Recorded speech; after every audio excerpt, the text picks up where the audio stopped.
Everybody, this is the March 31st, 2026 meeting of the Town of New Canaan Planning and Zoning Commission.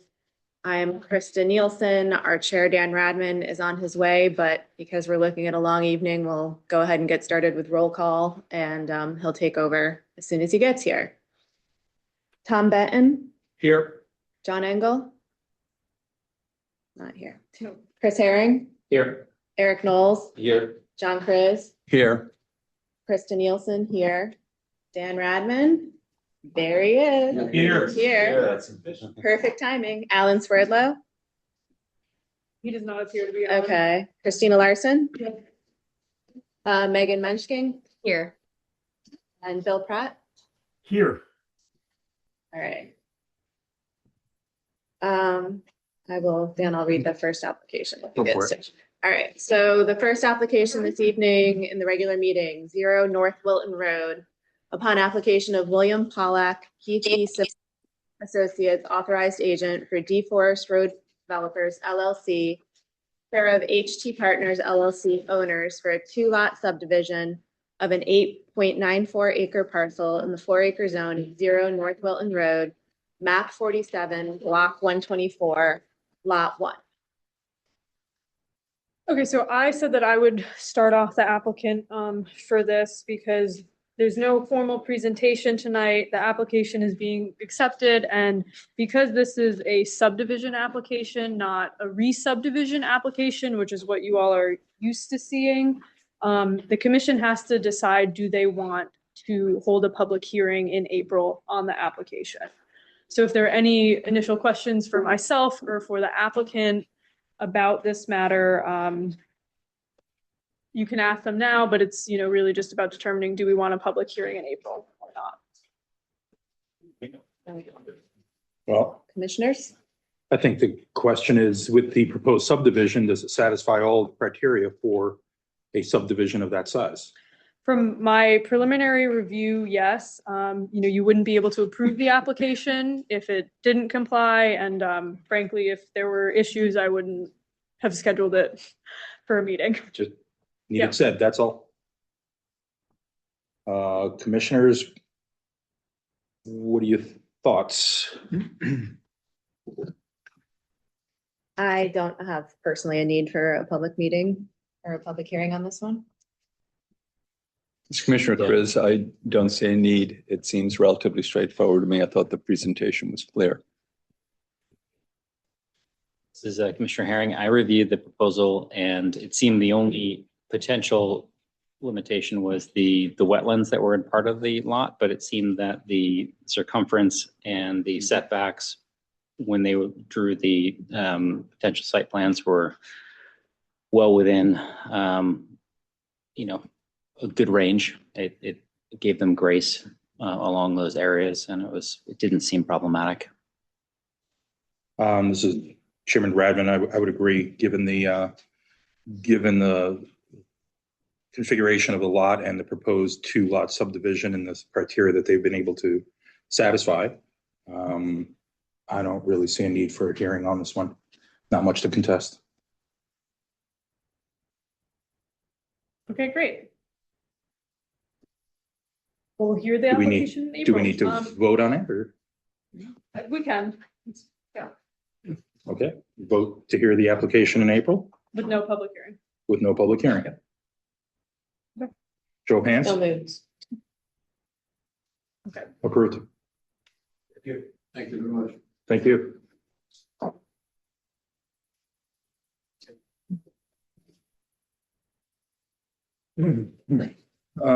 Second item on the list, 15 Burtis Avenue. Administrative request of a modification to the special permit and site plan approval dated November 9th, 2022, pursuant to section 7.6 to reduce the project density from 25 units to 22 units and to alter the size of certain units in the business A zone at 15 Burtis Avenue. Good evening. Just turn on your mics, please. Good. Yeah.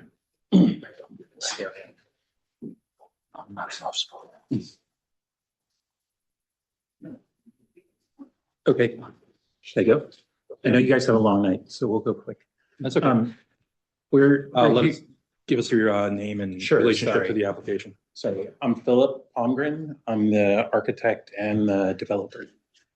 Peter Surratt, architect developer.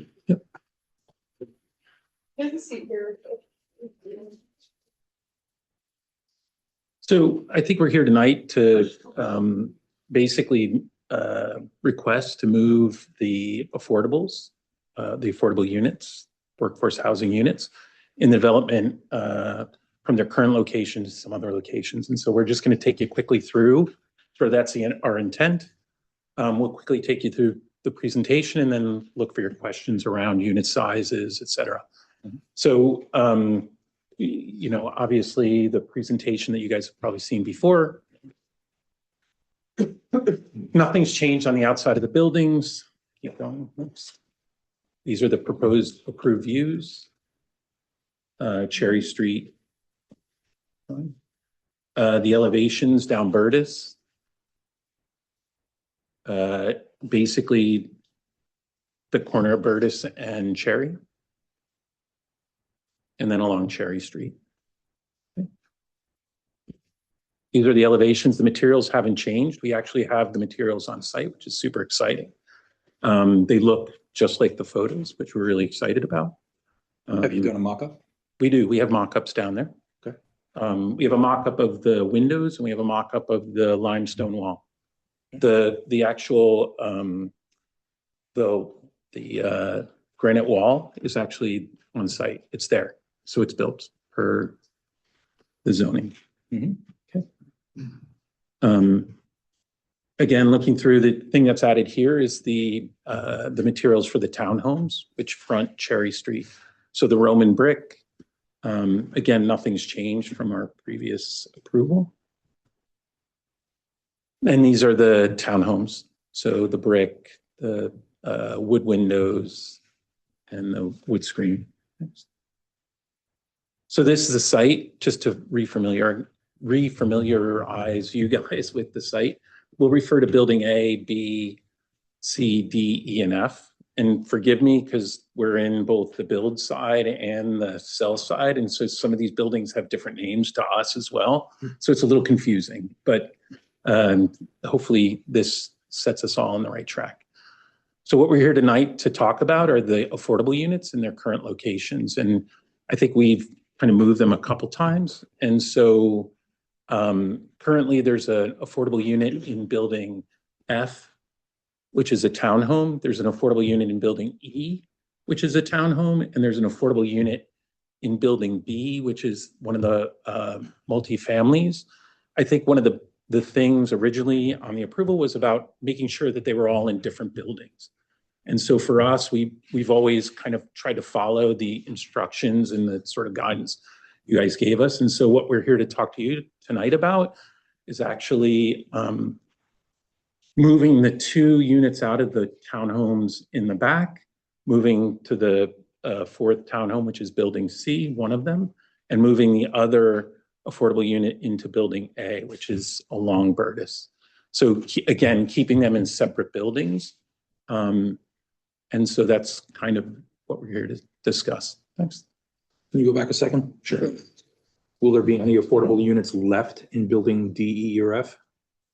There will be no affordable units left in D, E, and F. We basically have 3 affordable units as our requirement, and we're simply moving them around. We're not increasing the number of affordable units.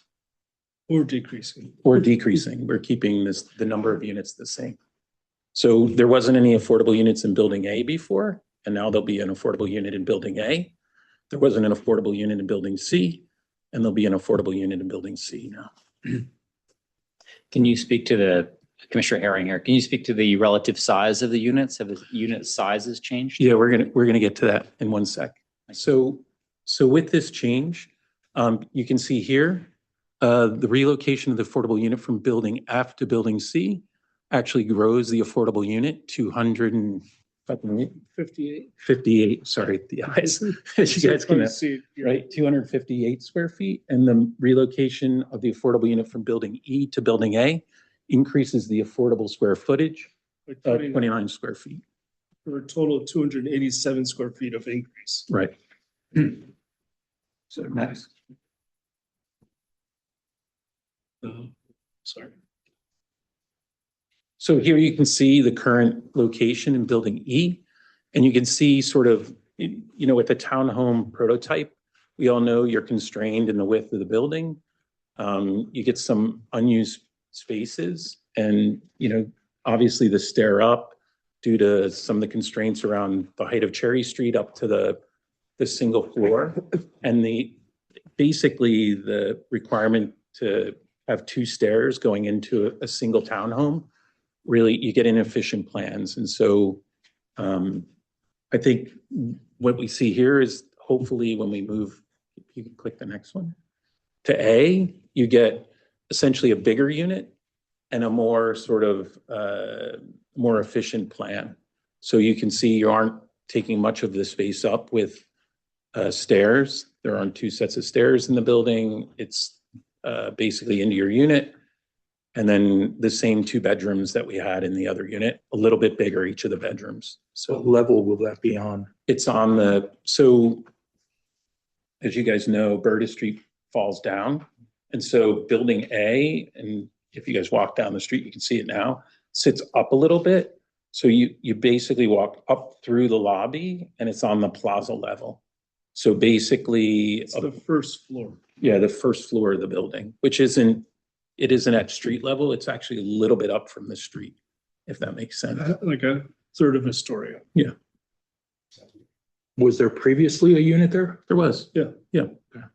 Yeah. I mean, again, we haven't changed the size of the development at all. We haven't changed any of the building footprints. We're just talking about moving units around in the design that's currently there. No, I just recall there being sort of a little carve out of retail in that area of It's building A. actually in the building B, which Building is, B. yeah, if you look at the key plan on the Yep. lower, you It's can the see. same corner. but Right, in same this- corner over in there. This corner here. Yep. Okay. Still there. Yeah, we didn't take it in. So this is Commissioner Chris. So my math shows that for the unit that's being increased the most is increasing just about 30% in square footage, which is substantial. Yeah. Other one more modest, but still For a sure. positive number. I also noticed the chart you had on the number of units in the building and the number of bedrooms, baths, and square footage for each. And if I'm reading this correctly, gentlemen, the old, if I can use that, prior plan was that there would be 15 units over 1,500 square feet. Yep. And there's still 15 units over 1,500 square feet. So Correct. decrease the number of units. So what it sounds like to me, my math, is that you all have decided to make some of the big units bigger as opposed to scoop up 3 or 4 smaller units and make that a big one. Am I reading this correctly? I think we'll get to it at the end. We actually have the chart and we'll review the chart with you and we'll describe to you why There's that multiple- happened. There's multiple factors. multiple reasons why. Okay. So that we'll talk about. So Sarah passed that comment on to us and we're going to address it. So It's good. it's a good observation. observation and we're happy to take. If I got you through ahead that. of things, please continue. No, that's all right. Sorry. No, That's okay. no worries. So then building F, which is the current, again, very similar to building E. It's in the townhome. You can see the 2 bedrooms. The stair takes up a lot of the space. Again, there's an inefficiency that we're working with here. And I think, our proposal actually improves the quality of the unit, which is sort of where we were on the previous one. So here you can see what we're proposing here is that building C. Actually, the 2 upper floors become a duplex affordable unit. So you'll have 2 bedrooms, it increases in size. Just Yeah. one stair. It's just 1 stair rather than 2. What do E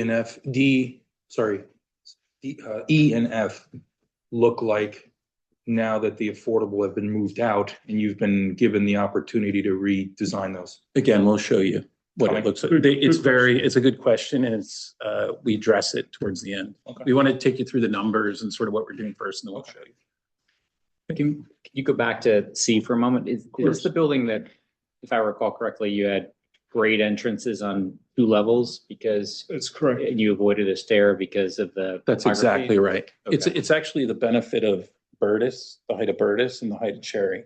Okay. And so sectionally, we're just getting a benefit from it that you can get 2 sort of ground floor entrances, if that makes sense. So Right. And one of the reasons to move it is that helps. Okay. So because you're not losing the stairway from a. we're not building a stair. Okay. Go to the next one. So your question, Dan, around the elevation. So the changes that based on our current approval, this is the elevation of building E. And then you can see the proposed and the changes that we're proposing are clouded in red. So it's mostly windows. There's no change to the outside of the building. In terms of finish or Right. There's no change to the form of the building, no change to the footprint. It essentially, rather than a 2-family townhome, it becomes a 1-family townhome. no change in the windows that face the street. All the changes are side yard or rear yard. Rear yard. Correct. Did you also remove a stairway? Am I remembering? I thought there was an exterior stairway. That's on building F, and we'll get to that one. Okay. It's the other of the moves that you'll see. It actually simplifies the exterior in a way. There's far less of these stairs and things going on. So here you can see building F and the change to building F. Maybe this isn't the stair that's being Well, removed. a long time ago in our initial application, it did have an exterior stair, but I think in one of the iterations that you guys have blessed, we removed that. But Yeah. you are correct. Okay. So this building F is the one that sits facing Cherry, and I know that you guys are interested because obviously the side yard of this actually faces Cherry. And so you could see here, sort of that was the proposed version. And you could see it sort of cleans it up a little bit. You lose a door. The arrangement of the windows actually gets a little more understandable. And so we aren't increasing the number of windows. We basically are losing a door along that facade. So the windows outlined are going away on the proposal. I'm sorry, what's The that? windows outlined are the ones going away, is that correct? They're actually moving. So the door here Yeah. goes away. There was another door, as you can see Yep. above. And then the windows on the upper floors are repositioned, so to speak, on this facade. You can see above. Okay. We moved them towards the street here, and this one moved towards the rear yard. Okay. And then we did lose a window on what would be the side yard that faces building E. Right. Okay. Next. So now this is building C. So this is where the affordable unit is moving. And we talked about, I think you brought up the fact that we have 2 entrances, different levels. And so that would be so currently in our current proposal or in our current approval is, you have the door on the side. And it's a 3-story structure. You have a stair that came off the side. Which you can see on the other elevation over there. Yep. And so what's happening now is because there'll be a single unit in this building as opposed to multiple units. You'll have the entrance to the affordable unit along the side yard. You remove 2 windows along the base. I'm just going to go from one to the next. Yep. Sorry. You move 2 units along the base, and we didn't say what was going to be in the base of this building, and it'll be an amenity space down below the affordable unit, 2 floors above. 1 floor below will be amenity, which is basically a library, business center down below there for the use of residents. And it has a lot to do, frankly, it has a lot to do with the challenges of the site grading and a lot to do with the height of the rock on the site. And so we've just been challenged to figure out the ground plane here. So, as we've dug in and our borings weren't exactly accurate, we've had to deal with some issues in terms of construction. So So the lower level will be what program? it's a library/business center. So for the Use of everyone at the. everyone at the site.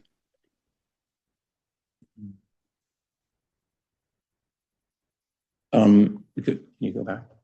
And then you see the lower level door along the side there will be from the base of the building B. You'd come through the parking and into that to use the amenity space. And then you can see essentially the facade that would front on to Cherry, although it's very deep in the site with the 6 windows along that facade. The stair goes away that was on the side there because there's no need to circulate between the 2 levels at that point.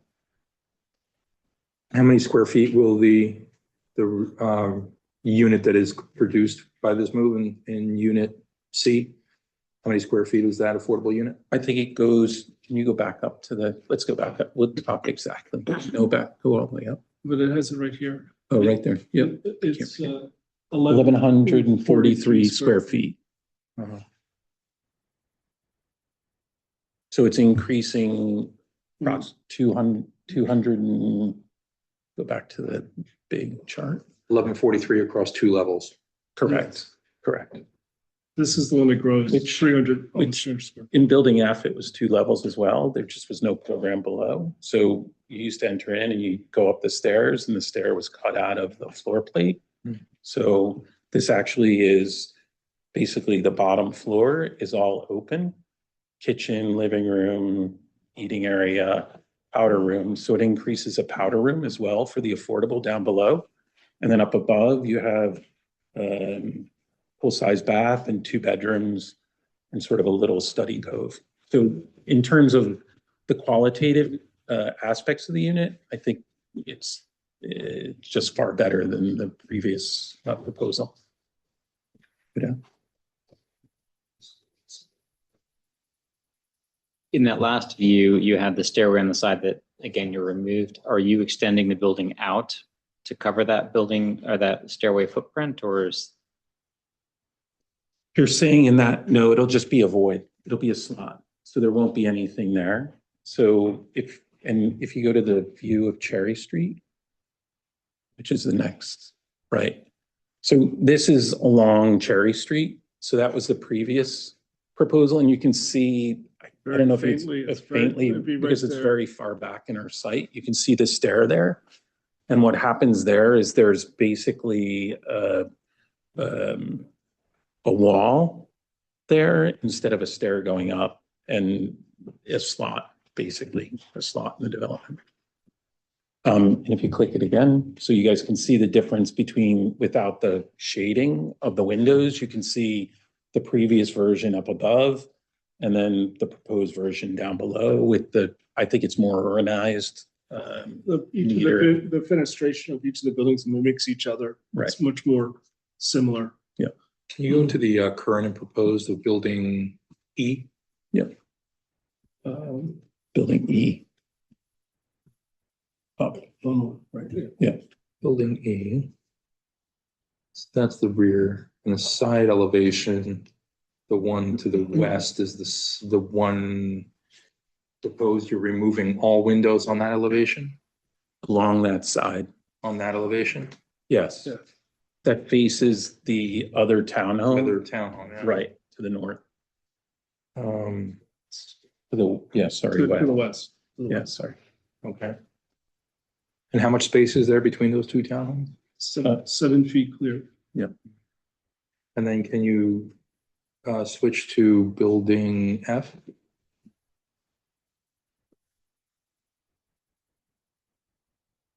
So on this one, no windows whatsoever on the rear elevation.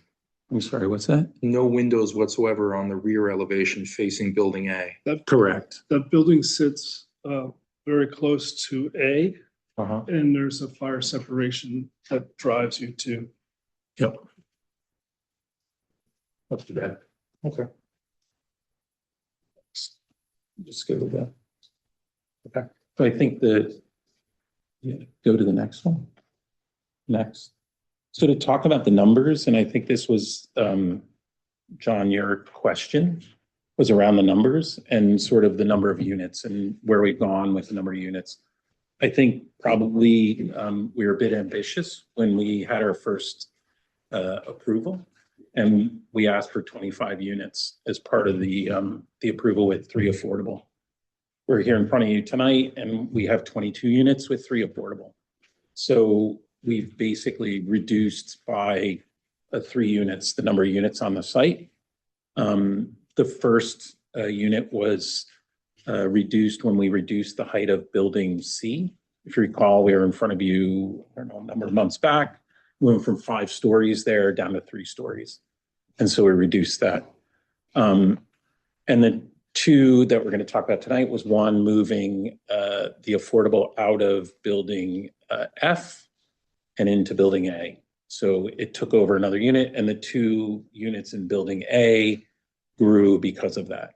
Or 1 unit was eliminated and 2 units grew. It seems that you've gone from 10 3-bedrooms to 15 3-bedrooms. Yeah. Is that correct? I can't. I wish Yes, I you could see have. it. Yeah. I got the same Okay. math. I have Is- 3 bedrooms. So The number of bedrooms hasn't increased at all. the total Number of units with 3 bedrooms is what I said. Has increased. Yes. Yes. So the total number of bedrooms. So has It's not changed. increased. Right. Is that what you're just seeing from the market right now? It's not a reflection of the market. And I think if you click to the next one, what we can talk about is parking. Because it always comes down to parking. And so I think for us, what we've realized in the constraints of the site, when we first came to talk to you, and this is one of the units, which is building B. Building A, I don't have right now, but building B, you can see there were 3 units in building B.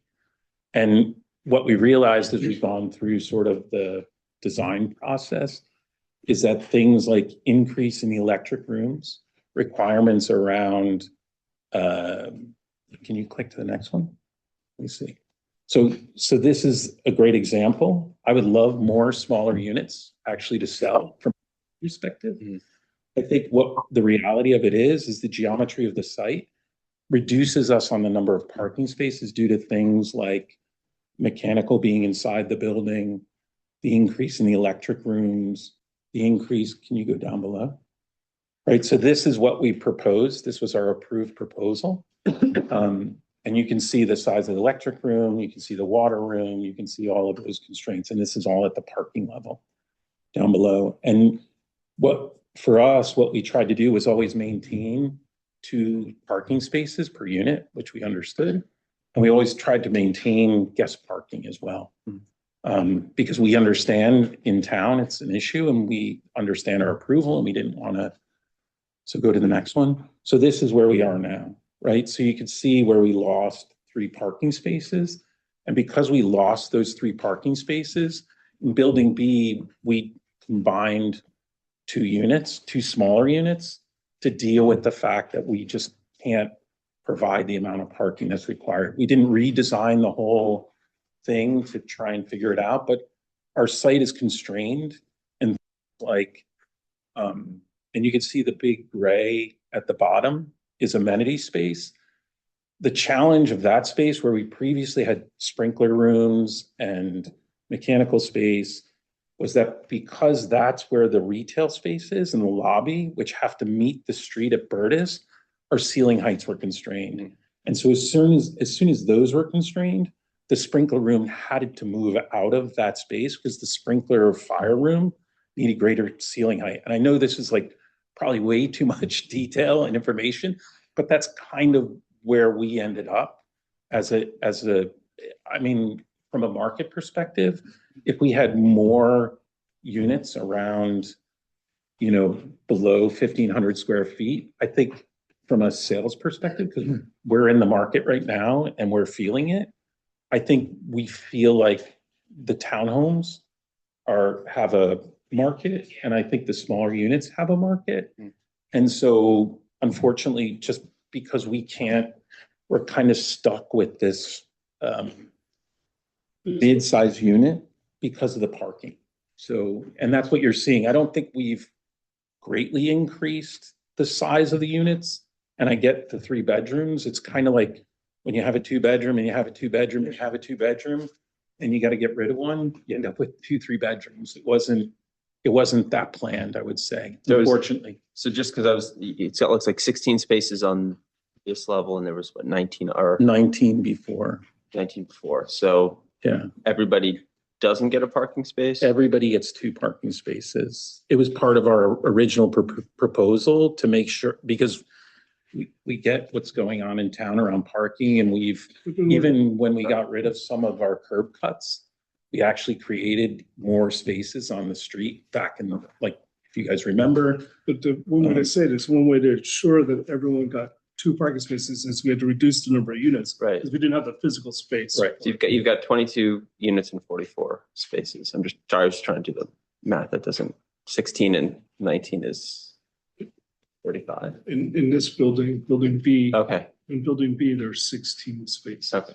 A question, if I may, just an Yep, observation. course. So what I'm hearing is that when you got into it, some of the mechanicals were taking up more space than you had allocated. So Well, something and I had would to give. Right, and I would say too, John, because I don't want to be, a multitude of things have happened. Like I mentioned earlier, the height of the rock, the depth we could dig actually, because we were saying we could dig down deeper, run into rock that was in our boring report. Welcome to Connecticut. I know, right? No, I mean, we should have, you get a boring report and you believe the science, and then all of a sudden you start digging and there's a big old There's a piece lot of rock. more rock than So, but anyway, so a number of things, but mostly, I think height and depth and the number of things and the growth of the engineering system. Not just square feet, but dimensions of the room were also considerations for you. But so anyway, moving ahead on this one, I'm just be sure I'm getting it all, is that I'm looking at units. So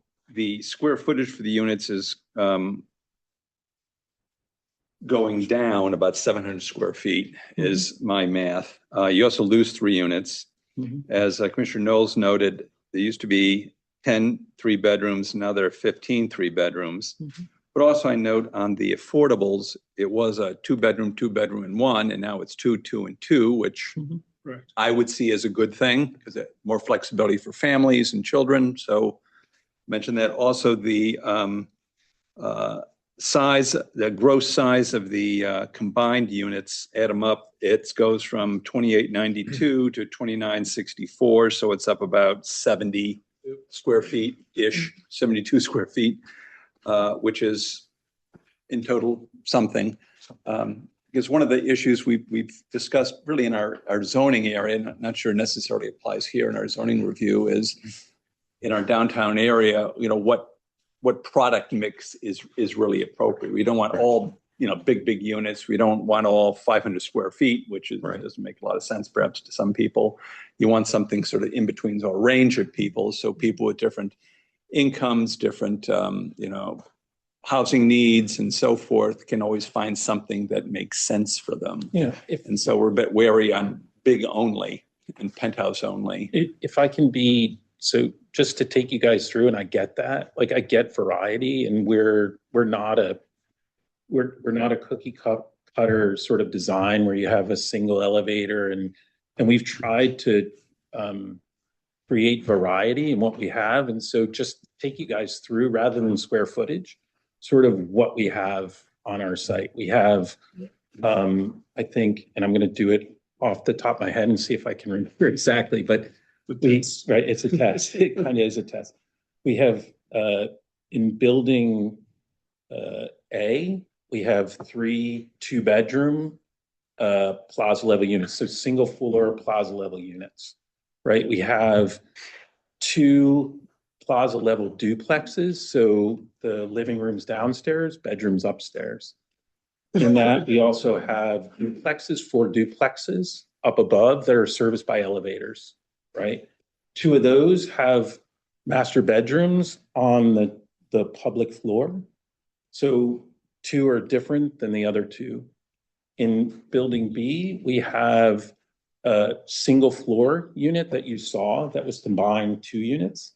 And that's a 3-bedroom. It went from 2 2-bedrooms to 1 3-bedroom. And then we have a duplex that has public off the plaza, a master bedroom, and then 2 bedrooms upstairs. And then we have 4 duplexes upstairs that basically service from the top down. And then the townhomes, we would have an affordable townhome, and we have 3 market rate townhomes. And so we've tried to be, like, again, when you get into the numbers, sometimes you miss the qualitative nature of what we're trying to do. And we're trying to offer, I think, in a way that's sympathetic to the market, but also the constraints, the geometry of our site are not allowing us to necessarily stick exactly to where we were. But I'm hoping that we're offering something into the marketplace that everyone can kind of find their place. And I think we've always been honest about that. That's why I think we came in and we said we're going to have 3 affordable units. And even though we're reducing the number of units, we're still keeping our 3. And if one of them gets more space, we're like, okay, they get more space. It just works. Right. One final question on a point you made on the parking versus mechanicals issue. You said you wanted to keep 2 per unit. For sure. And why do you believe that's really important? Look, I mean, when we first went through the discussion with you guys way back in, and I can't remember what our Long time. 4 years I was gonna ago, say a long time. thanks to COVID, right? Like, I think we were on the tail of COVID then. We were all younger. I think we recognize the challenges in New Canaan around parking. And if we are only providing 1 parking space in there, and trust me, I would love to have 1 parking space per unit. In a lot of cities where we work, we provide 1 parking space per unit. But it basically puts a lot of the burden into the public infrastructure. And I think in a place like New Canaan, we should be designing a building to provide for a unit with the adequate amount of resource and infrastructure to support that unit. So that's why we just know. And when we You want to go to the state and talk to them for us? what's, yeah, right. I was gonna say, 2 Sorry. spaces per unit. Sorry, RFP. right. Can we get that I in mean, it's- writing and submit it to the It's state? crazy to think anything else. And so for us, we understand we park here, we come here, like we own property here. It's just crazy to think you're gonna have 1 space per unit here. Final question on the changes in parking. You still have the mandatory number of handicap spots? We do, Okay. yes. Right, thank you. Yeah. I'm done. Thank you, Mr. Chairman. So building B went from 19 to 16. Right. Building A is at what number of parking right now? Or was there reconfiguration of parking there as well? Because mechanical. I have those. Do you have it? Great, thank you. I didn't know. Okay, so building A was at 28 when it was first approved. Sorry, It was hold on. at, Sorry. Hold on.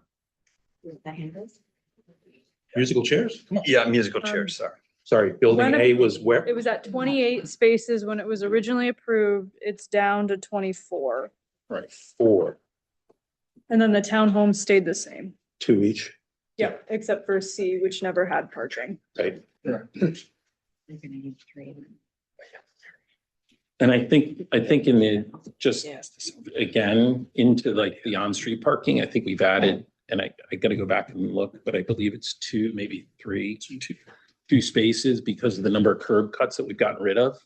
And we'll restripe those as parking spaces when the project is complete. What was the reason for the 28 to 24 in building A? Again, this Just mechanical. basic mechanical digging, rock. I mean, it's not easy when you run into rock. So I think there's a range though between 1 space per unit and 2 spaces per unit, Of course. right? So I mean- it's not an either or. There's a lot in the middle. For sure. I'm not, again, But we committed to 2, so. we committed to 2 in our original application and we weren't gonna come back in front of you guys and say we committed to 2 and all of a sudden we're taking away spaces. I think for us, we were trying to follow the guidance of what we had.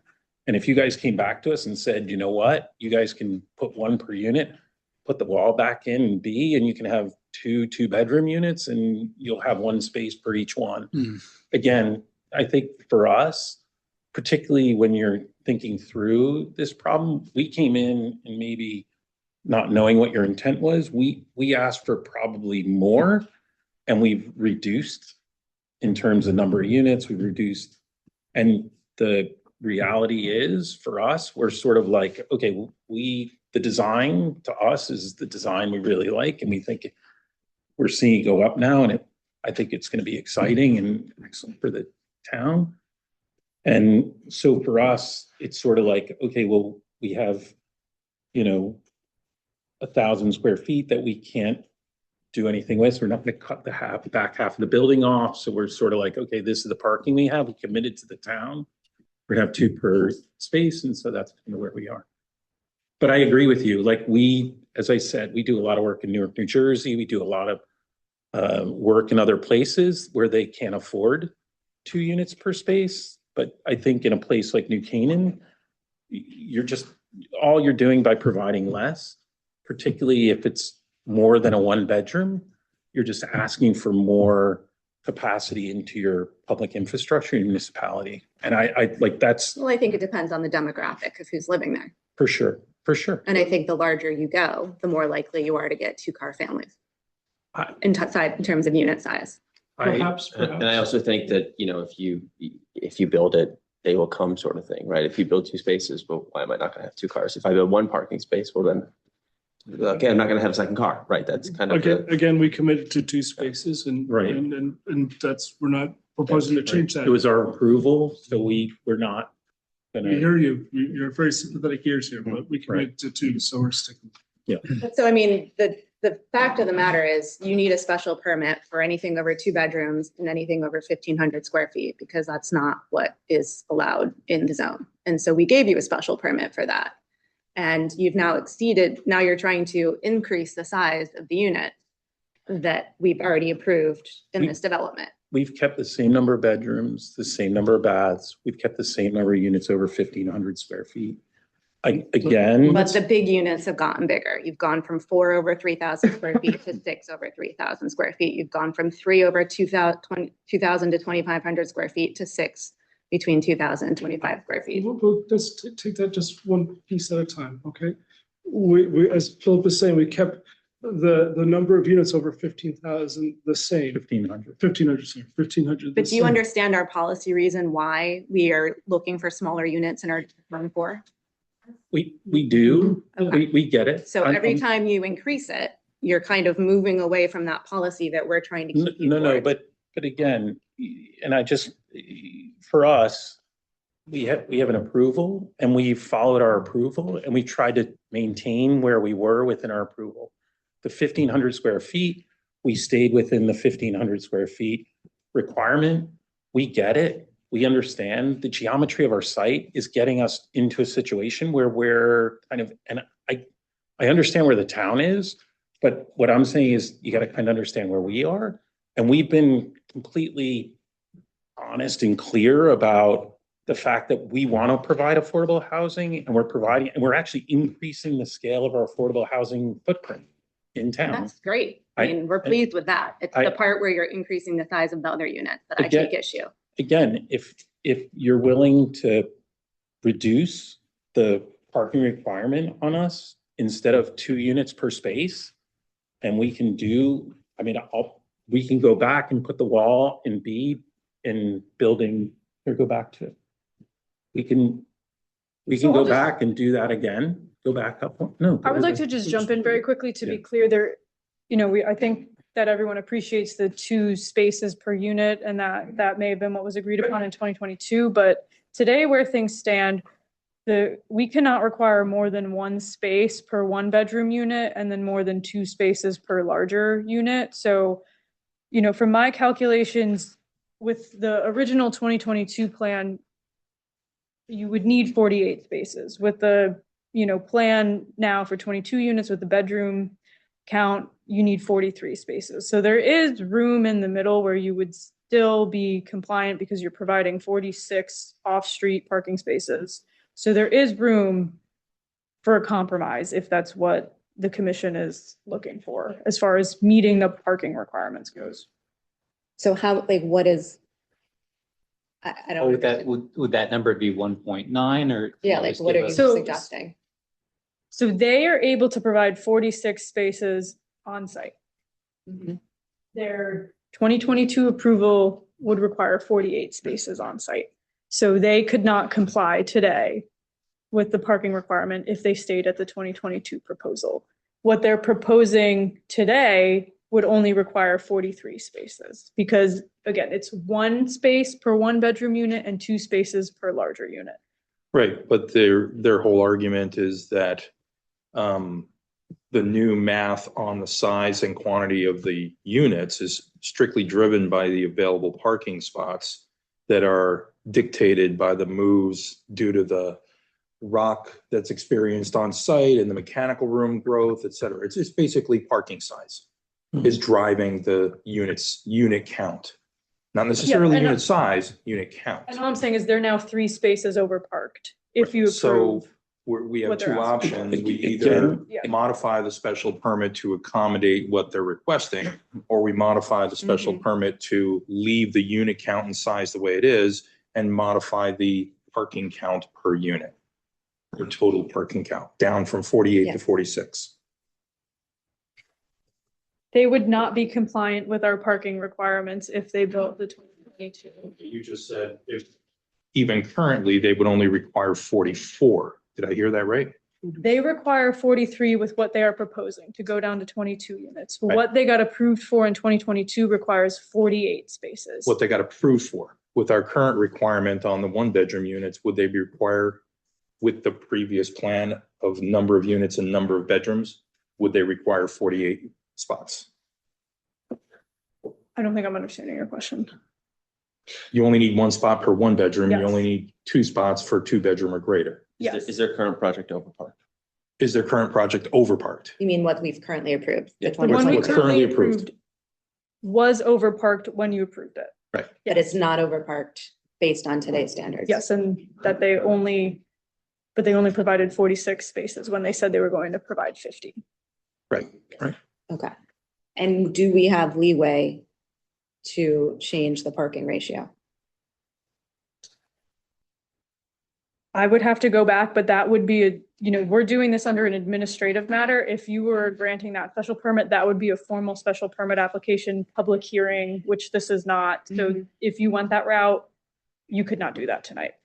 But again, we're doing what sounds like, from what Krista was saying, an administrative approval to increase the size of their waiver, right? Because we're saying, right, so it seems kind of like one and the Either, same. yeah, We're we're, administratively giving them a greater waiver than they asked for before, which that's concerning to me, and that's not a public hearing, because that's completely different than what was within the findings of the special permit that was approved, Okay, so then, I mean, if that is the commission's opinion, then Okay. about what- I don't know if that's the rest of the commission's opinion. that's my opinion. Yes. Any times have you guys been back here for changes to this special permit? 4 times. Yeah. 4 times, I think. When we started in 2022, we approved in 2024. It was 2022. 22, we Yeah. approved. And then Building we were permit back. in 24. And look, Building my permit opinion is that 24. if you're coming back and you are changing something in the project that is not modifying the waiver you got before, then that seems within the realm of administrative. But when you're asking for more than what you got in the discretionary process, that's a different animal. That's something bigger, and that's something Yeah. that we have to weigh. And there is, unfortunately for the commission, July 1, the special permit for this goes away and this becomes site plan approval. And there's no public hearing. There's just, these are the requirements. So that, we're also balancing that right now. Would the applicant prefer to leave the unit count and sizes the way they are and have a modified parking requirement? Wow, Wow. that's a big question. We didn't think we were going to be here, so I can't answer that without thinking about it. Obviously, there's an economic goal behind the modification of the units as well to deal with market rate requirement or market requirements and market demand. For sure, like if we came back and we did it again, because that's what we were doing, we'd probably get into a situation where we look at our affordable, we look at the square footage of our affordable, we look at if we're coming back for approval, it changes everything. Like, that's kind of the thing, is we tried to build upon sort of what we heard from you guys, and if we go all the way back, we'd have to rethink it. It's not a simple answer. Stop construction, to be honest. Yeah, we would stop construction, all those things. It's like a big thing for us to do Well, that. going from the approved number of units down to, from 25. 25 to 22 is a pretty big move. Well, we were approved to get rid of 1 before in building C, which we had approved in the previous, right? It So was originally 26 units, right? no, it was Oh, it's 25 25? and we went 25 to 24. And what we're in front of you now is actually asking from 24 to 22. So because we previously, we were at 24, we moved the one affordable into C. We moved the one affordable into the front of A. I mean, we can go back and we could just split the townhome again and get back to 24. If that's what you guys want. I think you're going to reduce the square footage of affordable if we do that. If you guys want that, the units won't be as nice. If you guys want that, we can do that. But that's what we're here to ask, is to go from 24 to 22, because we've already gone from 25 to 24. But why does the affordable have to be reduced? Yeah. Why does it have to be? I'm not. Right, if you're saying if you make that move, then it's the affordable that's going to be reduced. Why? No, the not? square footage, the size of the, That's what I mean. No, the unit count. not the unit count. No, but the square footage, why are you going to take it away from the affordable and not say? Because of where it is in the, where it is in the plan. Currently, what we're here to ask, and we showed you the presentation, is that it sits in a townhome. And when we put it back into that townhome, you're going to lose the 243 square feet of affordable, because it'll go back in the townhome. I think what happens is that because the townhomes don't have elevators, the, like the bigger. Efficiency of the floor plate. efficiency of the Correct. Floor plate is not as Correct. good. So We're putting the affordables into a better situation by moving them out of those townhomes.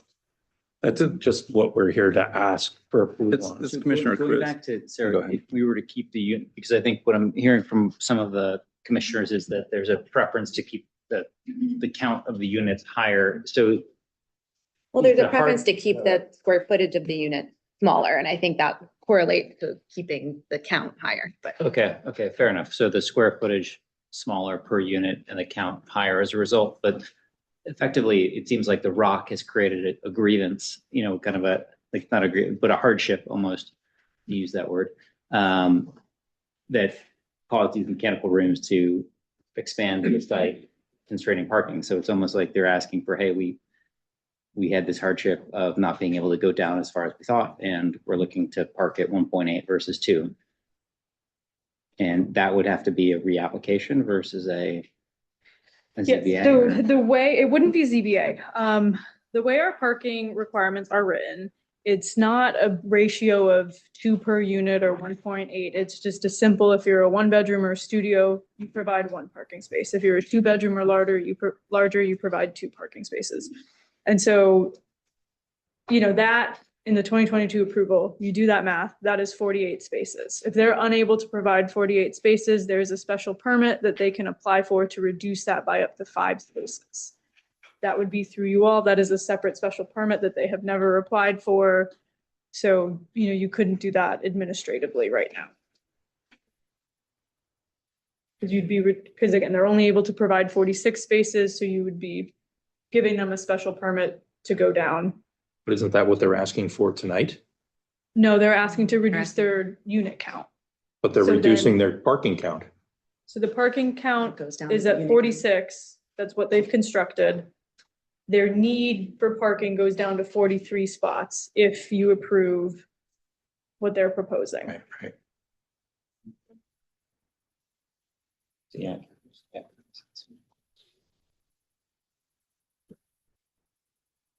Commissioner Chris, there are a number of good points made. When I come back to me, I see 72 square feet higher in affordable units. And I see a 2, 2, and a 2 as opposed to a 2, 2, and a 1, which I think is an unabashed benefit. There may be some collateral issues involved, which I'm appreciative of. But that seems to be an unabashed benefit. And the issue is, I think, weighing the benefits versus other issues. We agree. All right, well, we need to move this along because we have a long night in We have front of a us, long night. Yeah, so sorry. what do we want to do, commissioners? I mean, I think I've spoken my piece. I'm not interested in continuing to reduce the unit count and change the size of the unit. So I guess I would be in the category of you come back for a special permit to amend your parking. But that's just one person. I agree with that. Well, we have a motion on that and we can vote on it. We have to make a motion to decide how we want to handle this application. Well, how do we want to go? Okay, I will make a motion that the applicant come back with a special permit to amend the parking requirements for this site. And can I ask a question in that? If we want to withdraw the request and just comply with whatever, then we wouldn't have to come in front. Okay. Mhm. Do we have time to do that after this, or do we have to do the withdrawal? When does that withdrawal have to occur? Is this even a formal, this is an administrative? So I mean, this is an administrative application. So you could ask the commission to not vote right now, but we've identified a zoning issue of that you do not comply with our parking requirements. So if, that will have to be remediated before you get a CO for construction. So, you could withdraw this request and then there's no need for a motion or anything like that. And then, we discuss next steps outside of the meeting. Okay. Okay. So do we do anything right now? Are you asking that the commission not vote? No, I think we should vote. I think you Okay. guys should vote and then we'll figure out. Okay, so I what think we it do. would be a motion for denial, what you're actually doing, Krista. Okay, Okay, well, You're denying this administrative request. okay, I'm like, because this is not an application, so what am I denying? An administrative Administrative request? All right, I move to deny the administrative request. do we have a second? Second. Okay. Who do we have from the commission on Zoom?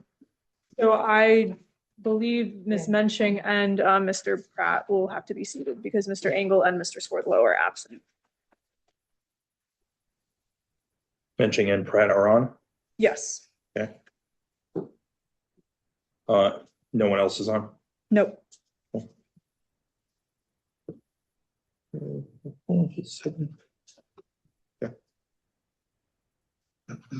Okay, we have a second call to vote. Now this is to deny the administrative application. And yes is in agreement on the denial. Okay. Dan Radman, I vote yes. Krista Nielsen, Yes, John Kriz, No. Chris Herring, Yes, to deny. Tom Benton, Yes. Eric Knowles, Yes. Christina Larson. Sorry, yeah, we have all nine. Christina Larson, Megan Menching, Yes. and Bill Pratt. Yes. So please do come back with See what we can do. whatever you can do. The building looks good though. Yeah, no, it'll look great. I'll follow up. Yeah. Materials now. Okay, thank you. Thank you.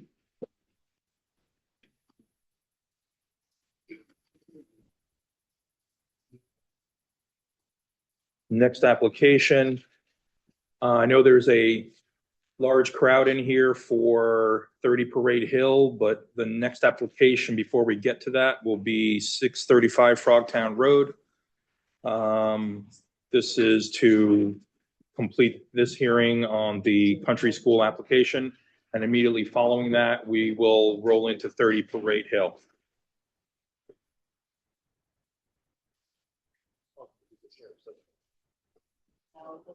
keep it standing. If we don't need it for Mr. Engel, we might as well. I think we're great right now. Oh, this is. No, this one. Oh, there.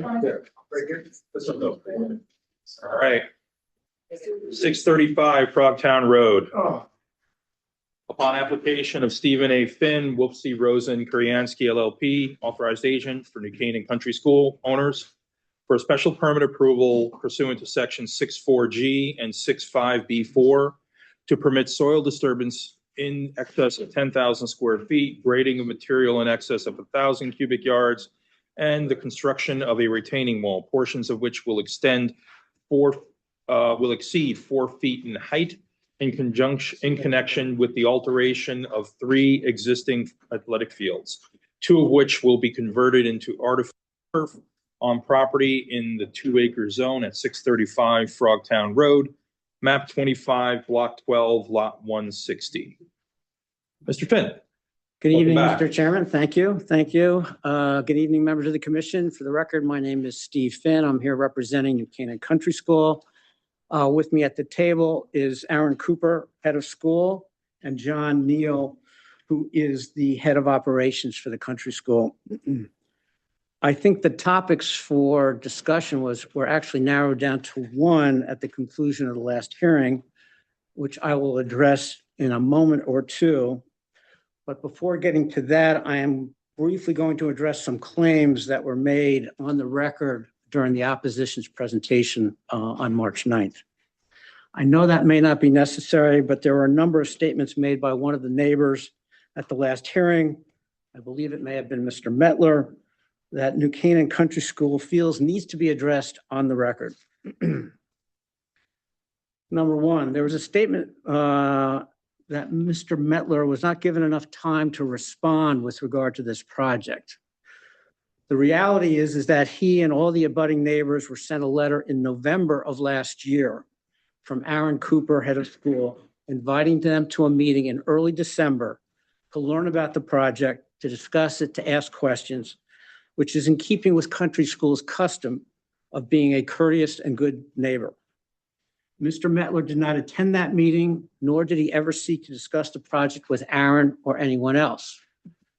In addition, I sent the first formal notice to the neighbors on February 12, 2026, and the first hearing on this application was not until March 9th of 2026. That is almost a month's notice, which is much more than required or normal. In other words, the neighbors have had a lot of notice. Second point, Mr. Metler also complained about traffic and parking at the last hearing.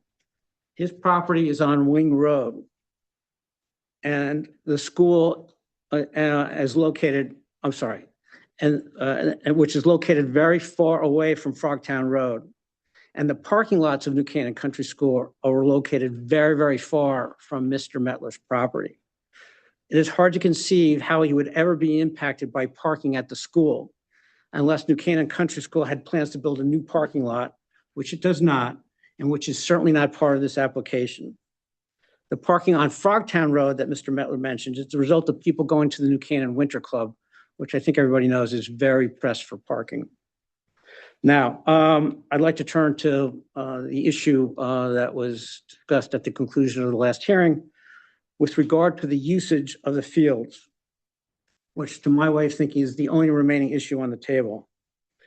Let me first remind everyone that both Mr. Metler and Attorney Green stated, upon questioning by the chairman, that they were fine with and accepted the current levels of the field usage at New Canaan Country School.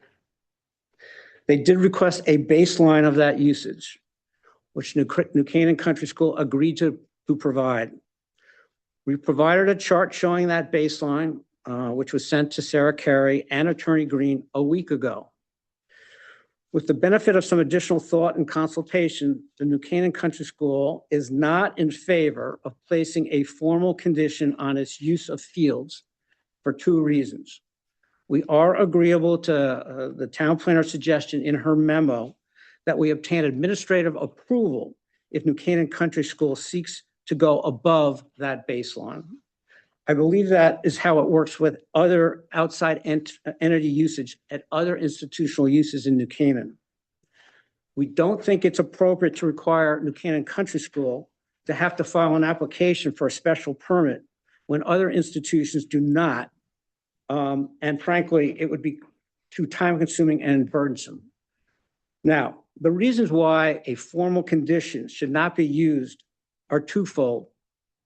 First, no other fields in New Canaan, whether they're grass or artificial, whether they're public or private, have any restrictions placed on their use that we are aware of. This would set a precedent only to be applied to New Canaan Country School. Many of these other fields are in higher density zones than the 2-acre zone, which is where New Canaan Country School is located.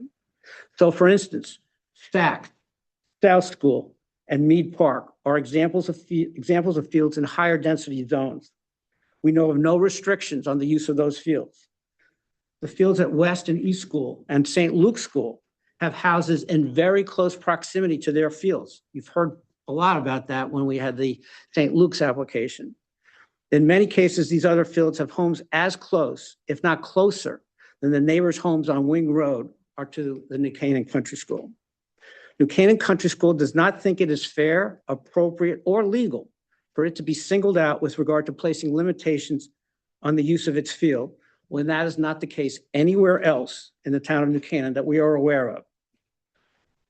The second reason why we do not believe any commission has the purview to place restrictions on the usage of these fields is based on the context of this application.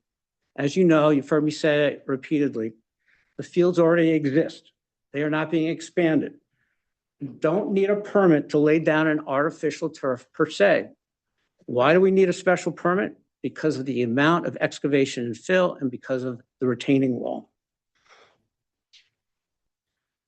The New Canaan zoning regulations don't require a special permit to place an artificial turf field. For example, if the technology existed and an artificial turf field could be rolled out and laid down on top of the existing fields at New Canaan Country School without excavating or building a retaining wall, New Canaan Country School would not need to file for a special permit. The point is that under the law, in order for a condition of a special permit to be valid, it must bear a substantial relationship to the application request. There has to be a nexus between what is sought by way of a special permit and any condition of approval. Again, what is requested in the pending application is a special permit for excavation, filling, and retaining wall. We are not seeking, and we do not need a special permit for the use of these existing fields, whether they are artificial turf or whether they're grass.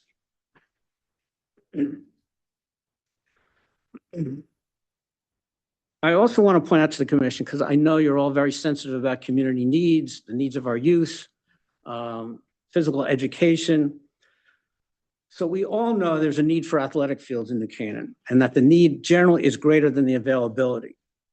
Sports and athletics are important to the health and well-being of all children. Teaching them skills and having practices after school is also very important. Allowing them to go to a clinic run by a private entity or not is a good thing. It's not a bad thing. So why in the world would we want to limit the use of these fields during daylight hours?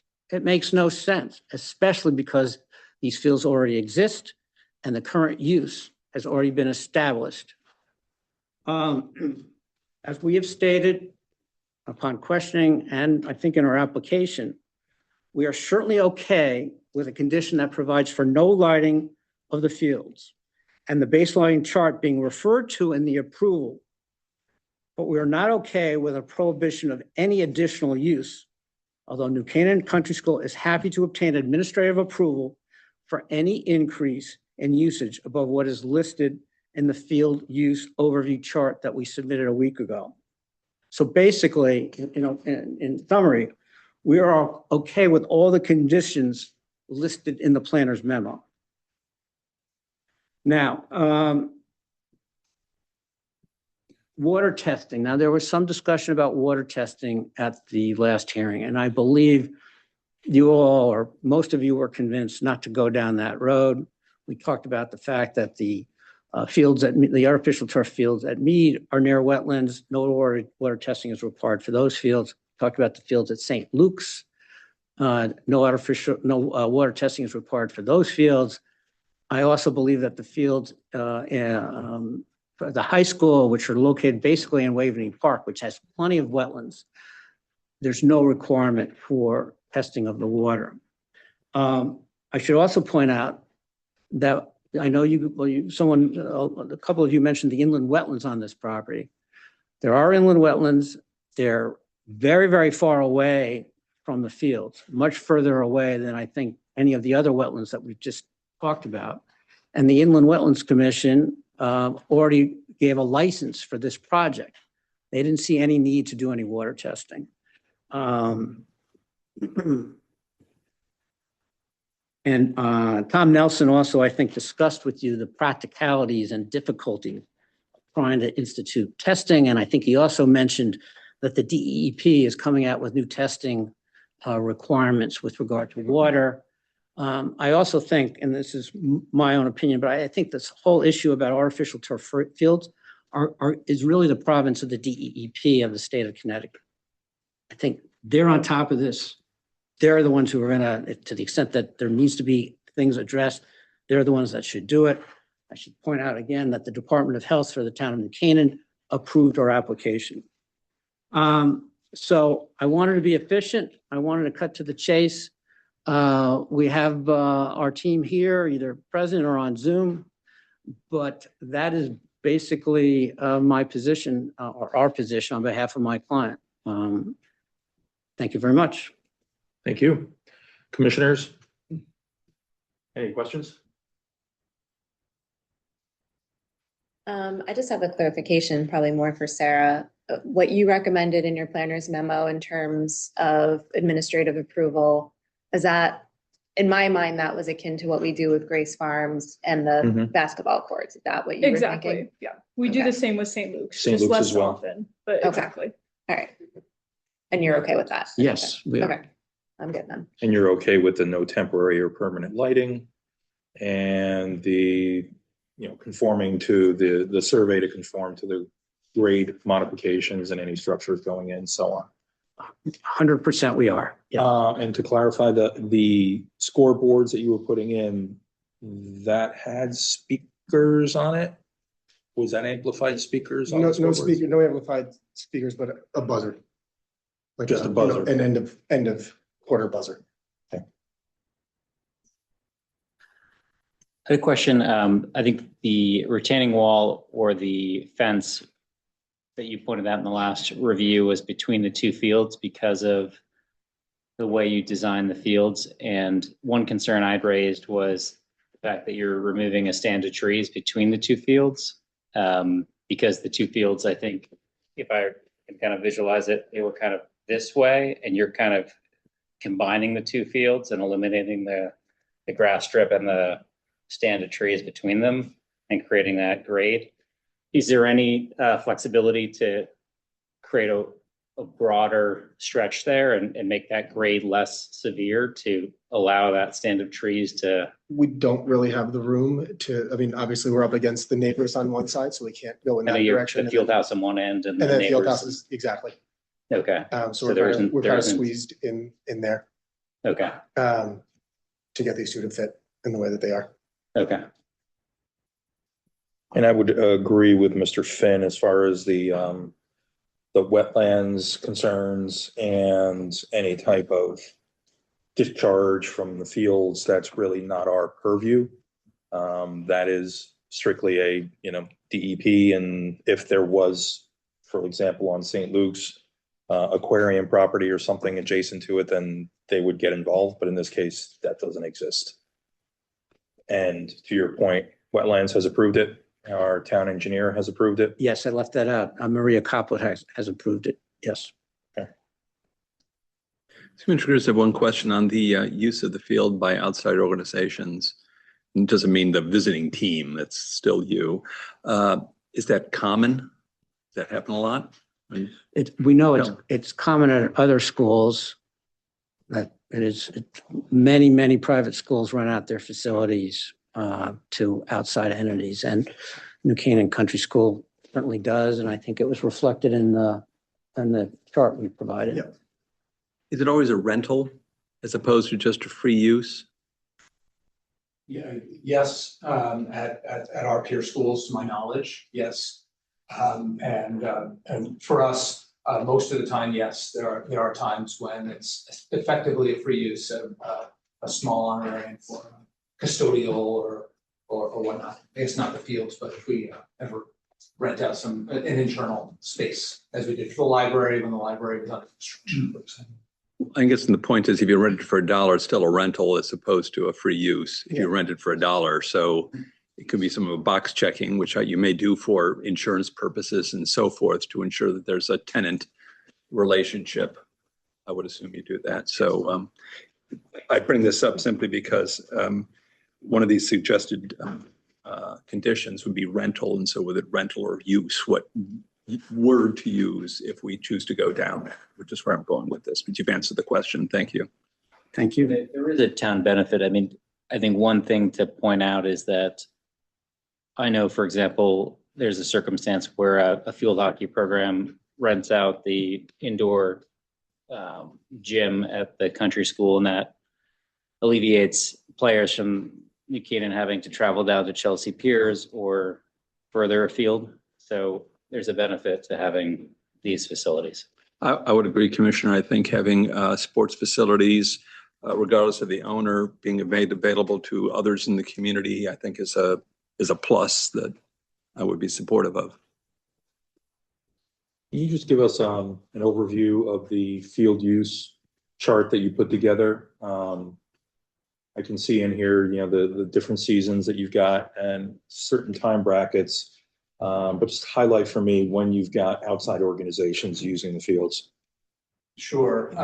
In the fall and the spring, it's usually from about 5 o'clock after the country school sports programs are completed on weekdays through dusk.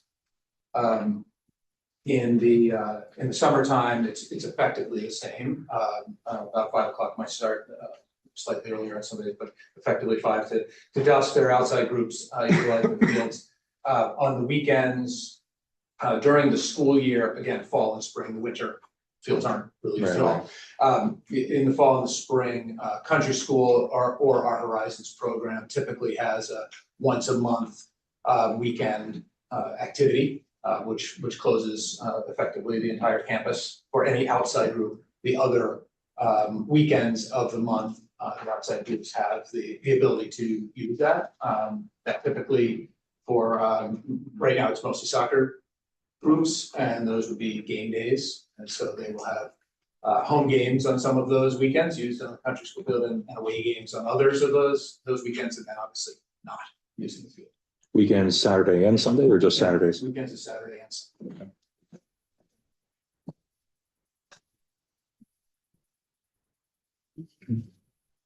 Okay. Commissioners, anything further? This is a relatively minor question, but on the buzzer, is there a way to adjust the? I could find out, I'm sure, or just ask them not to use it. I'm sure Because there's there ways to are, do I it. think, there are loud and quieter ones. I'm sure Yeah. you're. Just want the players to be able to hear. That's Yeah, no, I think a whistle versus a buzzer, Yeah. it's a difference. Okay. Anything further, commissioners? Mr. Chairman, I'll make a motion if I may. Do you guys have anything further? No, sir. At least I don't, sorry. Okay, motion. Yeah. Mr. Chairman, I move we approve the application. No public comment. We're done with public comment, right? Nobody did public. Yeah. Oh, I'm sorry. You Yeah, did sorry. public comment. Just confirming. No, we're done. We did No it. public comment. We did. No, sir. I'm sorry, but what you're saying is not true. I'm sorry, I'm saying on public record, it's not very, I'm sorry. For instance, the field usage is not nearly close to, they stated, it's not nearly close to else. Fields are not used on Saturday and Sunday because they're not right now. So Attorney Finn is trying to establish a practice which does not exist. It's not reality. And then, yeah, of course he's going to agree to those terms because it's not reality. For the record, I did not have anything to do with making this chart. Yeah, this. Mr. Metler. Mr. Metler. I appreciate you interjecting and letting us know that. I mean, the country school developed this matrix of what the usage is.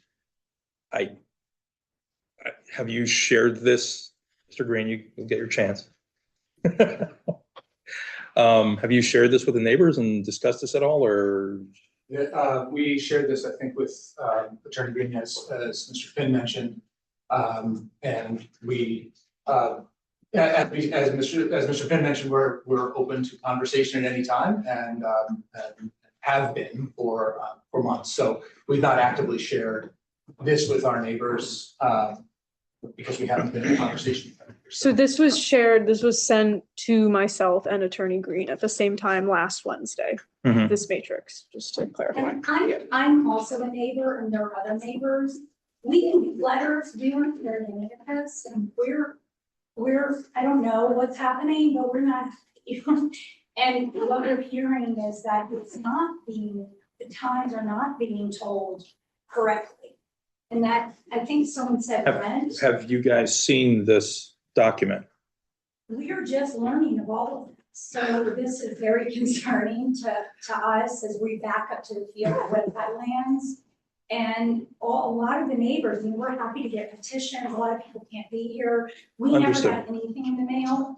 Understood. Oh, sorry, go ahead. So, I don't know how this works.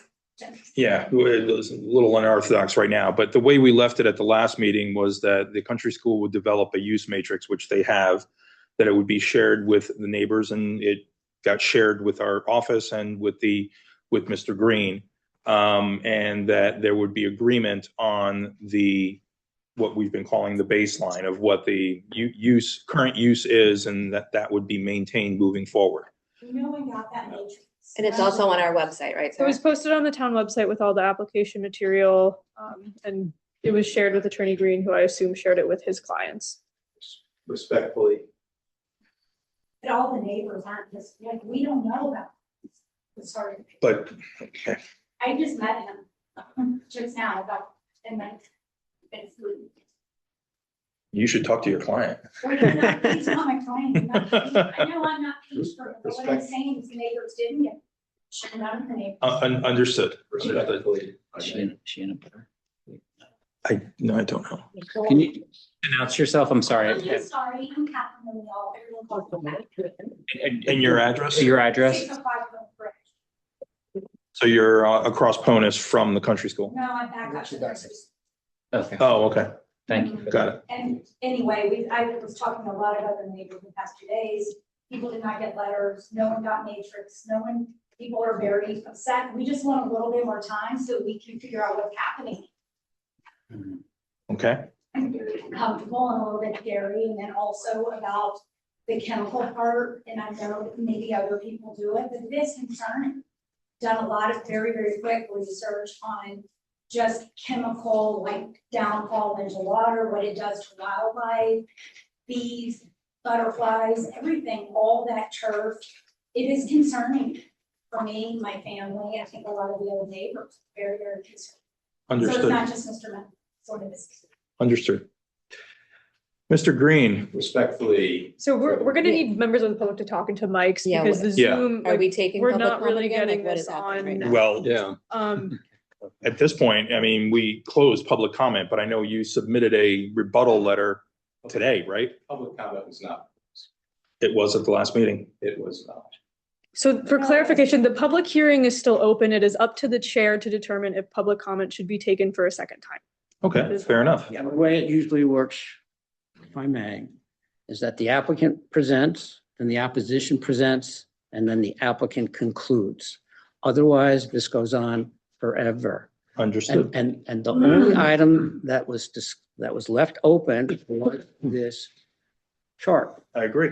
And the Mr. Green and Mr. Metler said, just get us the baseline. They want to question the baseline. I don't know what to say to that. I don't know. And I don't know how you're going to referee that. Okay. I don't either. So, but that's where we're at. I'm very, very upset that Mr. Green got my letter a week ago. And then at around 1 o'clock today, he sends voluminous material. Not right, not fair. So I object to Mr. Green addressing you further, especially on issues that were already addressed, and he agreed. We just want a baseline. We're fine with the baseline. Agreed. I think at this point, we've got a lot of neighbor questions. I have no problem hearing from Mr. Green if you hold it to 5 minutes as to what your commentary will be. I assume it's going to be addressing the use matrix because that was the only thing left open from the last meeting. If you can do that, please do.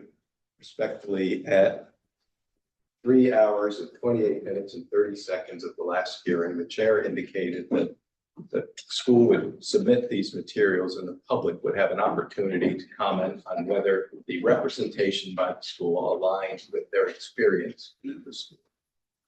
That was, the public hearing was left open. It was left open for public comment. That was specifically stated. The public is here and the public should be heard.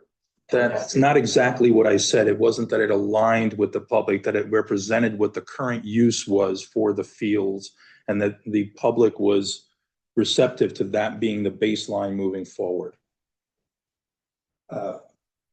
Well, it may be a matter of interpretation, but I listened to the hearing twice at the end, and I can limit my comments to 5 minutes, but Yes, please. but the public has an opportunity to hear. May I? Tom, can you share your mic with him? Yep.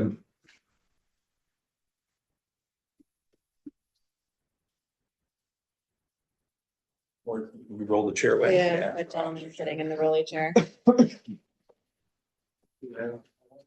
Just speak into the mic as much as possible. So chairs and people standing in They're the not hallway. movable, they're not movable. So, I mean, we could have Mr. Green sit in that chair and just hand him, like. That's Yeah, you hold can the do mic. that. Would that be easier? Share a chair. Mr. Green, right there. Swapped chairs. There you go. There's a chair. Thank you. Sit right over there. There's a chair right there. I brought paper copies of the Being jammed in. field use overview document if it helps the commission, or you all have. We all have it in front of We us. all have it. Okay. 5 minutes, Mr. Green. All right. The school has repeatedly represented that it would not increase the usage of its fields from their current use. And yet tonight we are talking about addressing an additional need in the town because the town is short of athletic fields. So which way does the school want it? It represented to the neighbors. You represented to the neighbors. You said we were not changing the intensity of the use of the field. That's what you said.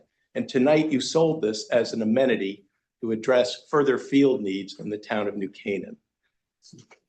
Everything was going to stay the same, except that weather forces the closure of the field 20% of the time. And with a turf field, this would enable the school to recover more quickly from storm events and to use the field. This is nothing Fill in new, that 20%. nothing new. He made the same point last time. You've got 5 minutes. Everything will stay the same. Right now, there's no scoreboard. They're adding a scoreboard with LED or LCD figures that can't be seen. There's no buzzer now. That is changing. My clients came here. They came here and they were not opposing this project, but they were concerned about intensification of the use. That was the whole point. This matrix basically says that the school uses the field all the time. The reason my clients don't object to the use of the field is because it's not used all the time. It is relatively modest. We understand, and they all understand that during the school day, it's always been that way. There are whistles, the school uses the fields, that's fine. There's very limited use outside of school hours. I did submit materials, and the applicant should be familiar with them, that show that, for example, Horizons uses the facility 8 times a year. That's it. So basically, the school has a size 7 foot and they've produced a size 14 shoe with this schedule. This schedule is just general. It was not the bucket that Mr. Kriz suggested with the 3 buckets for outside organizations, community organizations, and then school uses. That's what it was at 3/27/30 of the last hearing. So this is a very general schedule that basically says the school can use the fields anytime, basically between 8 and 4 any day, and also until dusk. Isn't that their right? No, it's not, because what's happened here is this is a special permit application. A modification, now we can follow Mr. Finn's recitation of the law on this. I like to follow your regulations. And your regulations say, whoa, a special permit may be amended or modified in like manner as provided for the granting of a special permit. They have to go through the whole process. The reason we're here is because they have a retaining wall. They have 1,000 cubic yards of material that's being moved and 10,000 square yards of disturbance. It is all part and parcel of an athletic turf field. So to start cherry picking, this is an overall project. My clients are concerned with the increase in intensity of the use. The use of school property, this is a nonprofit. So while they can have outside organizations and community organizations using it, some of these organizations are for-profit operations that are basically running a commercial operation on the school property. I don't agree that in a residential zone, that is a permitted use. So, and if the school is representing that they only get $1 from these organizations, as I heard tonight, then I'll take the school at their word. I'm sure their $9.90 will reflect if that's true or not. And feel free to comment on that. Again, Horizons uses the property on a very limited basis. Now, this commission has the authority to impose. 4 minutes, Ms. Green. That's fine. Under a special permit, this commission, the special permit for this field, this commission has the right with a special permit under the law to impose conditions. You have them right in your regulations on intensity of use and the potential impacts on the neighborhood. That's the feature of a special permit. Yes, a school is a permitted use in a zone. In this case, they are adding this field, and you can impose conditions to protect the neighborhood. The whole point of this baseline was to establish the current usage of the field and to prolong it, because that's what the school said they'd do. And this does not describe accurately the use of the field. And I'm sure you'll hear from some of the neighbors on that very point. So I really take issue, and cutting off public comment, as the applicant suggested, I urge everyone to listen to the end of the last hearing, because that's not what happened. And it's just gamesmanship. So I urge the commission to look at the conditions, the criteria for granting a special permit, look at the intensity of the use, no lights, no buzzers, and require the school to submit a true representation of its usage. And we will ultimately get to it, whether it's before this commission or if the school intensifies its use in a nuisance action, we will get to it. But I think that the commission, and we came in here with the best of intentions, but this is So not how, accurate. Mr. Green, in conclusion, how would you like us to determine a true field use matrix or field use chart?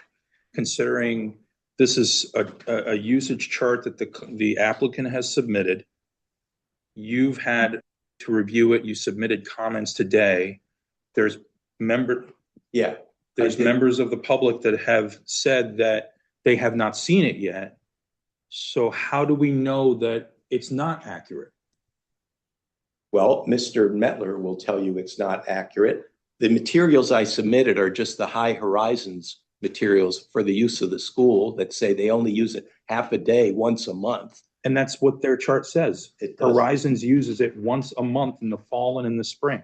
Am I misreading that? Called in and sent an email, was going to post it on your website. Did you talk to you, Sarah, today? As Bill Metler called in and. Mr. Metler, hang on.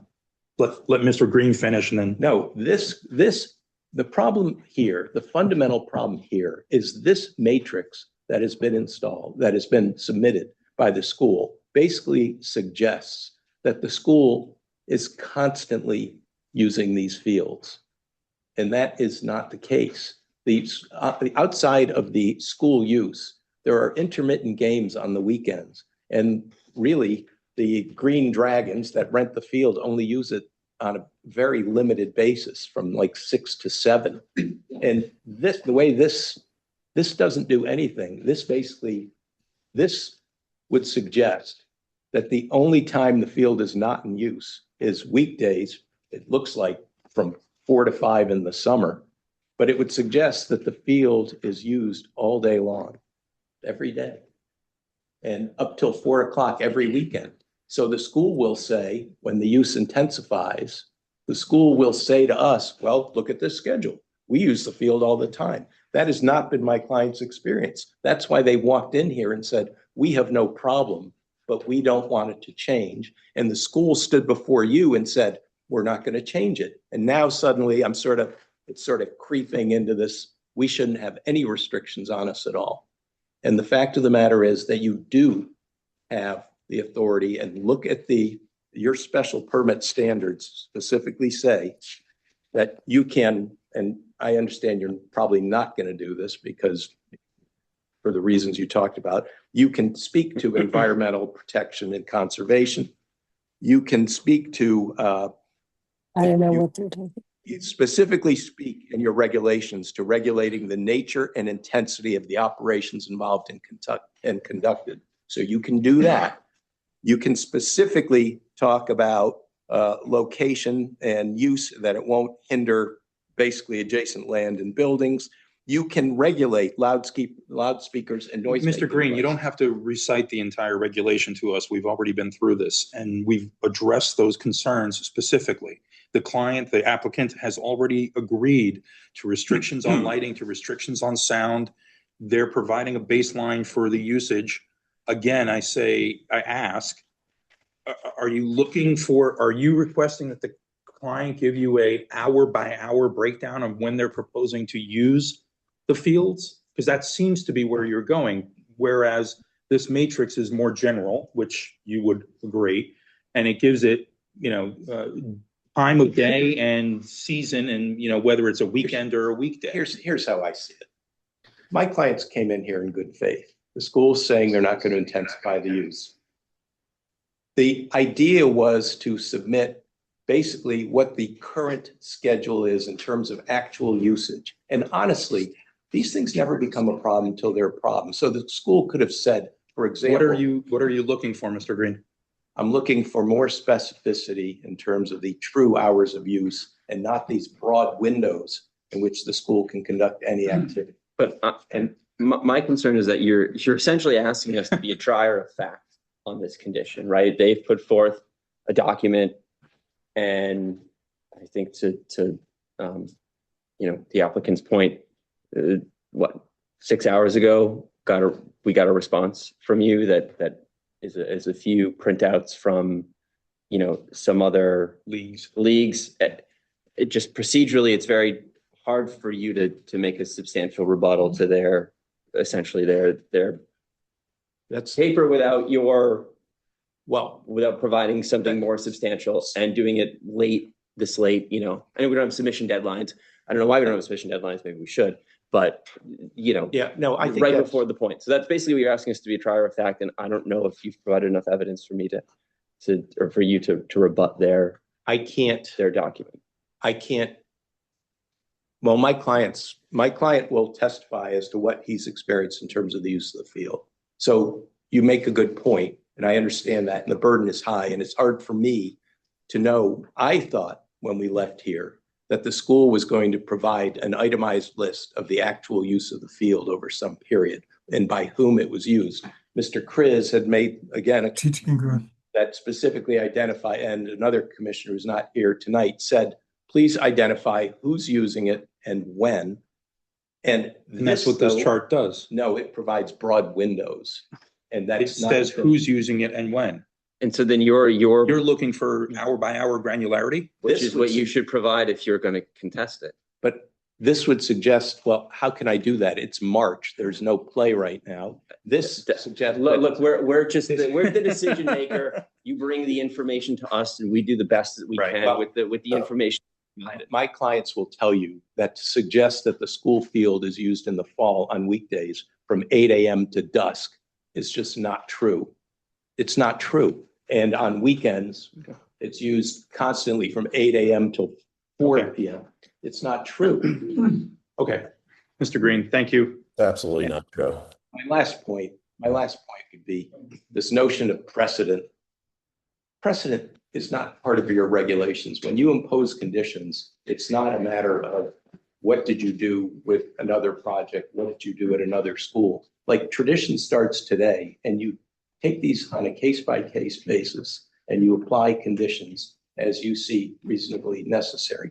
The view of the applicant would be that you could never change conditions. You could never adjust them because you didn't do it at this school or you didn't do it in this facility. And the law just doesn't provide that. So please look at your special permit regulations and what you can do.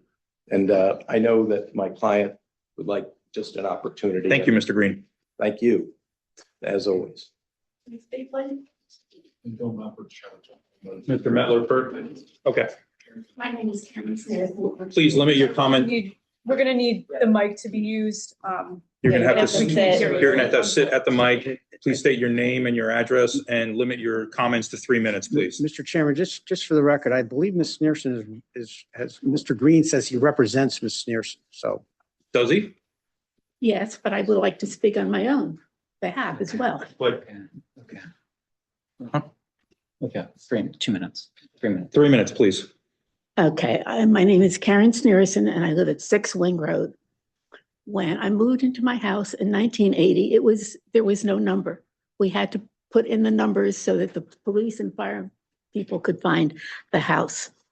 My house is closest to the country school of all of the neighbors. When I moved there, those fields were all woods. There were no fields. In the interim, in the 80s, boys baseball started playing on the fields. And my husband came before this board, none of you were here, and got a decision from the zoning board that boys baseball could not play on the fields. And when boys baseball was there, we would call the police and the police would come and kick them out. There is now so much noise. It is so excessive that I cannot invite people to my house on a warm day weekend to be outside. It is so excessive. I can't invite people over and I can't even use it myself. It is so noisy. In the past, the school, if they were having an event that was outside of school hours, they would contact the neighbors. We would get calls or formal letters telling us in advance, 2 weeks in advance, 3 weeks in advance of when that event was going to take place and how long it would last. That has stopped years ago. I would like to see that reimposed. And no rentals should be allowed on the fields at all. It is a private school in a residential neighborhood.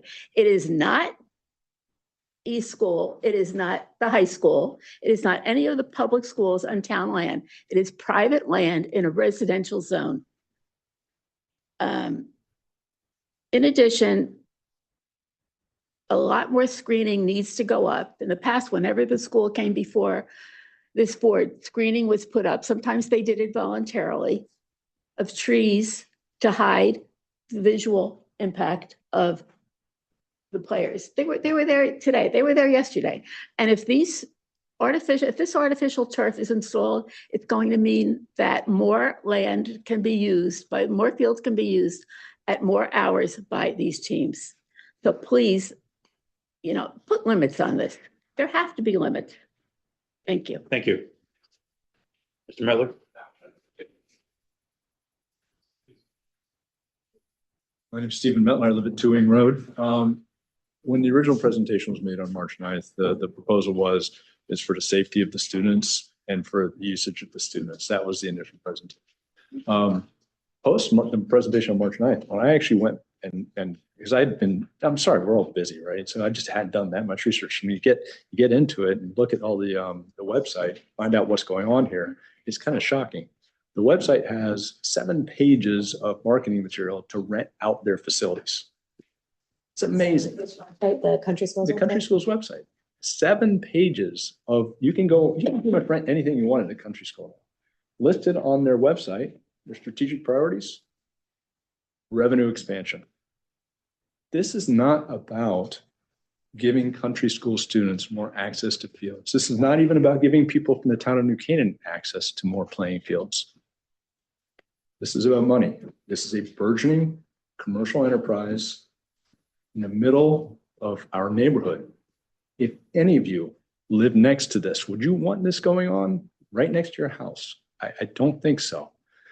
We'd love to be reasonable. The reason I haven't approached is because I'm very, very good friends with a neighbor who's on the board of the country school. He approaches.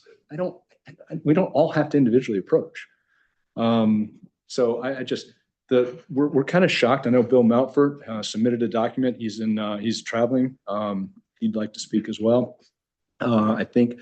But, we're just we're afraid because of the level of deceit here. If this was just straightforward, transparent, open, honest, we'd have no problem at all. We love the country school. We've been good neighbors, but what's happening, something weird has happened over the last 2 years. The usage is ramped up. They seem to be trying to make money out of the facilities. And then when we are faced with an attorney that's so aggressive at saying that country schools should be able to do whatever they want with no supervision whatsoever, and then we see a document submitted, I'm sorry, it's not my job to keep a log of their facilities. I can tell you that document is so far from reality, it scares us. And all of a sudden, a lot of our neighbors are getting very, very concerned. And look, if we had another couple of weeks, we'd come back with a lot more neighbors next time. I know you won't give it to us. And that's very, very frustrating. And it's just tough when you see something that's so black and white to all of us, and people just say, oh, no, you're wrong. And you have an attorney like this who just says whatever he wants. And it's accepted as a record. I mean, I really, really, really don't want to get in front of all you people. And I really don't want this recorded and on tape. I got so many texts from people after the last one. I try and be very, very private, very quiet. But I've just been shocked at how this has progressed. I mean, this could easily have been handled diplomatically. And the last thing I'll say, and I know you want to get me out of here, and I know what I'm saying probably doesn't even have any impact, but I'm just frustrated. It all makes an impact. Bill Mountford, by the way, Arnold Carp, hello. You built my first house. Bill Mountford, are you there? And do you want to say anything quickly? If I'm able to, I would like to, yes. Can you hear me? Yes. Yes, Mr. Medford. 3 minutes, please. Yeah, thank you, Commissioner. And it's Bill Mountford, and I live at 605 Ponus Ridge. And I feel similarly to Steve in that I don't want to be that person who's kind of a difficult neighbor at all. We hold the country school in very high regard, but I must say, I arrived on March 9th to that hearing out of curiosity, and what I heard did not pass the smell test. To suggest on March 9th, 22 days ago, that this was primarily for phys ed classes and for after-school soccer games for the New Canaan kids did not make sense. And then my frustration was escalated when I read this New Canaan Country School fields use overview, because the usage is so greatly embellished that if that is the baseline, that's not what we agreed to 22 days ago. The idea was to say, show us exactly what's going on right there. We accept what the head of school, Aaron, suggested, which is that, look, 20% of the time there's cancellations or postponements because of rain and the fields aren't prepared. So we'll add 20% to that. And we see this field usage, and my goodness, it looks like the only time those fields are not being used is when it's dark outside. I live at 605. My family lives at 605 Ponus Ridge. Just our property abates that. There's an ancient stone wall there, and I'm aware of what's going on in those fields. And what I'm looking at right now, if you can see me, I'm holding the sheet, is not what's going on there. When I hear a comment, which I suppose is technically correct, that we could rent this out for $1, well, that could be the case. I guess that could be the case that you could do that. But of course, that's not what is occurring. The idea is to use this for travel baseball, for travel soccer, for travel lacrosse, probably for travel field hockey. And I would appreciate it a lot more if there was some transparency about that. But it will appreciably affect the quality of life and the privacy and probably the values of homes in that area. And then I have a real problem with that. And I suppose the last thing that I will say about this is that when there's responsibility to make these decisions, there also must be accountability for those. And the notion that there's going to be acres of field getting moved and a rubberized artificial surface over top, and that it's not going to have any effect on the environment or wildlife, that's wrong. And if we're really wrong about this in 7 or 9 years and it starts really affecting our community, that's a lot worse than just the values of homes going down. So yes, I'm concerned, and I'm concerned about sort of the attitude and the trying to push this thing through quickly without people really understanding what's going on. And I appreciate your giving me the floor while I'm on a business trip. Thank you. Can I just ask one question of Mr. Alford. So I hear you and thank you for your testimony. I understand the concern, and it sounds like you've looked at the document that the applicant provided in terms of the usage.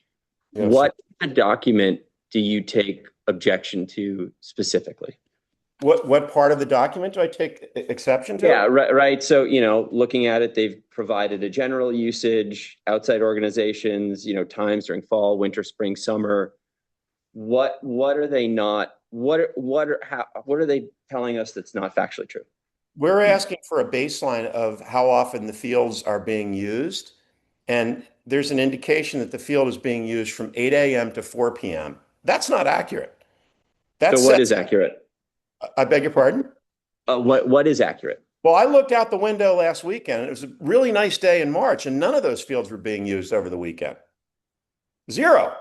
And it says, I'm reading it here, late March, April, mid-May. It was late March, so it was the last weekend in March, and the fields weren't being used. There was zero usage. It wasn't like it was pouring rain or snowing or something. There was no usage, so it was zero. I don't know what the exact number is because I haven't monitored it before. I have never been concerned about the New Canaan Country School before, other than that they're generally great neighbors. But to see this coming through it seemed quite disingenuous to me. And I'll go back to the first thing I said. From the moment I listened to that with an open mind on March 9th, it occurred to me that this does not pass the smell test.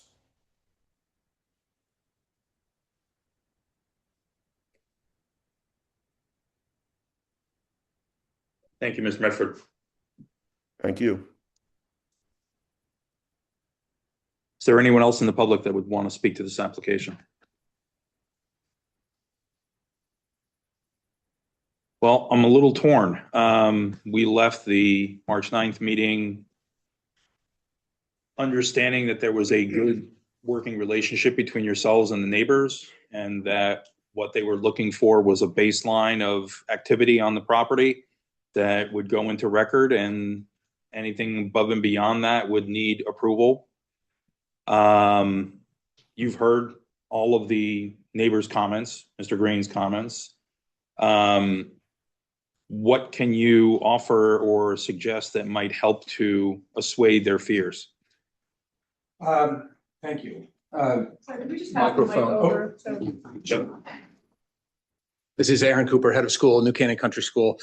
I would say several things. First, I stand fully by the statements I made on March 9th in terms of the purpose of these fields, the central purpose of these fields, period. In terms of impacting the student experience for the students at New Canaan Country School primarily. I also stand by our intentions. We said from the beginning we're not intending to intensify the usage of the fields. Secondly, I would say both Mr. Metler and Mr. Mountford live on sort of the northwest corner of our property. If you noticed on the bottom part of the fields use overview, we sort of break it down by group and which fields they use. We have 4 full-size fields, 1 practice field, and 2 other flat spaces that can be used as fields, but often aren't lined that way. You'll notice that fields, primarily it's fields 3 and 4. In terms of timing, they're used the most. Those are our most eastern fields. Field number 2 is used a little bit in the summertime, primarily. And that's the sort of upper middle field. The field that is adjacent to both the Metler property and the Mountford property is field number 1. Field number 1 is not used in our rentals. That's here. That is, that is clear. We are not intending on intensifying the use of the fields, as I said, in terms of the outdoor rentals. Field 3 and 4, those are the 2 turf fields. Those are the 2 that will be turf. Correct. Okay. Yes, exactly. Thank you. And Mr. Green the last thing I say, Mr. Green speaks about and sent in web pages of different organizations and speaks with a tone of finality around his assertion on how we're using the fields. And he speaks about the Horizons program only using it 8 days. That is simply not true. The site that he sent along was around the Horizons Saturday and winter program, which I believe is probably about 8 times during the year. The Horizons program is primarily a summer program that is used throughout the entirety of the summer, every weekday. And that's what's shown here. And that's really to my final point. We do want to be good neighbors. We sent a personalized letter to every one of our abutting neighbors well in advance of the required letter from Mr. Finn, inviting people to a meeting and also inviting them to reach out should they have questions if they were not able to make the meeting. About a half a dozen neighbors around the campus have done that. We've been in conversation with them. I have never met, unfortunately, Mr. Met. I've never had a substantive conversation with Mr. Metler. I've only met him and his wife when they're walking their dogs on our campus, and we've said hello. I wish that that Mr. Metler would have reached out. We could have had a conversation and really really talked about all of this. And I remain open to that because I stand by the veracity of this document as well as my statements on March 9th. And for him to use the word deceit is quite frankly offensive to me. I have a question, if I may, Mr. Chairman. For Mr. Cooper and your colleagues. First, I'd like to thank the members of the community for sharing their views with us. We welcome public input, and I find it very educational and informative. If I understand the nut of the argument is an intensification of use, without splitting too many hairs. And you mentioned a baseline. I mean, when I think about it, the idea of going from grass fields to turf fields is that you get fewer rainouts. So there will be intensification that you don't get a rain out where before you weren't using it because it was wet and now you can use it. So that will be an intensification of use, which I think is expected with this type of field, at least to me. The other is with a, let's call it an enhanced playing field, that there may be a greater desire or capacity to use those fields at other times that heretofore you just didn't do it before. And so that would be a potential intensification, which I would like to hear more detail if you could share. The other is there intensification of, now that we have, for the sake of argument, these called enhanced fields, that they are now more appealing to outside groups who may wish to use it? And if so, which groups and how often? So the elimination of the rainout use, I think, is sort of one I'm not particularly concerned about. It's the other two uses that I would like to have some clarification. If you could share some thoughts, I'd be grateful. So that's my question. Thank you. Let me, I'm going to jump in here and maybe turn it back Please, to Mr. Aaron. Finn. So, you know, we bandy about this term intensification of use as if it's a taboo, that it's not allowed. That is not the law. There are certain intensifications that are allowed. And I did a little research before coming here today. And one common example of lawful intensification is the case of a business that started with 100 customers over a given period and is now blessed with 300 customers over the same period. In such a case, the problem that usually arises is whether attempts to accommodate the increase in customers through additional parking capacity are unlawful expansions. As noted above, a mere increase in the amount of business done pursuant to the non-conforming use is not an illegal expansion of the original use. That's the law. And so if the country school could use its fields more intensively in that aspect, they want to use it for longer hours, they're perfectly able to do that. And your regulations do not prohibit the commercial renting of these facilities. Otherwise, there'd be no administrative approval for St. Luke's School or for any other institutional use that rents its premises. It's plain and simple, okay? If they think we're violating the zoning regulations, their remedy is not to come in here and say we're violating it, because they're already on record as saying we're okay with your current use. They're not saying your current use, whatever that may be, whether they think it's accurately reflected in the chart or whether it's not accurately reflected in the chart, but they're saying whatever the current use is in actuality, they're okay with. And I really take offense over this claim that they're always willing to talk. Well, gosh darn it, I sent this chart to Mr. Green a week ago. Did he ever call me up and say, you know, Mr. Finn, we don't think that chart's accurate. I've shown it to my clients. We want additional information to corroborate that chart. When does he make that point? Today at this hearing. He had a week. Now, we were accused of gamemanship. I think if you're being objective, you'll see through that ruse. We are not engaging in gamemanship. We were asked to provide a chart of use. We provided it. Mr. Cooper has testified, or if you will, or he stated on the record, that chart is accurate. Now, who is in a better position to know whether that chart is accurate? A neighbor who is there sometimes, but maybe not all the time?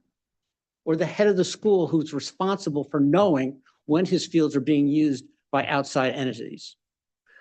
This is not difficult. In addition, and I repeat this,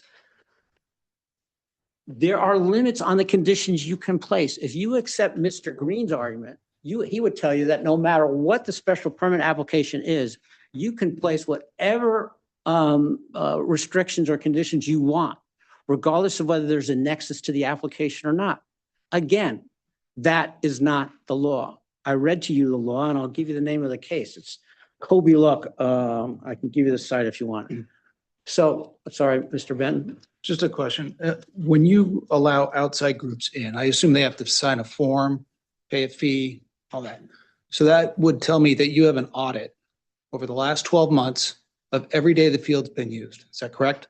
Oh, I'm sure we have a calendar when it was used, although there, as we mentioned here, there are weather-related cancellations and so forth. So So if we're trying to keep it to the same intensity, couldn't we just use the audit? And just look at it, how the field was used based on the applications and payments over the last year. Take that as this and make sure the days and the usage are the same. So I know what they sign as an agreement to when the fields are available and an understanding of how much they will use it. So, but that's an important fact, because I think that's a different type of use and it's a true audit. It's a real number. The other piece is when you look at the intensification use, when you put in perf, you have more, you're attracting more tournaments, baseball, things that usually do get impacted by rain. So it's tough for us to make a decision. The only thing I can go from is what was last year's audit? I can't tell that from this document. So I'm a little bit confused by this point about the 20% because of weather. If we are agreeing to the current use, whatever that might be, the weather's not going to impact what we're currently using the field for. I think that statement is just ancillary. It's anecdotal, meaning, 20% of the time you might get a weather delay or a weather cancellation, but their fields were still booked for the proposed time slots. Right. And so to the extent that is a cancellation that maybe the field. Cancellation would have nothing to do with it in the audit that Mr. Benton is referring to. That would just be the time that the fields were booked. Some of those may have been canceled because of weather. We don't know. And the 20%, to be clear and bring it back to March 9th, is those are the country school data around the times when the country school practices, which is a part of our overall program for all of our students, when that was, when those were impacted in the fall and the spring season. Those dates are different from the times when the fields are being rented. I imagine it is far less than 20% as a delta. So I think from my point of view, just trying to get to a happy medium here, if we have an audit, because you have the paper trail, it'll tell you two things: when it was used and who was using it. And if it was being used by local teams, small groups versus a tournament play, that's a big difference. So I don't know why we just can't use the audit of when it was used and who used it and try to keep it to the same. I was hoping for a more neighborly solution that didn't get that granular. That's all. I don't know if there's an answer at this point. I don't know. Can I make one point? Just looking at the site plan here, and if I understand it correctly, the two turf fields are the easternmost fields furthest down the hill. And I was just looking at the topo map, and the topo map shows that plus or minus they're 45 feet lower than Mr. Metler's property, plus or minus. And I'm not sure how high it goes up on Ponus and the other neighbor. So I think the field closest to closest to the athletic facility is 10 feet lower than the field further away. And, just like Dunning Field, the grade absorbs a lot of activity and sound. And so I guess I'm wondering from a design perspective, if you were to sink that far field 10 feet lower, move that dirt somewhere else. I know you got the stuff on site, and create that nesting where it's a good 30 feet and use that sound attenuation. And then again, it looks like 2 football fields away are the nearest neighbors. And, look at the buzzer aspect. It seems like you're attempting to kind of move the higher activity fields down the field, down away from the neighbors. Is that, so I guess I'm trying to figure out how you can be better neighbors, and figure out ways of attenuating that or mitigating that. And it might not even be full recess of the field. It might be additional landscaping, berming along the perimeter, something to create a barrier. On the crown of the Yeah. field above. Yeah. I don't know if Chris Hulk is on the Zoom. He may be able to Was. answer that. I do want to, Chris, did you hear that Hey, guys. suggestion? So Chris Hulk, Director of Design and Construction here for Field Turf, licensed professional engineer in Connecticut. So the fields that are being proposed as turf are as far from the neighbors on the property as they could possibly get. And we can't put them into the wooded area and get even further because that's all wetland areas. It's not appropriate to develop them. So the fields that were chosen to have the use are as far as we can get. One of the things I did go over is very similar to what you were just talking about, is there's significant elevation change between the turf fields and the neighbors surrounding the area. One of the major things that we try to do when we do these fields is to not create a substantive change of elevation, because then that would also impact stormwater needs. Right now there's an existing infiltration area that's underneath, I think it's field 4, that takes all of the drainage, or the majority of drainage, from the back of the fields. So, that would basically change all of the drainage characteristics of the whole site. So we don't feel those things are appropriate because we've moved or made sure that the areas that are being developed are as far from the neighbors as we could. Additionally, there's a substantial amount of forested area that are surrounding the whole field area. On the eastern side, that's all vegetated. On the northern side of where the turf fields are, that is also significantly vegetated. The southern side is all school property, and to the west is a slope that goes up about 25 to 30 feet and has, I think, in the range of 10 to 20 large mature trees. So I think that school is doing everything they can to put the uses in the area that is as limiting on the neighbors as they could. I believe the other thing that the school makes a significant attempt to do, and usually is very good at, is to plant more trees each year. I'm not sure if it's every single year, but I know that if we go through the aerials, there's a significant amount of trees that get added, both for people that are, donating them, and to just be, more environmentally conscious. So the fields that were chosen and the way that we developed this was to be as least impact on the neighbors as we could. I do want to make another point. I mean, some of you know, I lived in New Canaan. My kids went through the public schools. My kids played a lot of sports. They went to practices. They went to games. They went to games on that field that's below Saks, and played soccer there on the weekends. They had baseball practice at Mead. They had baseball practice at East School. All those fields are closer to the neighbors and are higher density zones than this field is. So why do these people get special treatment? I don't understand it. It's not like the school moved there after they bought their homes. They've been there. We are allowed to increase the intensity of the use. Okay? That's not the issue here. The issue is grading and filling and a retaining wall. If someone thinks that the use that those fields are being used for violates the zoning regulations, they have a remedy. It's not in this venue. It's not at this time. I stand by the fact, I don't think there's any zoning violation here. I think under your regulations, and by the way, your regulations treat municipal, in order to put a school, a public school in New Canaan, you need a special permit, same as you do for a private school. But you can Mr. Finn, you can understand the neighbor's concerns. It's, even though there might not necessarily be a limitation on the intensification of use, the perception on making the fields more robust and durable for extended periods of time during the year, taking into account the weather and everything else, inherently means, according to the neighbors and their view of it, that there's going to be more usage of the fields. So they're concerned about that.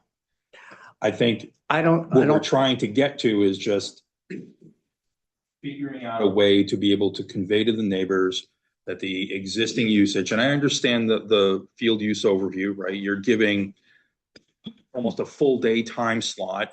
That doesn't necessarily mean it's going to be used every hour of that entire day. So there's got to be some sort of a happy medium between what we have now and what could make the neighbors feel better, that there isn't an intensification of use, that there's the same standard or regularity of play on the fields, even though it might be happening during these time slots, that it's 4 out of 8 hours a day, whatever's time slotted there, for example. I don't know how we can get to that. We need your help as the applicant to get to there, because I think the neighbors deserve it. Well, I respectfully submit that they're not entitled to any greater rights than any other neighbors who have homes back up to fields in New Canaan. And so I respectfully disagree. I mean, we've gone through a number of applications where there is an institutional use within a residential zone. So Silver Hill being one of them, St. Luke's being one of them, Grace Farms being one of them. Every one of them has restrictions on their special permit and conditions and approvals and administrative reviews. we're fine with an administrative review. We've already said that. But with regard to, for example, Grace Farms, they needed a special permit for the use. They were not a pre-existing use. In addition, those were special permit applications for the use. The Silver Hill Hospital, they wanted to take land and change the use so they could expand their footprint. We are not expanding these fields, okay? We are turfing them. As I said before, and I stand by this, we don't need a special permit to turf a field. We need a special permit for grading and filling. And I respect that you want to try to work out a solution here. We offered to meet with the neighbors back in December. We sent them the field's use chart a week ago. And now we get blindsided. Now I want to, and here's another example. This is a printout of one of the things that Mr. Green submitted to Sarah and me today. This says, this is like 75 pages of one outside entity's use. That's Verizon's use schedule, right? Or the I think that's from an outside soccer group. outside soccer group. Yeah, yes. It's Green Warriors. Yeah, okay? those guys. This shows you there's one for, I think, 2025 and one for 2026. I did not page through this, but this shows a tremendous amount of use, of current use of these fields. And the dates here are March 16th, March 18th. March 20th. Come on. They gave this to us and they gave it to you.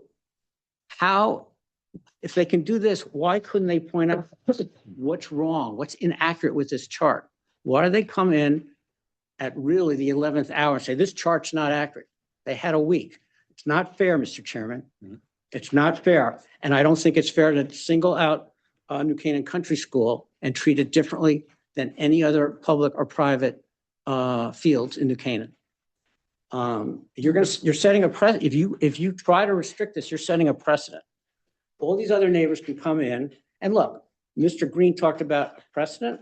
Well, there are times to divert from precedents and there's not. So unless you're going to divert from the precedent of allowing fields to be used for what their intended purposes are without restriction, then the same should apply to New Canaan Country School. Okay. Can I make a comment? We finished public comment earlier. We finished all public comment earlier. Sorry. We need to establish guardrails. Sorry. We can't keep going back and forth. I just think. I'm sorry, we're done. That's what's going on. You should have raised your hand earlier. I'm sorry. Commissioners, any further questions to the applicant? Not a question, it's just, we as a commission asked for the field use overview, and I was able to look at this before we came here. And I wanted to come with my thoughts that I was surprised also by the field use, because I'm not a neighbor, but I have spent weekdays 5 to dusk and weekends 8 to 4, fall, spring, and summer on a very regular basis for 8 years. And I haven't seen that type of usage, but as you know, not speaking as a neighbor, but as the person that has gone there regularly for 8 years. I don't know what else to say other than I stand by this, and how it shows the present usage of the fields. It is only some of the fields, as you can see from the bottom part. And as we tried to articulate at the top, and as Mr. Radman just said, it's not the entirety of that time, but we tried to give the windows in which this does happen. And I can say, I obviously am a neighbor because I live in school housing and I go to walk my dog, and there are plenty of times I walk out and say, oh yeah, that's right, there's a game today for that team. We'll go walk them somewhere else. And it could be that I've missed the times that they're there, just like you. And, but this is a little bit general, saying that it's always used during those times. And I just wanted to say, just my reaction was a little bit of a surprise as well. Thank you. We did the best we can to share the usage. We did it generally thinking that was the best way to do it, in addition to our assertion about how we plan on using it in the future, which is not intensifying the use over its current. And I recognize what the neighbors are insinuating, but it's true. What's our requirement on this application? For timing? Yep. I haven't run it officially, but I don't think we've asked for any extensions yet. Because you get 35 days from when we open the public hearing, which we opened it on March 9th. So I mean, we're what? April 20, 15th. Yeah. So, but I mean, we could ask for an extension. The applicant would have to grant the extension to the April meeting. Which, creates other scheduling issues. I don't have a problem doing that, but what are we going to achieve between now and then? I was just interested in Mr. Benton's recommendation on the audit. I agree with that. And trying to get a little more granularity.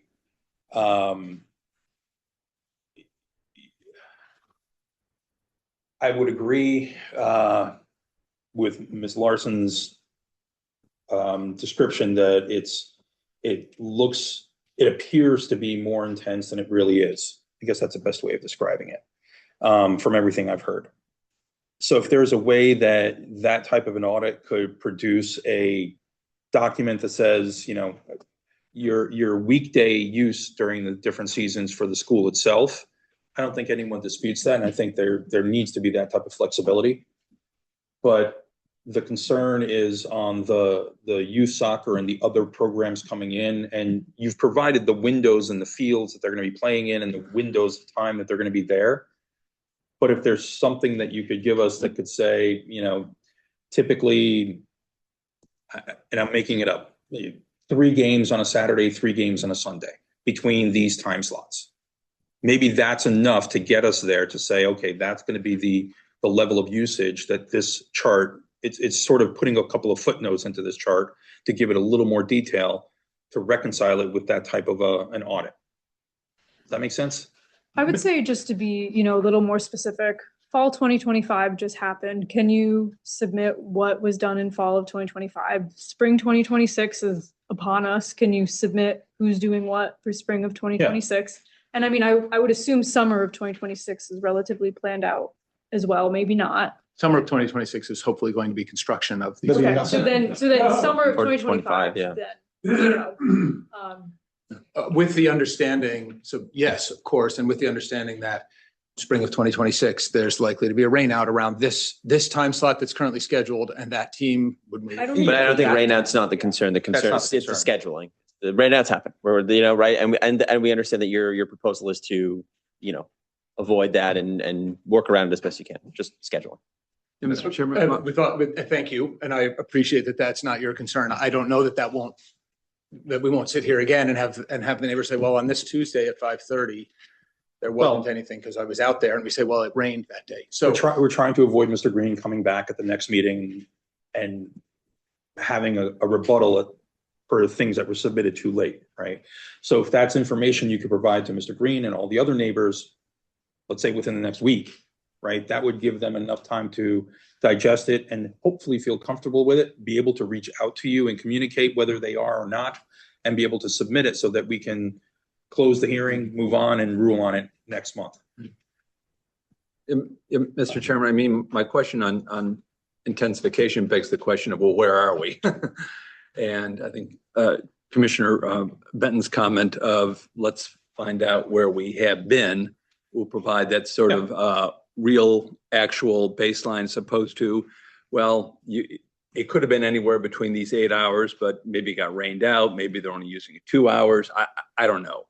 And this would provide information towards us to get a sense of really what are we dealing with and what could we be dealing with. And so I would find that very helpful, frankly. I think it's a very good suggestion from the Commissioner So Benton. if This is only after school hours and weekends, is that correct? We were saying sort of that like between 8 and 4 during school hours, we understand that the country still uses the fields and that's that. Commissioners, I mean, I'm under the impression that during school hours, it's kind of fair game, right? They're going to be out there using the fields. It's really after hours and weekends that are a concern. Neighbors want peaceful enjoyment. You want to be able to use the fields. We have to find a happy medium. That's all. So if you could provide that, and if you could, agree to an extension to be heard at the April 28th meeting, that'd be great. I would just ask in that documentation you had there, you also described what the type of use is in terms of local versus tournament play, anything like that, that just helps understand. There's no tournament play at this time. It's local teams practicing or playing games. As long as that's documented, then there should be an issue. It's fine. Nice. As long as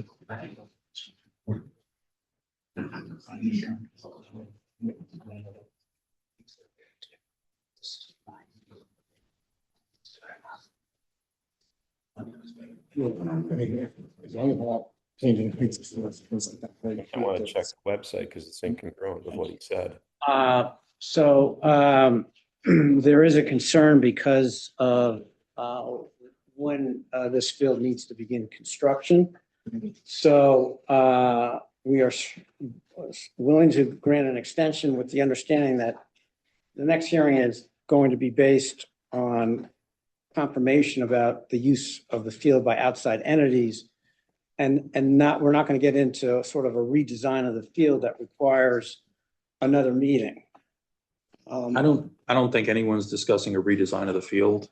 Again, the application here before us is because of volume of earth movement in the retaining wall, with this concern by the neighbors about the use, right? Yeah. So if there's and what we've heard clearly tonight is the specific concerns that they have relative to the use, and what we just described, I believe would be sufficient to assuade them of those fears and document.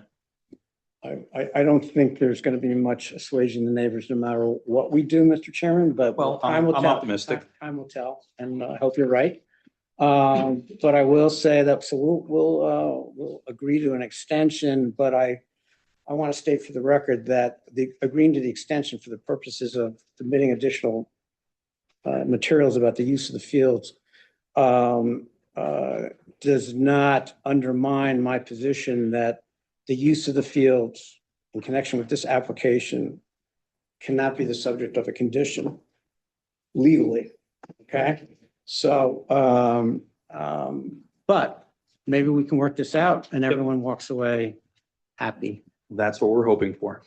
Seems to Great. undermine the client's position, that's all. Include, can you submit that information in the next week to 10 days? If that's reasonable, without a doubt. Submit that to the planner. She can put it on the website, and everyone, all the neighbors that are here that are Mr. Green, whoever's interested, by approximately April 10th or 12th or so, that information will be up on the website. Please look at it. Please review it. And if you have questions or concerns, speak to the headmaster here at the country school, express your concerns, try and work it out. And if you want to submit something in writing as to why you don't think that condition is legal and what your support for that is, that would be helpful as well. Okay. Agreed. One other point, and that is, so we're going to submit this information in 7 to 10 days. I think it would be very helpful to hear from the neighbors at least 10 days after, after we submit our information and not have to wait. Yeah, I was going to suggest no later than 5 days before the next meeting, 5 business days before the next meeting. Well, okay. That's the same, 10 days after you submit your paperwork, the same thing. Okay. I'm just working backwards from the meeting date. Okay, I'll take your word for it. Thank you, Mr. Chairman. Thank you. All right, so just for the record, it's being continued to April 28th. Being continued to April meeting, correct? Yes. Make sure everybody knows their submission dates. Yeah. Are we staying in this room or are we moving? No, we're staying. Finish it. Okay. They're still in there, aren't they? No. No, they left. They left. They've gone, yeah. We're already here. We're not going to move people. Taking a 5-minute break. Everyone, let's call it a 3-4 minute break. There's like a bunch of people in the hallways. Yeah. Good evening, everyone. Settle down and we'll start up on the next application, please. I apologize, we can't move into the other room even though it is available. This meeting was publicly noticed for this room, and the last thing we want to do is jeopardize anything legally associated with the application, so we will continue the application in this room. This is item number 4 on the agenda, 30 Parade Hill Road. Upon application of Amy Suchins, McDermott, Reynolds, and Glissman PC, authorized agent for GHF Parade Hill Road LLC owners, for site plan approval pursuant to section 8-30G of the Connecticut General Statutes to construct a 14 residential unit structure in the B residence and half-acre zones at 30 Parade Hill, map P, block 42, lot 852. Just to give fair warning, well, let me start here. Ms. Suchins, how long do you need to make the presentation on your side? We are. Approximately. I would say half an hour to 45 minutes. That's fine. So what we'll do is we'll take half an hour to 45 minutes for your presentation. I appreciate the public's patience and waiting for this to be heard. After that, we will take public comment. We are going to limit comments to 3 minutes each. 3. Half hour to 45 minutes. Why aren't we able to speak more than that? Because we typically limit public comment to 3 minutes each because there's a lot of public coming up here and they're the applicant. They get to present theirs for the full duration of what their presentation takes. Additional written comment can always be submitted to my office, the Planning and Zoning office, which gets, put into the record while the public hearing is still open and is reviewed by the commission with the same weight as spoken public comment. I don't think so. Sarah, have any of the neighbors or have they collectively filed as interveners, or is there attorneys representing any of them? We have no legal interveners on the application. Okay. To that end, we will. Can I ask a question on that? I thought it had to be after, if there wasn't a field filed to become intervener. And you have to be within 100 feet of the property. I can't provide, specific legal advice in that sense. You have to be within 100 feet of the property to be notified of the hearing. you can be an intervener beyond the 100 feet. But it would be up to you to, collectively hire an attorney and represent yourselves as interveners. We will be hearing public comment, like I said, 3-minute intervals. We're going to be stopping the meeting at 11 o'clock tonight. We will continue this to next month, and we'll have to determine at the end of this, we're just out of time. We'll have to determine the date, whether it's going to be a special meeting or it'll carry into our regular April meeting. And we'll figure that out when we get to 11 o'clock. So feel free to begin.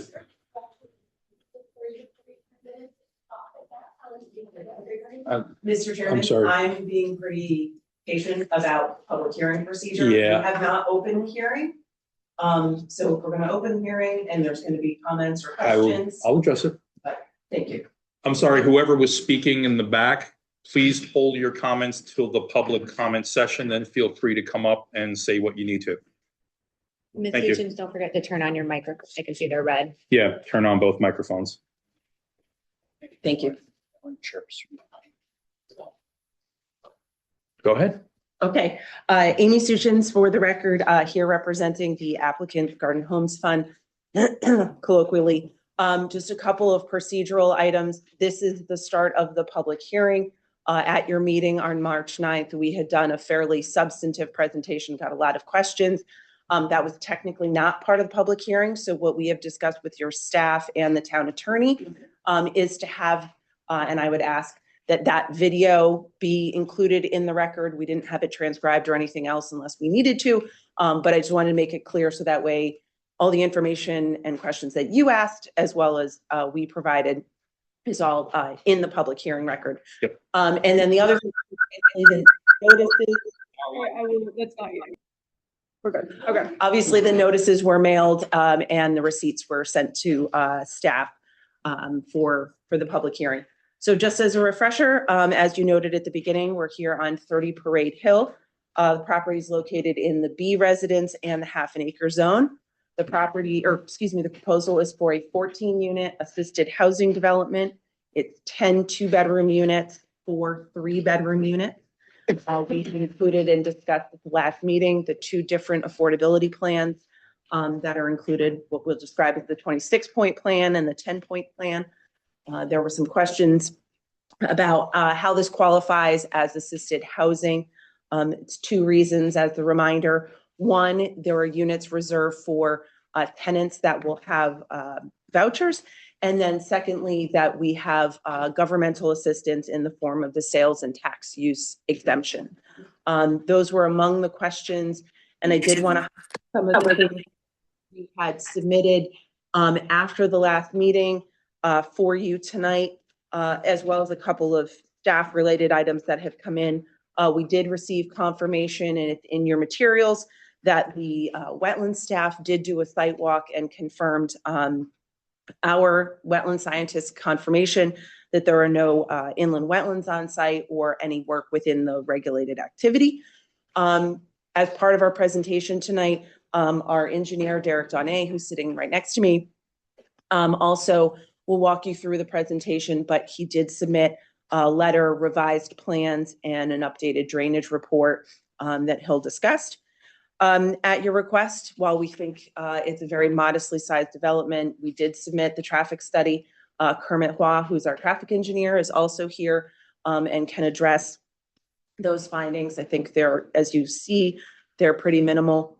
Eric Rains, who is not here tonight, but is our landscape architect, has done a lot of other work in New Canaan, did update the landscaping plan to enhance what we had showed on the plan at the last meeting. That was also submitted to you. David Rich is here tonight. If there are any other questions about how the voucher program works, we had submitted information from the Housing Collective as well as Charter Oak Communities in Stamford. He's happy to answer any questions that you might have. There were additional other items that had come up during the last meeting related to site and building design, things like play areas, sidewalks, building finishes. That will be part of our presentation tonight. We're going to walk you through all the technical pieces, as well as the fact we submitted sort of a Q&A your questions and the responses. So we're happy to address any of those as needed. But just so you understand what our presentation is going to be, I'm going to turn it over to Derek. He's going to walk you through the site plans. Andrew Hennessy, who is our project architect, he is here. We did include some renderings. He'll walk you through those items. Kermit Hua is our traffic engineer. He'll be next. Dave Rich is here from the Housing Collective if you have the questions. And then Helen McLinden, who is the president and CEO of Homes with Hope in Westport. She's here to describe the relationship. There had been some questions about where Garden Homes had done this type of development, where it developed an apartment complex for that was then sold to a housing nonprofit. Helen is the one who was involved in that and is running that development now. So she's here to talk about her experience with taking over the development. And then obviously we're here if there are any other questions. I think our presentation will probably address a number of the things that came up in the public comment. I think there was a lot about stormwater and parking, traffic, et cetera, all of which will be part of the presentation. So with that, I'll turn it over to Derek. Good evening, everybody. My name is Derek Donay from the firm of DeAndrea Surveying and Engineering. I'm a professional engineer licensed in the state of Connecticut, and our firm provided the site engineering services for the applicant. We were tasked with preparing a detailed site design that would address site grading, utilities, and manage stormwater runoff such that the development will not cause any adverse impact on adjacent properties or local stormwater runoff patterns.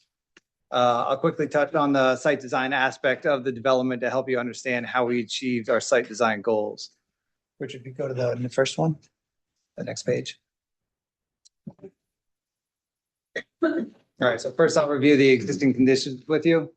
As you see that exhibit there, the property is a little more than 16,000 square feet in size, or a little over a third of an acre. It's located along the western side of Parade Hill Road and is bordered by residential properties to the north, south, and the west. The site currently contains a single-family dwelling with a paver patio and asphalt driveway.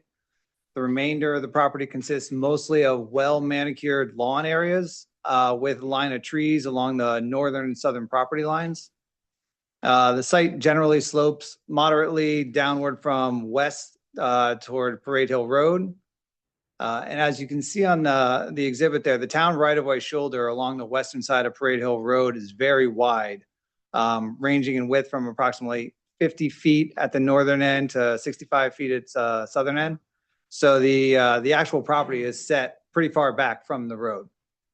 There are no inland wetlands, as Attorney Suchi said, on or adjacent to the site, and the property is located outside of all the flood hazard areas.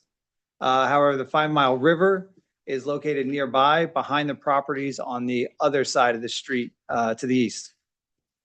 The majority of the stormwater runoff from the site flows directly toward Parade Hill Road, going toward the east.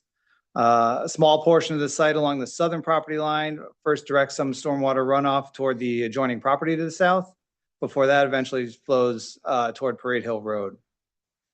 Approximately 28% of the site is currently covered with impervious. That's the driveways, the house, the pavers and walks. There's no stormwater treatment measures currently on the site. And all the stormwater runoff that flows from the site is eventually discharged into the nearby 5 Mile River. Now, if you go to the next slide, I'll go over proposed conditions.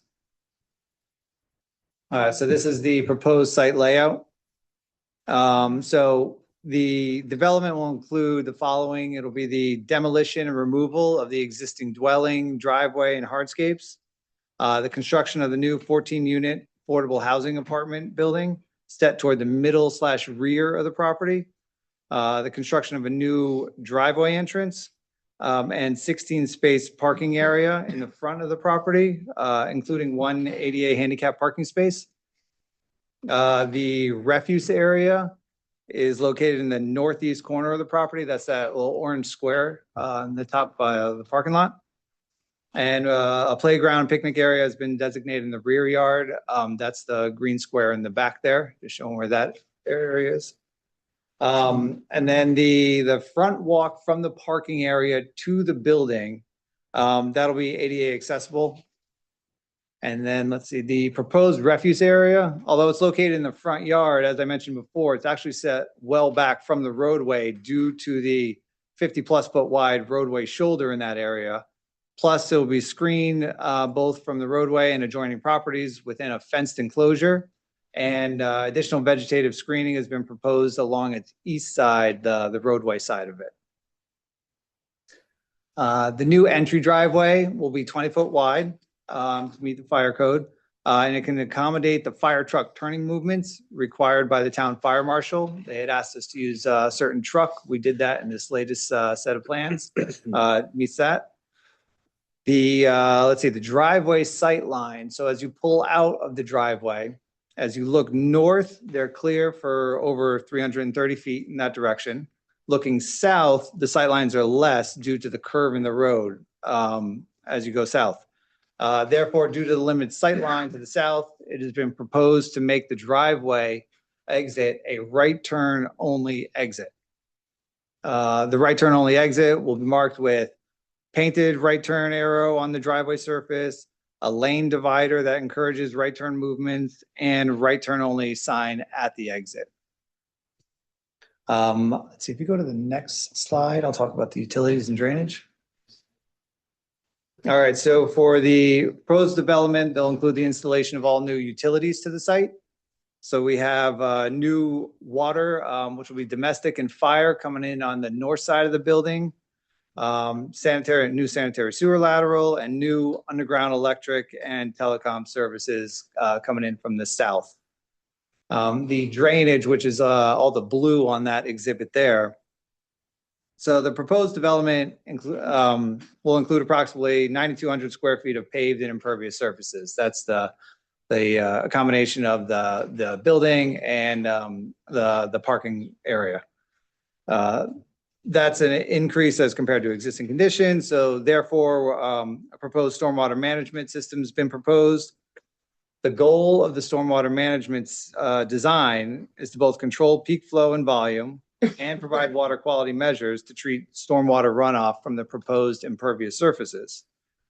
This goal was obtained through the use of several water quality treatment and infiltration measures. The following stormwater treatment and control measures were proposed on this. So we've got catch basins with deep sumps and traps used as pre-treatment. They are used to reduce grit and floatable from driveway areas. The stormwater runoff from the proposed parking area, so the gray rectangle up there, all of that runoff will be collected and routed through a hydrodynamic separator. That's one of those swirl concentrator units. And that's to, let's see, that's run through that prior to going into the retention system. And those units, the purpose of them is to further remove sediment and oils before discharging to the retention system. And then the blue rectangle there, that's one of those subsurface retention infiltration systems. It's got Cultec units there. It's been sized to retain a minimum of water quality volume.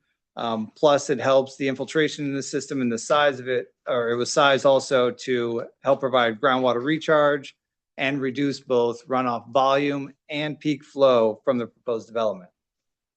The high overflow from that system is directed into the Parade Hill Road storm drainage system and eventually out the 5 Mile River in a similar manner as under existing conditions. Through the combination of all these measures, we've been able to provide stormwater management design that treats, retains, and infiltrates stormwater runoff such that we can boast a reduction in peak rate of discharge and runoff volume for the 1 through the 100-year design storm events for all points of concern in accordance with the town of New Canaan's drainage policy and the 2024 Connecticut Stormwater Quality Manual. Throughout, and I'll just briefly go over erosion control measures throughout demolition and construction phases of development. Appropriate sedimentation erosion control measures will be implemented around the site, including an anti-tracking pad in the construction entrance, tree protection, silt fencing, catch basin and yard drain inlet control, and construction fencing around other parts to help delineate the limits of construction. As Attorney Suchi had said, we've already received preliminary review comments from both the fire marshal and engineering department. We updated our plans and reports to reflect the majority of those comments. They were very minor comments that we received so far, and we're in the process of obtaining additional information to respond to some of the remaining comments, which we have no objections to. The fire marshal had requested a fire hydrant on site. So we're currently showing one on the northern part of our parking lot area, and we put a note, we'll coordinate the final location with the fire marshal to make sure that it's in the right spot for them. He also requested a flow test on the water main along Parade Hill Road. So the applicant is in the process of coordinating to get that information. One, some of the additional engineering comments that they wanted was in regards to sanitary sewer, because we're increasing the discharge from the site. So they wanted to have the sanitary sewer main in Parade Hill Road cleaned and inspected. Yep. And then also to install one of the flow meters, one of those monitors for a couple of weeks in the manhole in the street there. So we're getting that coordinated as well. We've already got someone signed on to do the flow monitoring, and we're going to get the pipes cleaned and scoped soon. So we have no objections to this request. But that was pretty much it. Any of the other comments were at a note here or there. There weren't any other major comments. In regards to the drainage design, she had no comments. This is town engineer Maria Coplet, had no comments on the drainage model or the design. She did request that we add the property frontage in the right-of-way up to Parade Hill Road. So that's what we did in our last round, and that was submitted as part of the drainage report. It had no additional impact. Our system, we still had a reduction in peak flows and runoff volume. In conclusion for this, the site design we have developed is currently proposed will provide water quality treatment and manage stormwater runoff such that the development will not cause any adverse impact to adjoining properties, local drainage patterns of the nearby 5 Mile River. And it is our professional opinion that the development can be built. That the development can be built without adverse impact to public health and safety. That's about it for now. I'll be available later on for any questions, comments, unless you want to ask me anything now. Otherwise, I'll pass it on to the architect, Andrew Hennessy, for his presentation. Thank you.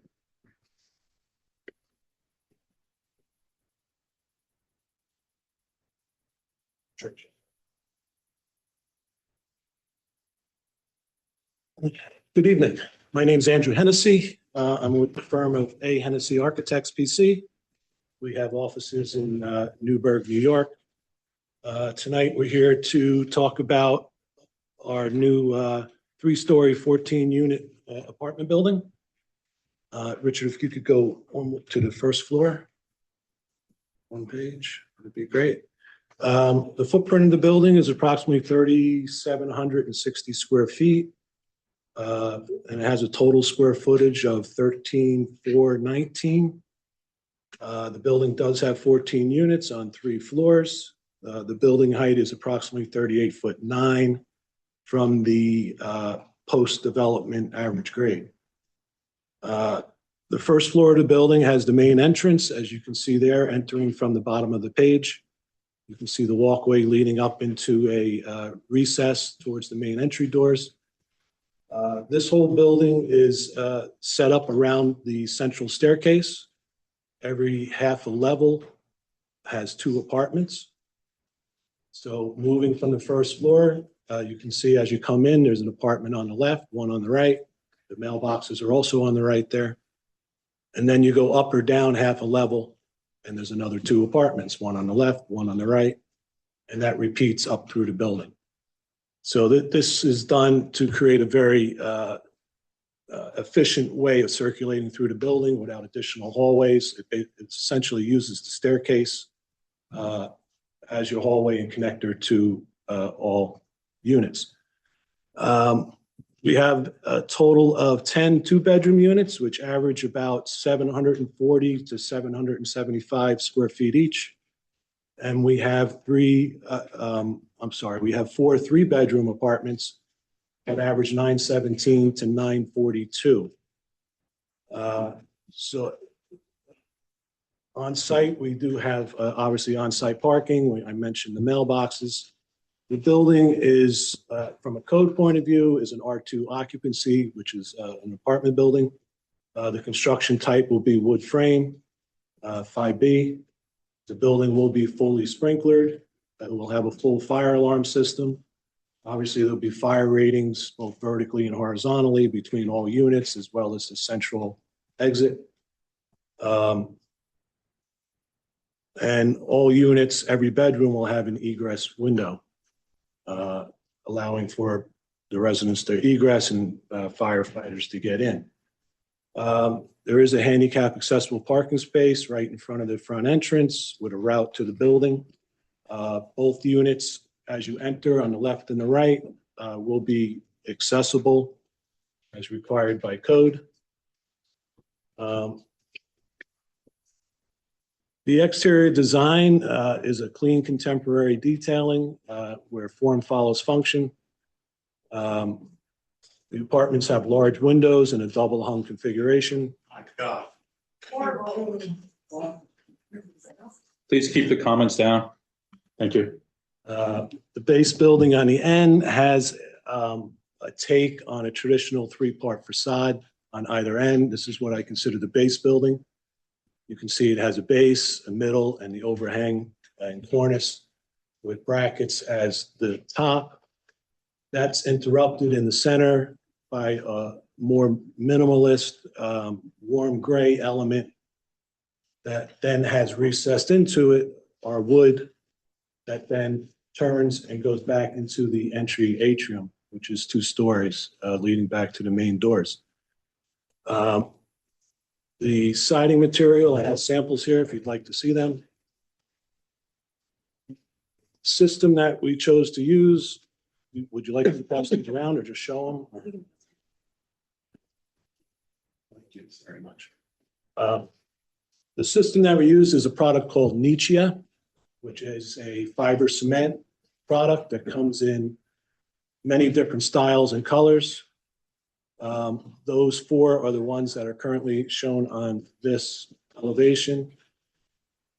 What's nice about the Nichia product is that it's a complete system, very high-end system. What I mean by a complete system, it forms what's called a rain screen on the outside of the building. This creates a secondary drainage plane behind the siding. So your siding is your first drainage plane, and then there's a secondary drainage plane with an airspace behind it. And the Nichia system has all the clips and furring and flashings and everything needed to create this full vented and drainage system behind the siding. So all the materials were picked to be durable, fire and wind resistant, and were selected to provide a scale suitable for a residence.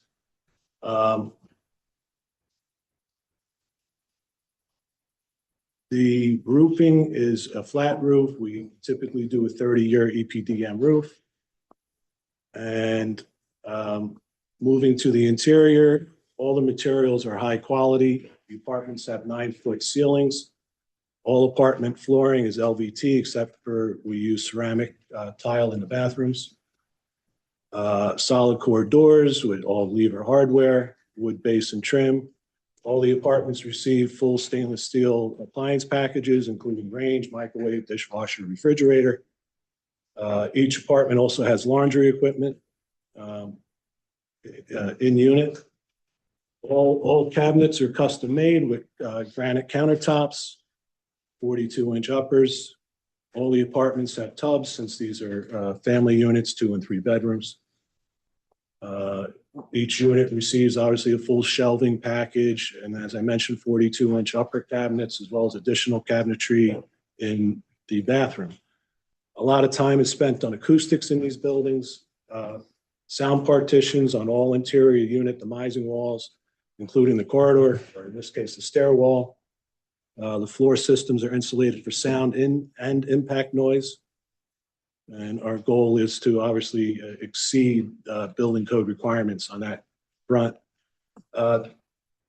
As far as security, the building entry doors remain locked and use electronic hardware to allow entry both for residents and to be buzzed in for neighbors or for visitors. And all units will have separate utilities, electric, phone, cable, internet, etc. For energy efficiency, the building is highly insulated using essentially passive house techniques. The exterior wall is a double stud wall, 12 inches thick, and it receives 2.5 inches of spray foam, and the remainder of the void is filled with spray fiberglass, which far exceeds code. Additionally, on the exterior, there will be 2 inches of rigid insulation, continuous, which spans all floor plates and all other thermal bridges. The roof, the full truss, the roof will be done with roof trusses, and which are approximately 2 feet deep, and that space will also be completely filled with spray fiberglass insulation. And the roof deck additionally receives 2 inches of rigid, bringing us over an R70 in the roof. In addition to that, we spend a lot of time detailing air sealing, and this is done in 3 ways. One is with the rainstorm system I had mentioned before.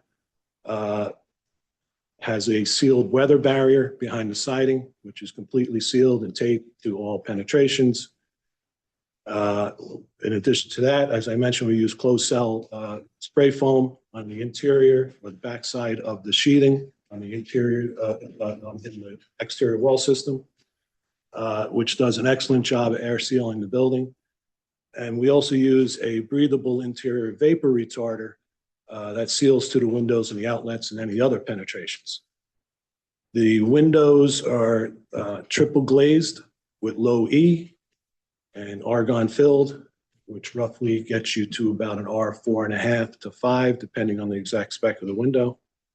The HVAC systems would be a split system heat pump for each unit.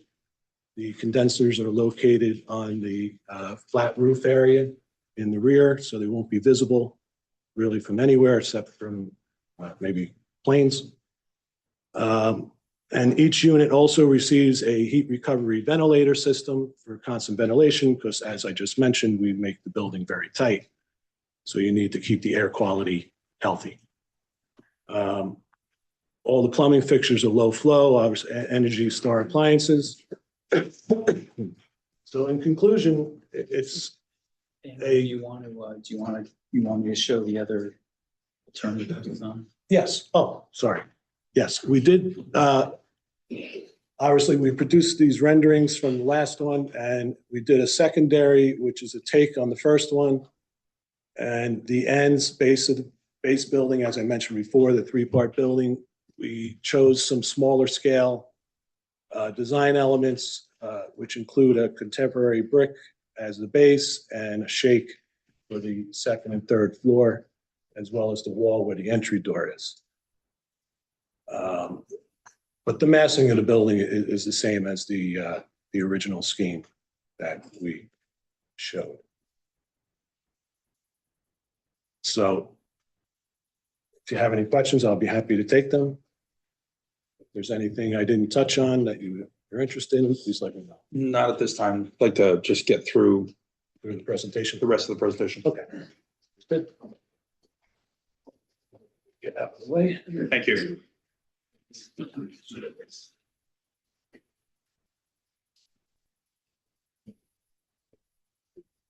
Good evening, Mr. Chairman. For the record, my name is Kermit Hua, last name spelled as H-U-A.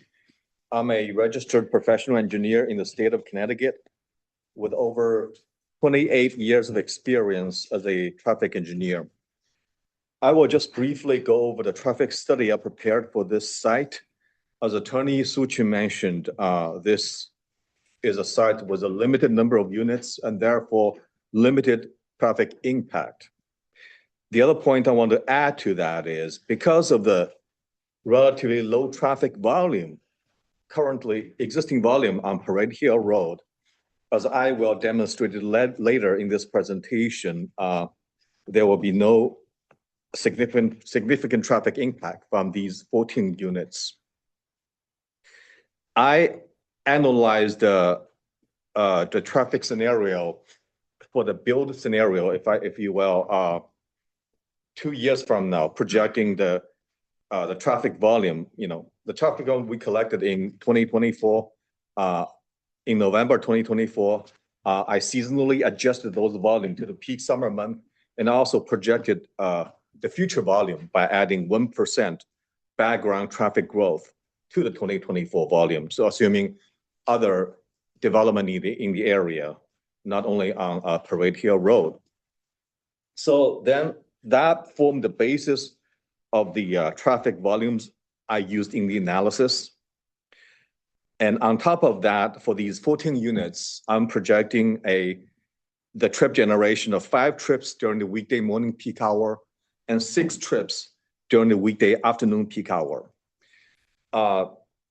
This always raised the question, why you only have 5 and 6 trips for 14 units. The reason is the peak hour we are analyzing are the peak hours of the streets, morning peak hour and afternoon peak hour.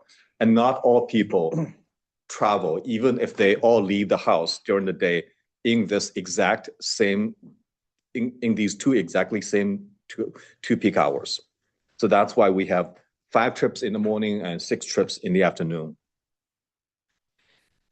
The analysis results show that within these 2024 projected volume, with these 5 and 6 trips, the driveway intersection will operate at a level of service A for all approaches during these 2 peak hours. If you look at the report in table 3, you may notice that I only show the results for the driveway approach and the northbound left turn and northbound through approach.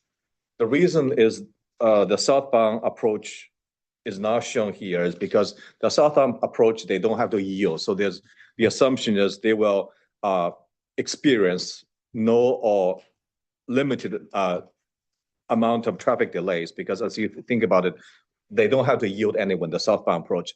The northbound approach, because you have a left turn, you have to yield to the southbound through movements. So that may generate some traffic delays.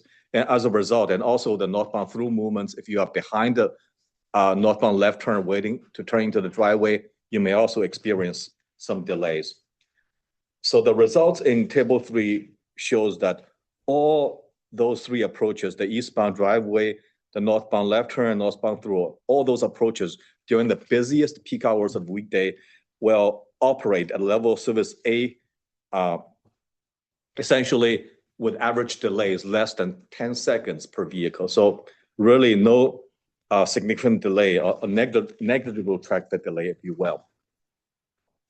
I also looked at a recent year accident records of more than 3 years on the adjacent segment of Parade Hill Road, based on using the data base maintained by the University of Connecticut. Only 2 accidents were reported during the more than 3-year period.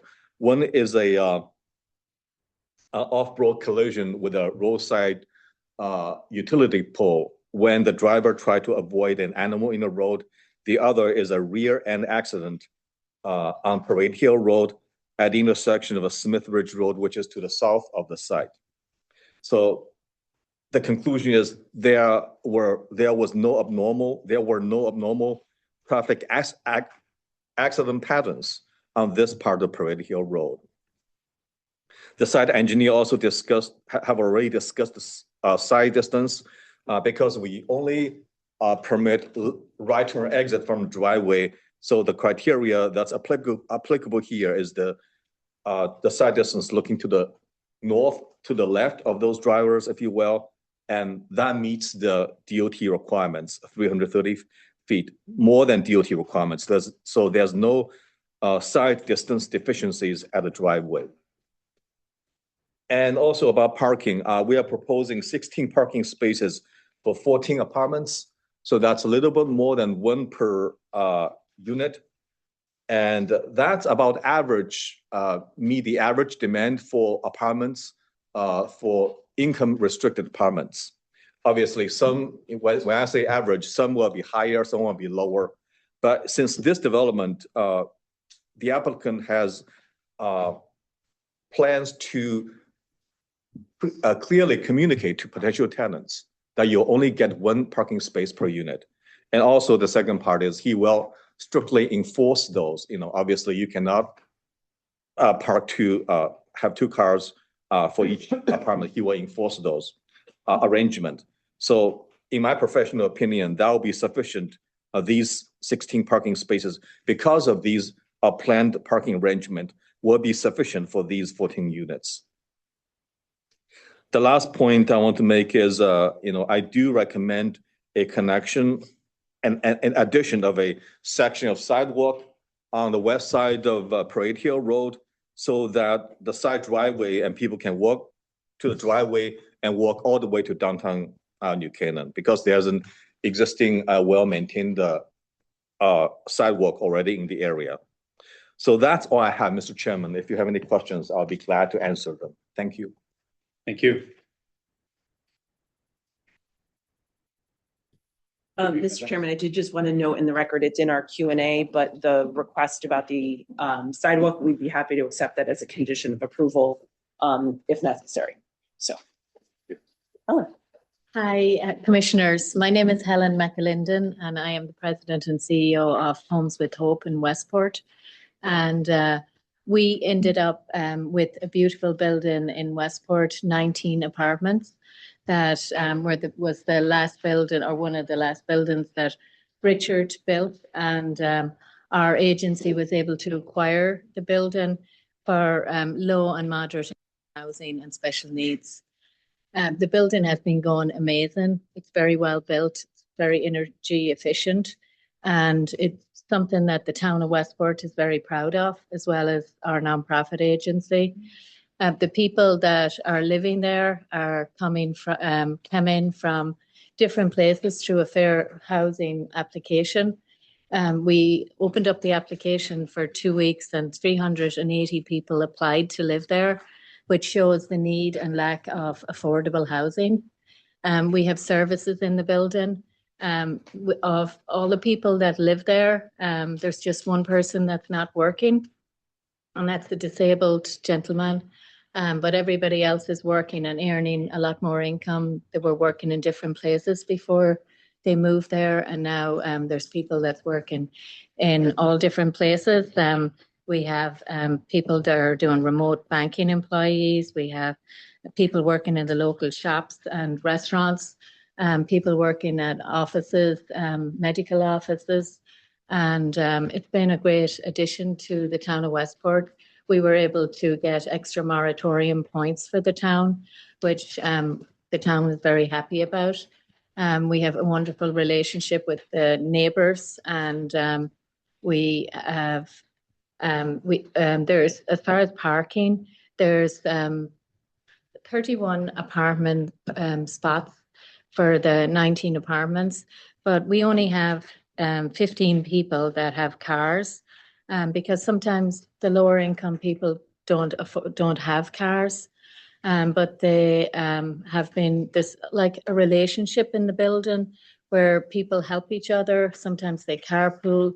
And in Westport, we have a service that's provided by the town and the city of Norwalk called Wheels to You, and they use that. But overall, I just want to say how successful this building has been. Richard and his team delivered a beautiful building to the town of Westport, and it looks out over the water. It's right downtown, and the address is 122 Wilton Road.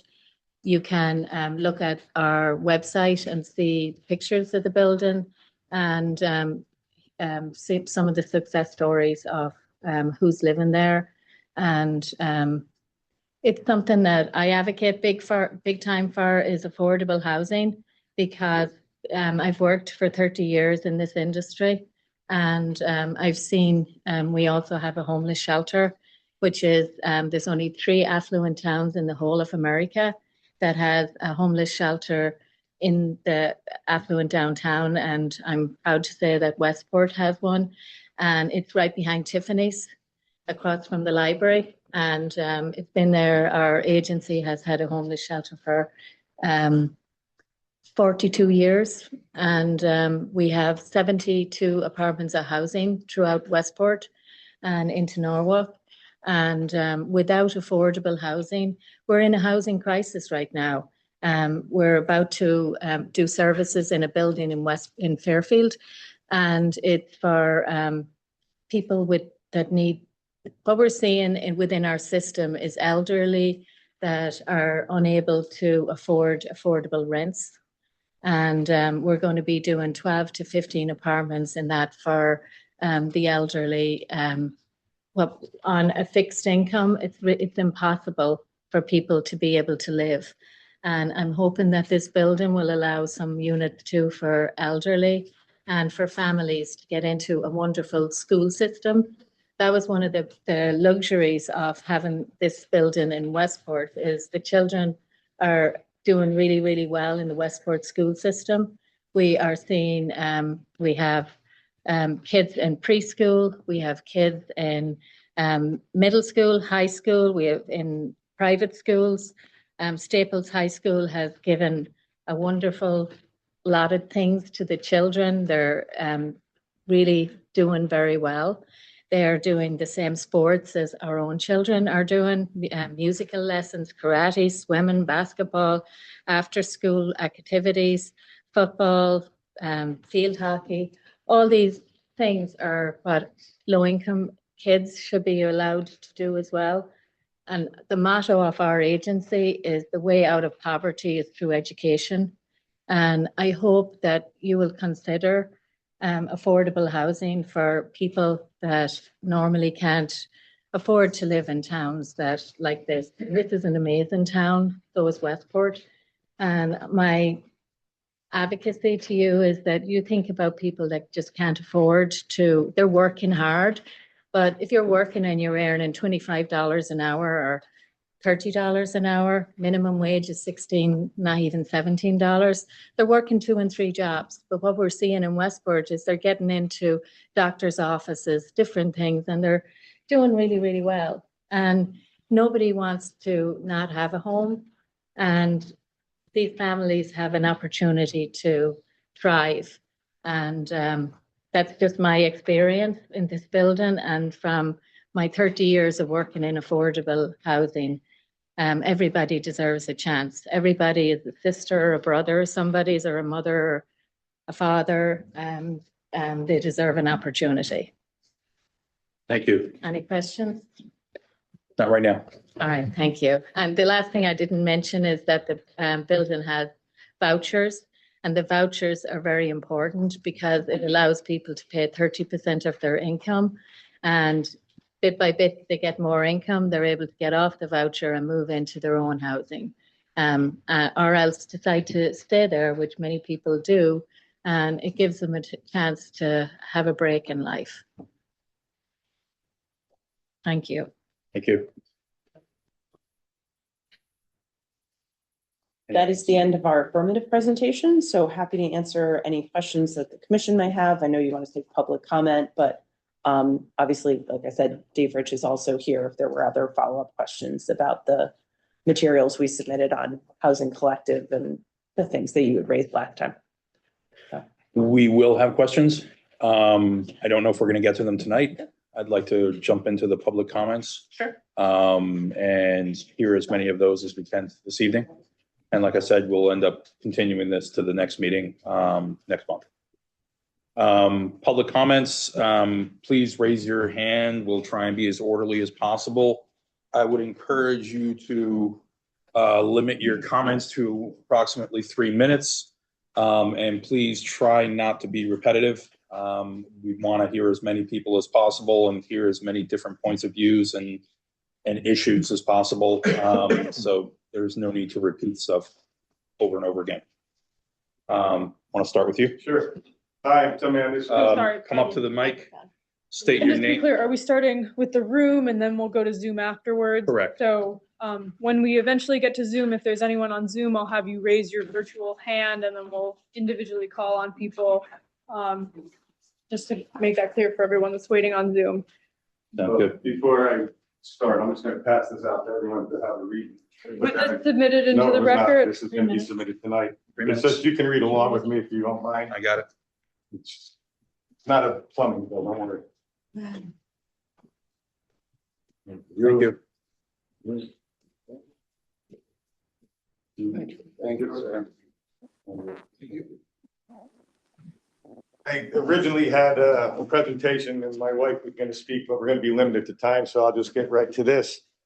Please state your name and your Hi, address. yep. Good evening, Mr. Chairman and members of the commission. My name's Tim Anderson and I'm a resident of New Canaan for over 35 years. I live on Parade Hill Road. I'm a licensed plumber in the state of Connecticut. And I support safe communities as well as successful affordable housing. This specific 14-unit, 3-story walk-up on a 0.037 acre site in a half-acre residence, B residence zone, raises serious site-specific public health, safety, and welfare issues that must be addressed before approval. See attached screenshot, please, on the back page of the developer's March 9th, 2026 presentation. It would help if I put my glasses on.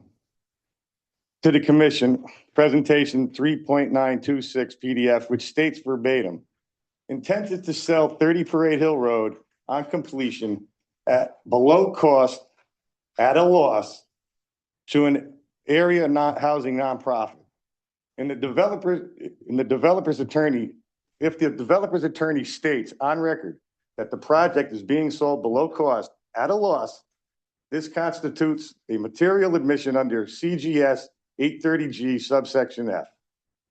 Under subsection F, if the commission reduces the number of units, the burden shifts to the applicant to prove that the reduced project is not financially feasible. A direct statement that the full 14-unit project is already being sold at a loss is strong evidence that a lower density version would be equally successful, yet still viable. The commission may therefore reduce the number of units while balancing the need for affordable housing with the substantial public interest in public safety, health and welfare under Village of Euclid versus Ambler Realty Company, 1926. Courts treat such on the record admissions as binding and highly persuasive. Recommended commission action is to note this admission in the record, reduce the number of units under 830 GF, and find that the reduced project is financially feasible while balancing the need for affordable housing with public safety, health, and welfare. Thank you. That's all I have. Thank you. Beth? State your name and address, please. Yeah, my name's Dick Troy. I live on Elm Street at 330 Elm Street. I just had 3 quick questions for the applicant. Number one, since most of the buildings in the neighborhood are white, are they giving any consideration to whiten up the front of the building so it doesn't look black or dark or gray in contrast? Secondly, are they considering shielding? It's set back about 100 feet from Parade Hill Road. Are they considering putting in trees and that kind of thing so that you don't really see it so much from Parade Hill Road? And number 3, there's a limited number of parking spaces. That means if a tenant is having a dinner party or a committee meeting, then are they able to park on Parade Hill Road or are there limitations on the parking? Thank you. Thank you.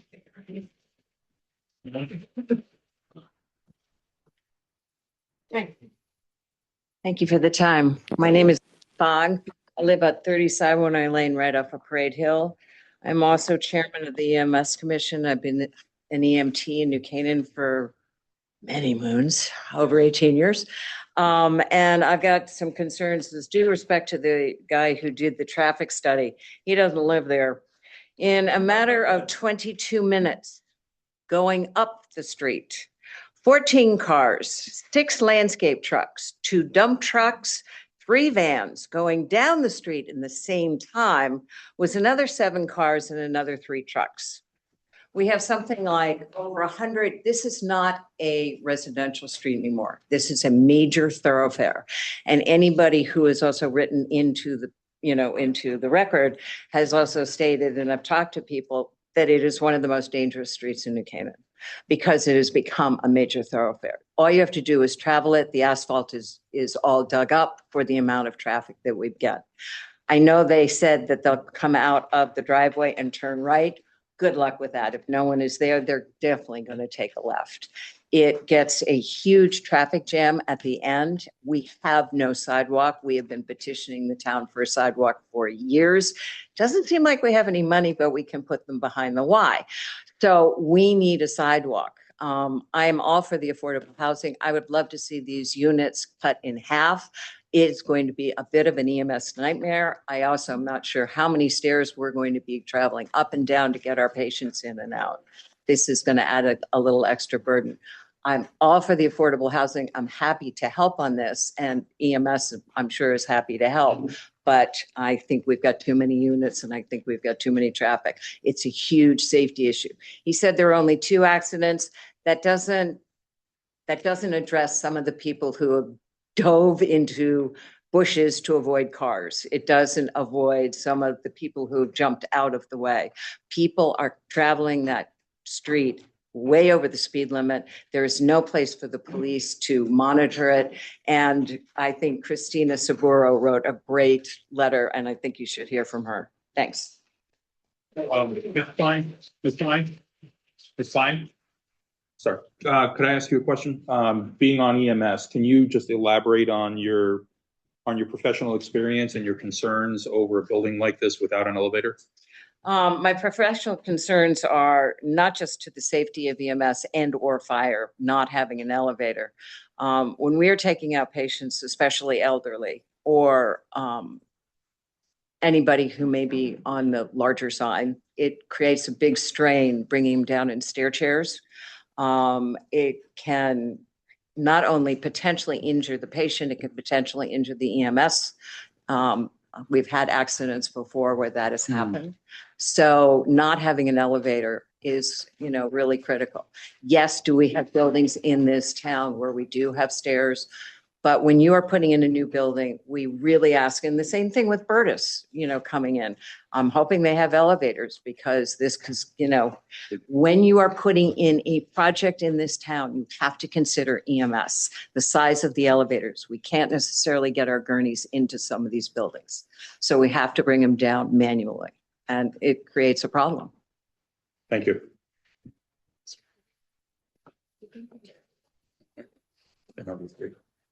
Anybody else? Yes, sir.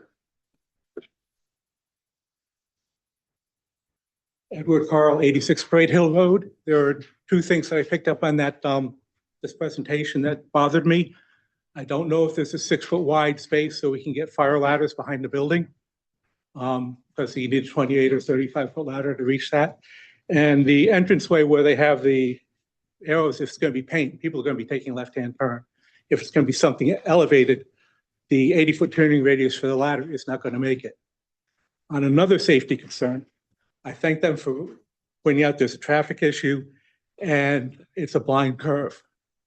When they unload equipment in front of there or wood supplies, they should have 2 flaggers out there, not only to protect their own people, but protect the residents and the other people who are traveling up and down the road. And high issues, things like when they're paving or they're bringing cements in, they should be required to have police there for their safety and for ours. Thank you. Thank you. Thank you. Anybody else? Yes, sir.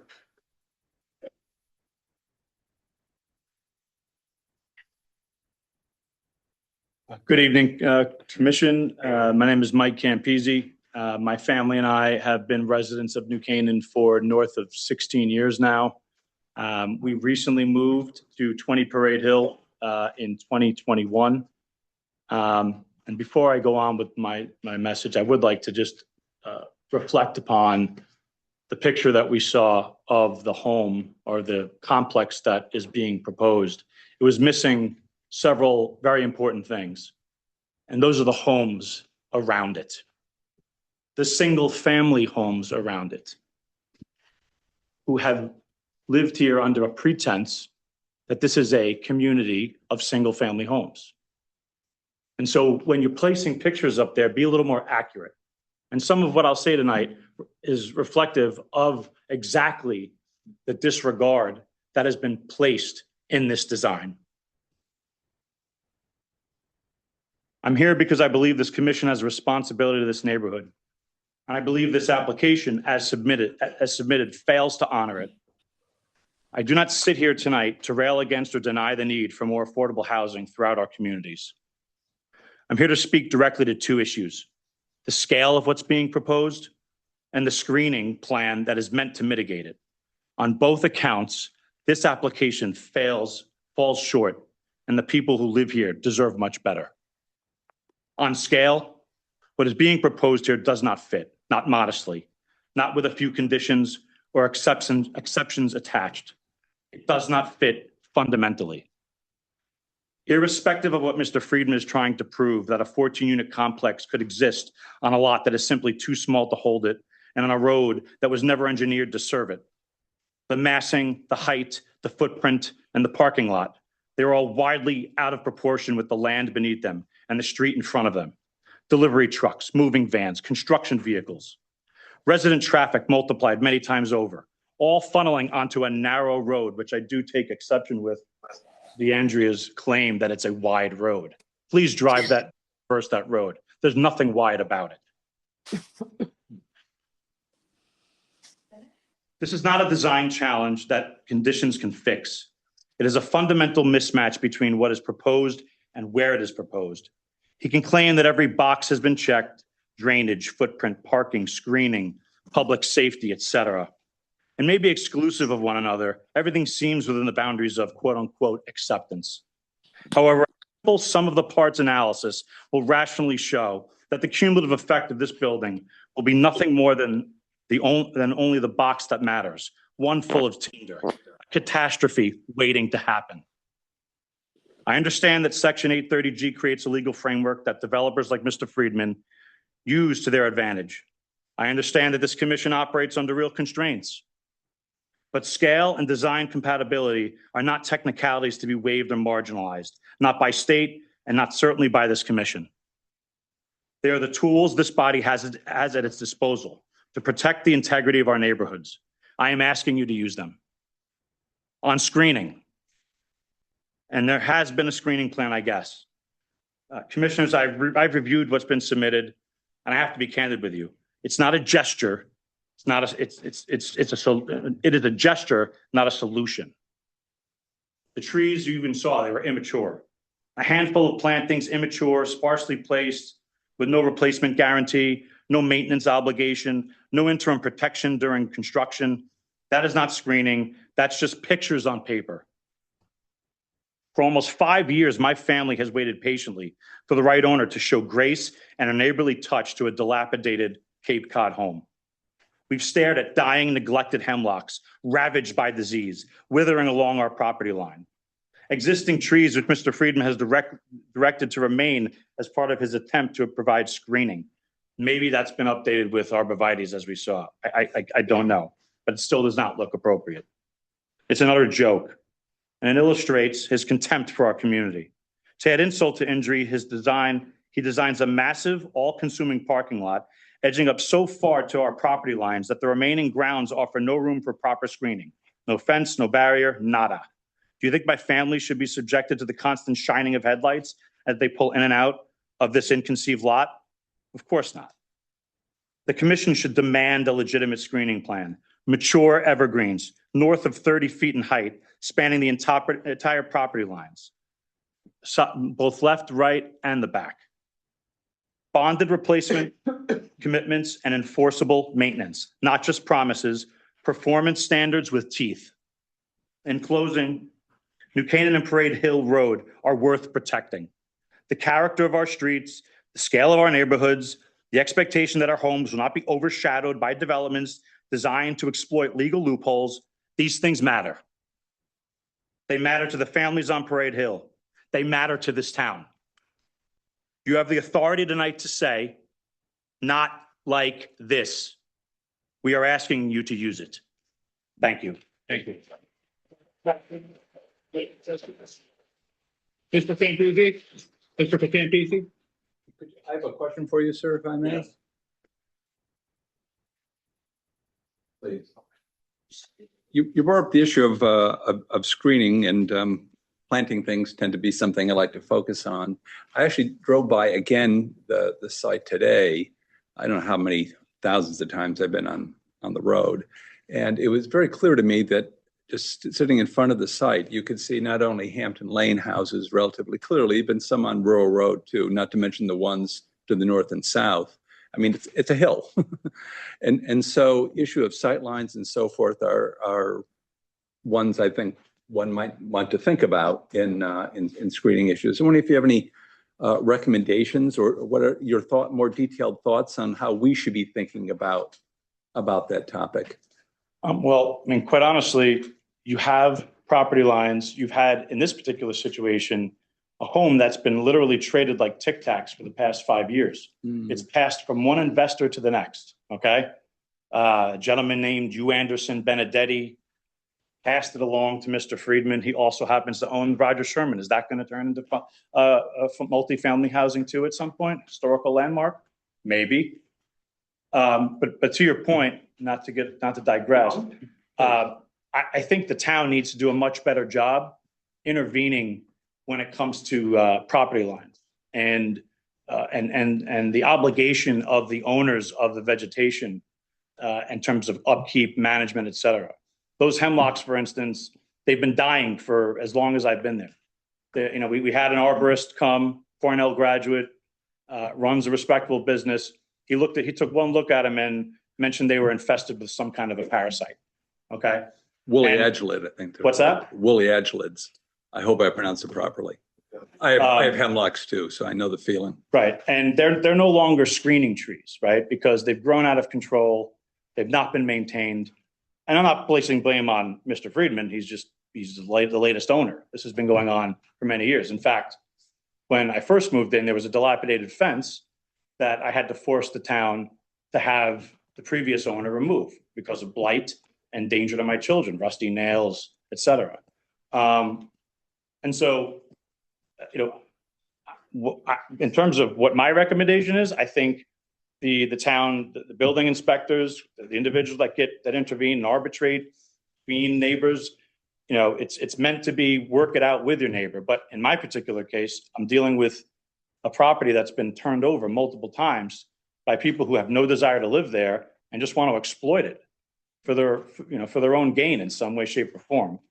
And while he probably is taking a loss on the building, being married into a commercial multifamily business, we know the way this game works in terms of management, right? I'm sure he will secure the rights to manage this building and profit off that in a separate entity. Maybe I'm wrong, and I'd love to hear his take on that. A technical question, last one. Are there a lot of deer in the area? Because one of the issues I found is if you have deer, there are some plants they will just, it's like Agent Orange, they'll just wipe them out. And some they won't touch. So that becomes an issue in choosing planting materials. So if you have any advice, I would find it very helpful. We have deer constantly in our backyard, constantly traversing the properties. We have bobcats, we have fox. It's a veritable, wildlife bonanza in our backyard and in Mr. Friedman's yard and in, the other neighbors who will probably speak tonight. So yes, it is an issue. We don't have any fencing to stop them. But, we'll have at times 5 or 6 deer.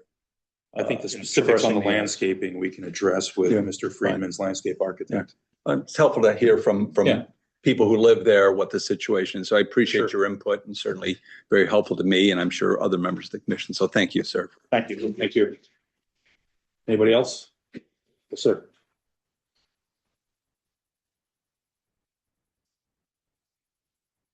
Hi, Nick DeMarco. I'm on Rural Drive right around the corner. What I wanted to discuss is overflow parking. At the prior meeting, the developer discussed how this property is only 3 stories when the others in New Canaan are much bigger, so there was room to go higher. What he didn't point out was that the parking situation at those locations and around those locations is not the same as this tiny site. And so by not taking into account everything, you end up with unintended consequences. So the presenter at the last meeting stated that the parking would be enforced by the lease, that the tenants will agree in their lease to only have on-site parking for 1 car. And while that's great, what if they show up with a second car? Are you going to terminate the lease? What if they have a visitor come and stay with them? Where's that person going to park their car? Are they going to park on Hampton Lane? Are they going to park on Rural Drive? Are they going to try and park on Parade Hill? None of these streets have sidewalks. I work from home and have a window facing Rural Drive, and all day long I can see pedestrians walking dogs, pushing baby strollers, jogging, kids on bikes. What are they all going to do if the streets are parked up and there's no sidewalks? Go in the middle of the road? The school bus goes down Parade Hill, and as it's going north, oftentimes when it stops to let a child off, I see cars see the bus stopped, and they immediately turn onto Rural and rocket up the street to try to beat it on the bus. So I can only imagine what that looks like with cars parked along the street and these drivers doing this with someone walking their dog in the middle of the road. On top of that, on Parade Hill, when my son's told me about how a FedEx truck will double park to deliver something and the bus can't get around it and it's honking to the FedEx driver. So with a 14-unit building, I can only imagine how many FedEx and Amazon trucks are going to be making deliveries per week. And if you've ever driven this stretch of road, to make that left turn it's not very infrequent that a car is coming the other direction and the traffic starts to back up.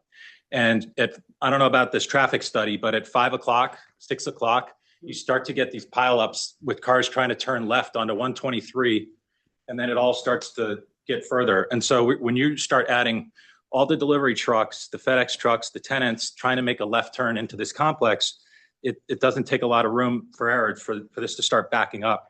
And so, the overflow parking and the double parking that will potentially congest all the surrounding roads will limit all the activity there. And I think we raised this in a number of our letters before last meeting, and nobody on the board brought this up during the Q&A. What was asked for was a traffic study. A traffic study does not account for the issue I'm raising, because this development will create potential problems that don't even exist today. So looking at what's going on today and what went on in the past does not take into consideration what's to come. And this could potentially create just a complete gridlock mess in this location that you guys don't appreciate.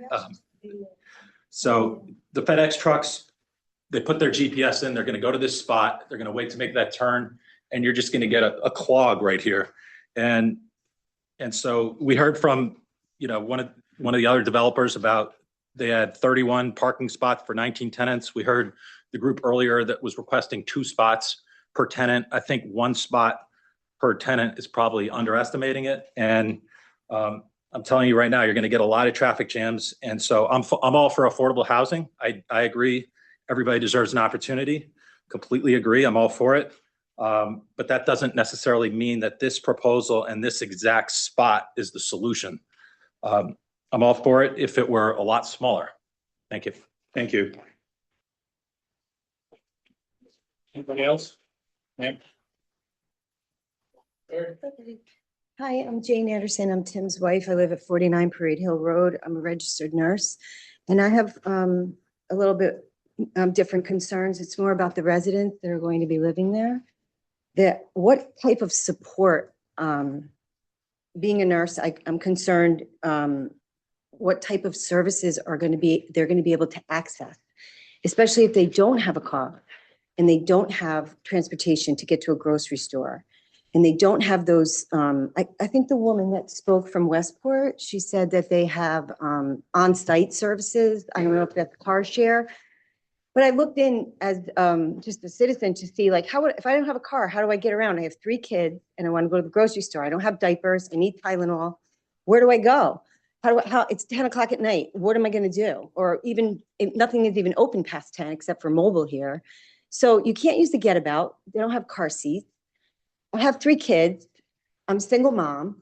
How am I going to navigate this neighborhood to get where if I need something, or even just on a daily basis with 3 children, a stroller, to go up and down 3 flights of stairs, like the EMS said, for them to navigate it. But can you imagine you have an infant, a little toddler, and maybe an 8-year-old, and you're trying to go up and down, you live on the 3rd floor. Is there going to be any accommodation for those people? And just for them to participate in programs. I mean, how are they going to get picked up at 4:30 at that? Is there transportation? Is there a late bus? What if they miss the late bus?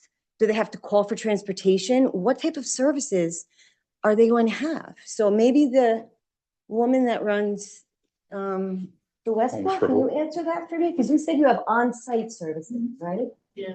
So what do we do here? We don't have any we don't have Ma'am. wheels? Ma'am, Oh, sorry. let's finish this conversation and then Oh, I thought we have could her ask address them. that. Okay, sorry, but that is the main concern of mine. And also, the mailbox location, I wasn't really clear on that because I wrote in originally about ADA, and I know it doesn't have to be ADA, but about disability and, you know, a disparate impact between the people that are applying for this. Like, there's really only 2 units. And I have a friend who's a nurse and she has 4 kids, and it would be great for her. So could afford to, she would be a qualified applicant for this. But she looked at it and she said, there's no elevator. I don't want to live there. How am I going to get my kids in and out? And where's the store? Oh, it's 0.8 to Acme. It's just the walk distance, the walk score, all of it. It's not good for them.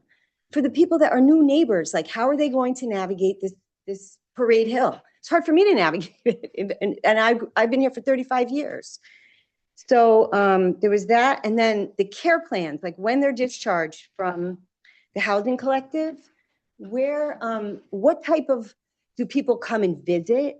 Is there any I know that there's no common area, but how do they access, you know, like what is the plan for them, to be visited and checked on and see if they need anything? I know they have this delivery service for food, for meals, but I mean, there's so many gaps in the people that are going to live there to be successful. So for me,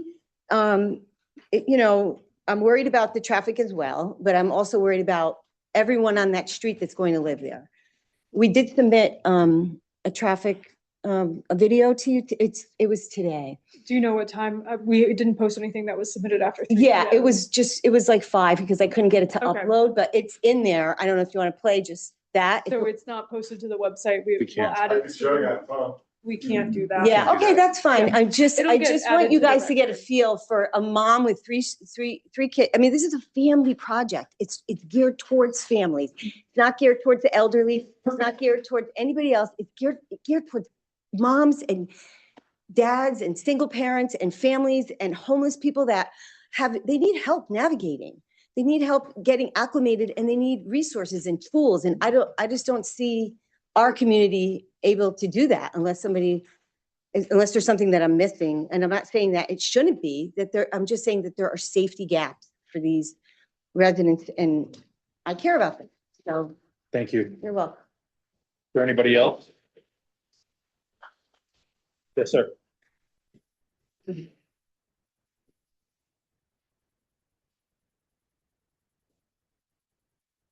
My name's Ryan Keneally. I live at 17 Hampton Lane. You guys have seen 2 written submissions from me regarding this project. Before digging in, I do want to say I support affordable housing, especially in New Canaan, and commend the Affordable Housing Committee for what they're trying to do, especially what was highlighted in the New Canaan Advertiser on March 22nd about proper logical developments within town, be it on Richmond Hill, be it on Lumberyard, be it on Locust, because those areas have the existing infrastructure that is necessary. There's nearby on-street parking in case of parking lot overflow. Sidewalks are and walkable, and there's no noted historical flooding issues. That is not true of 30 Parade Hill right here. Some of the submissions that I've said, but do want to speak briefly to the traffic safety, the flooding, and also a scale comparison as well. So starting with the traffic, I've submitted sightline measurements that I have taken based on what was submitted from the traffic survey that you probably have all seen, showing about 324 feet looking southbound. The engineer mentioned looking southbound towards the yield. I think he actually had it flipped, to be honest with you.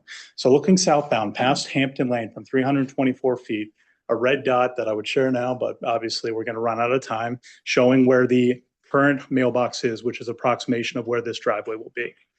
The traffic studies as they exist right now do not account for the overgrown pathway that sits right there. And not for nothing, the cars will be coming from 15 feet within off of that mailbox necessarily. So your sight line is even more skewed. So take a look at how that looks in June or in July right there. It does not look like it did when they did this study in November necessarily. Those sight lines are much, much tighter off of that point. Additionally, We've been looking at the parking stuff, and many have mentioned, hey, what about if there's visitors? I acknowledge Mr. Freeman saying part of the lease is only one car per unit. Okay, what if there are visitors? What are the delivery trucks? The points have been mentioned, FedEx trucks right now stop on that road all the time, and it is a very tiny, skinny road with nowhere to pass, which we have additional photographs that we're happy to share based on what we showed right there, where that cuts immediately that viewership even more so. The engineer mentioned, hey, 324 feet is the Connecticut Department of Transportation measure. You put one car in there, and then you don't have that view anymore. And all it takes is one person to park there. What happens if there's two, if there's three, and then that view is gone? Additionally, speaking to the driveway, recognize they commented that, hey, we're painting a right turn only lane right there and a painted island. We all know people are going to go left out of that. And then you don't have 324 feet, then you have 125. Then you have a very dangerous situation that is going to present itself very quickly because the uniqueness of that three-way stop underneath there that has a stop sign, a yield sign, and no sign. And if you're very familiar with it, coming off of Forest Street, there is no sign right there. People are zipping around that all the time necessarily.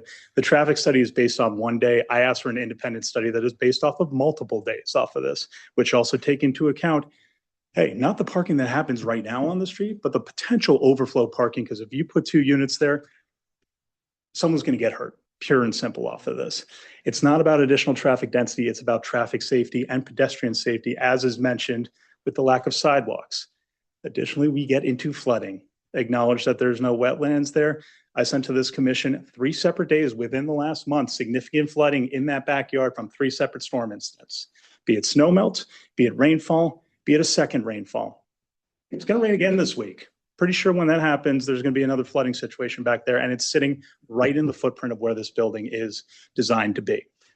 Underneath that, from anecdotal evidence, because I have been in that house before, that basement would flood constantly.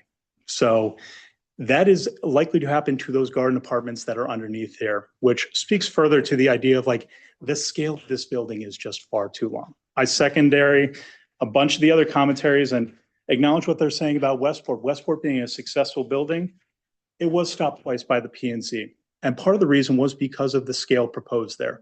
Westport is 19 units on 1.2 acres. This is 14 units on 0.37 acres. It is wholly overbid built from this plot of land. If you came back and said, hey, we'll build half of this, I wouldn't push against that at that point, because to the point, there is affordable housing needs within the state of Connecticut, within the entire country. 14 units that are up against all of these neighbors right here and don't allow for proper drainage plans, proper shielding plans, as Mike mentioned as well. And also doesn't account for it is so overbuilt that you're going to have overflow parking and someone will get hurt at the end of the day in this. I appreciate the committee. I appreciate the submission from this. And thank you for your time. Thank you.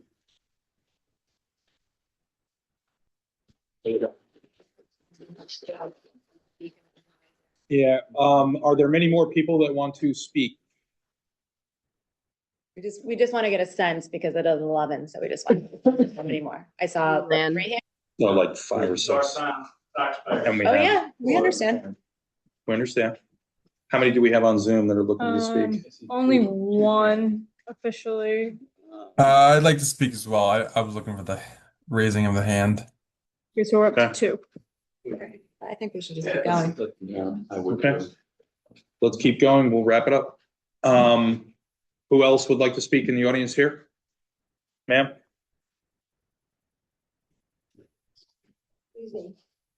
I guess I just want to give a slight overview of what I've been listening to. I'm Joby Gray, and I live above this proposed building. I wonder if the architects have really taken into consideration that there's a Revolutionary cemetery just up the road, that there are 2 or 3 of the oldest houses in town on Parade Hill, that it's really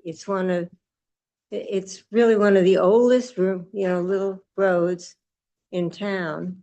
And it does deserve consideration of all of the history of the area, and certainly the design and the homes and the lovely people who live in the area. There are many houses that were built in the early 20th century And I wish I could say that that is a mid-century modern building, but unfortunately I can't.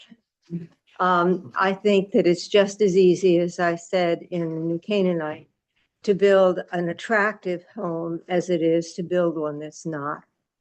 As far as traffic's concerned, I've lived in town since 1959, and I've lived north and I've lived south. And there were just maybe, ran into 4 cars on Parade Hill back in the 60s. Now it's become a thoroughfare to avoid town and go north, either up Owen or West Road. And I think we need to take that in consideration, because as lovely as these people are who are making these traffic studies, they're out of their minds. You know, I mean, I scoot up 123 just to avoid town and come around and then go back down Owen. And Parade Hill is almost always a car there. So having this opportunity of this, the other thing I can't quite understand about it is that if you have people who don't have cars, and I understand this is open to the homeless, maybe that's something that I've heard that's not correct, but perhaps it is correct. Who someone lovely said, if that mother is trying to take children to get groceries and whatnot, there are other places in town that are a better site for people without cars who do have, you know, they need to be on foot. There is no public transportation in our town. We've decided not to have it. You know, but I just, and as far as the elderly climbing stairs, you've got to be kidding. I mean, you know, I'm standing here saying I'm about to be 90. If I can make one short flight of stairs, I am so excited. So that is just out of the question. And the EMS problem, that's to be taken very seriously. But I guess I've got a real struggle with people who design things without understanding a community and respecting it. And I just feel that this project does not respect the community. And I applaud all of you. I can't believe you have the job you've got and you do it so nicely. Thank you. Thank you.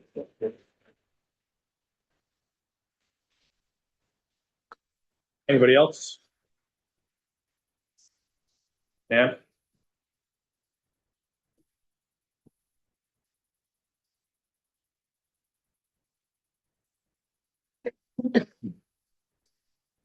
Hello, my name is Courtney Keneally, and my family and I live at 17 Hampton Lane, which is directly behind the 30 Parade Hill property.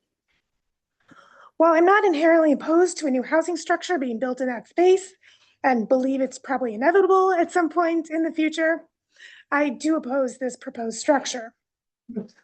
1/3 of an acre is not nearly enough to support the needs and safety of the 14 potential individuals or families who would live there, nor the safety of the existing community. Parade Hill is already a busy, windy road without shoulders or sidewalk on which drivers drive extremely quickly. The addition of 14 residences will only compound this traffic safety concern. An additional safety concern would be due to excessive standing water. Standing water that often occurs in the backyard of the property due to heavy rainfall or the melting from accumulation of snowfall. This accumulation of water could potentially be dangerous to children playing or potentially even flooding of the building structure itself. Due to the safety concerns this building causes, the density, the traffic, and excessive water, I request this application not be approved for the sake of the existing community as well as of safety of potential residents. Thank you. Thank you. Anybody else in the audience?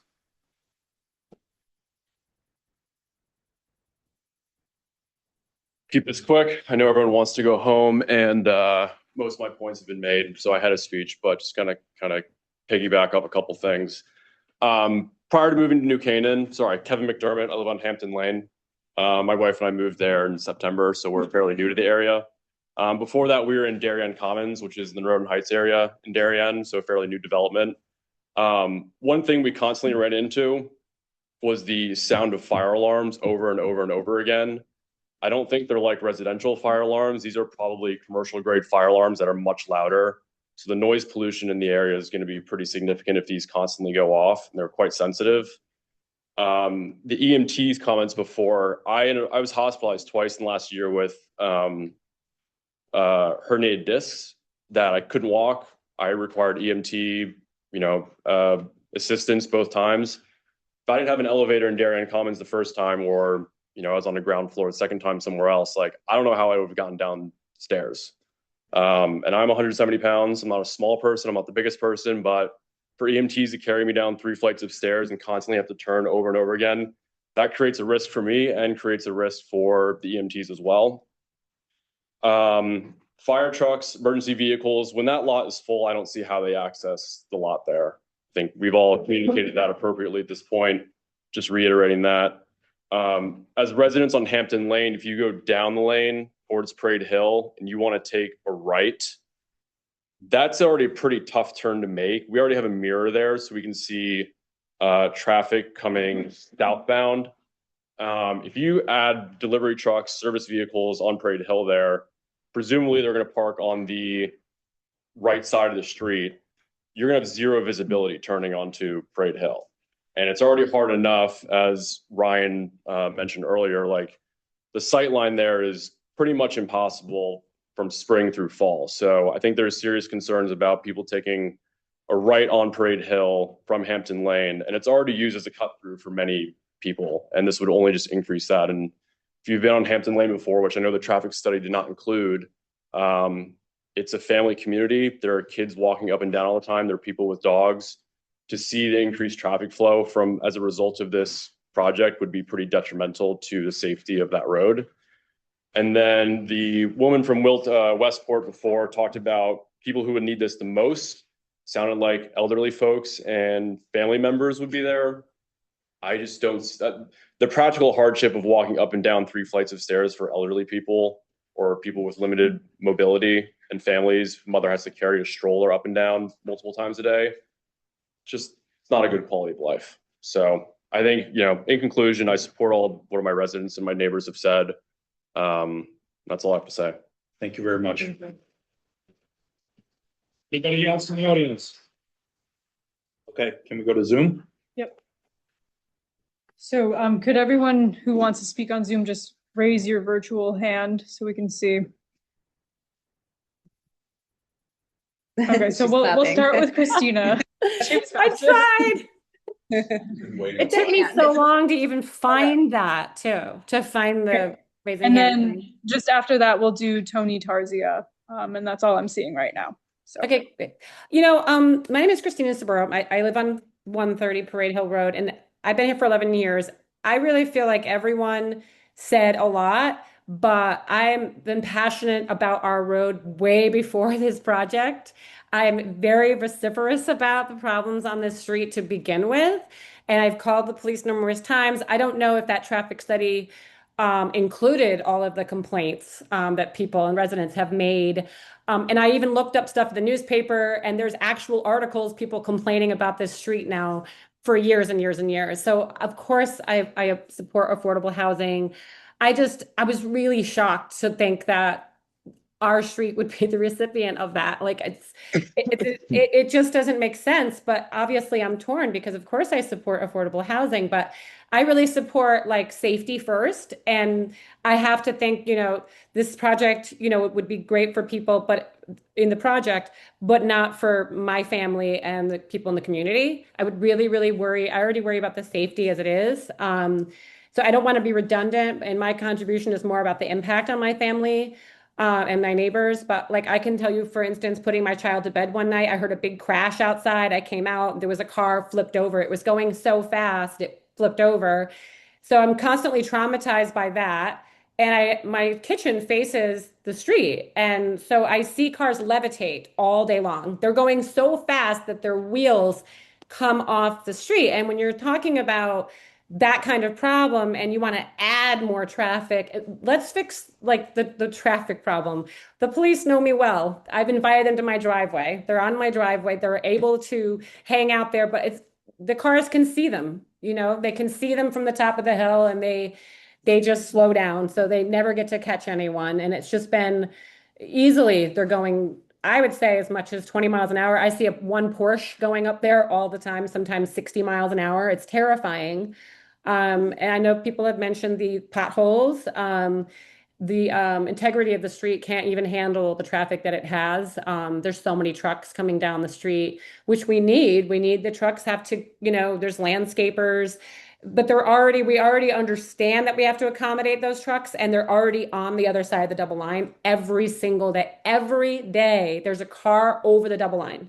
So I don't know what traffic safety report would show like those kinds of lived experiences that everyone here has a close call experience. And if there's only been a few accidents, well, that's because we're vigilant, but we're exhausted. And I don't even want to understand or fathom how we're going to be able to handle all of this extra traffic. And there's no way that people and delivery truck drivers especially are going to go, you know what? I'm just going to go right here. They're not going to do that. There's no way to enforce that. There's no way to enforce the 14 cars, 16 cars, or whatever it is. And there's no way that our street can handle more traffic. We're not even fixing the problems that are here already. And I've had too many close calls. There's people that stop to literally yell at me. They roll their windows down and have conversations with me. It's scary to tell me off because I was crossing the street to get to the bus. I almost got hit today, actually. And the bus driver, right after I almost got hit, that car sped by me. I was just about to put my foot in the road, and that car sped by me while the bus was stopped. Then another car, within a second, she had to lay on her horn because it almost went through again. And this is 7 or 8 times I've experienced that. I've seen cars going around buses at the bus stop before mine. I've seen them going around the bus stop at mine. So I feel like we really do have to fix the traffic problem that is more of a lived experience. I don't think the data is ever going to reflect what we're all experiencing. But I feel like everyone else brought up some amazing points that, I mean, I was just awestruck, like how many roadblocks, you know, to pun intended, are in the way of this project. And I'm very, very passionate about the safety of our community and our neighbors. I'm very passionate about affordable housing, but this isn't the right street. And how can we responsibly move forward by, when adding more density when the existing conditions on this street have not been addressed? There's not one crosswalk. There's no sidewalk to speak of. There's pieces of the curb in the street right now that people dodge every day, and that we have to like watch for them to come onto the double line because we know where to watch. There's liquor bottles littered all over the street because it's a thoroughfare. People who don't live here are coming through the street all the time. So it's not going to be 14 cars. It's not going to be 5 trips. I made 20 trips today between myself and my husband, maybe more. We were in and out of our driveway 20 times. So I don't see how 16 cars is easily going to turn to 30, and they're going to easily be going up and down our street. And that combined with what everybody else said, the delivery trucks and maintenance, and it's just a big, it's a big poop show. So I said my piece. I appreciate everyone letting me speak and hearing everyone's comments. Thank you so much. Thank you. Thank you very much. Thank you. Who is the last speaker? Tony. I think I was the last one. Yes, you are. All right. So thank you, everybody. Hi, I'm Anthony Tarzia. I live at 19 Hampton Lane. So I'm going to stick to only things that haven't been talked about or clarifying points so we can get out of here and nothing repetitive. So I just want to expand on the thorough way on Parade Hill, just the reason why.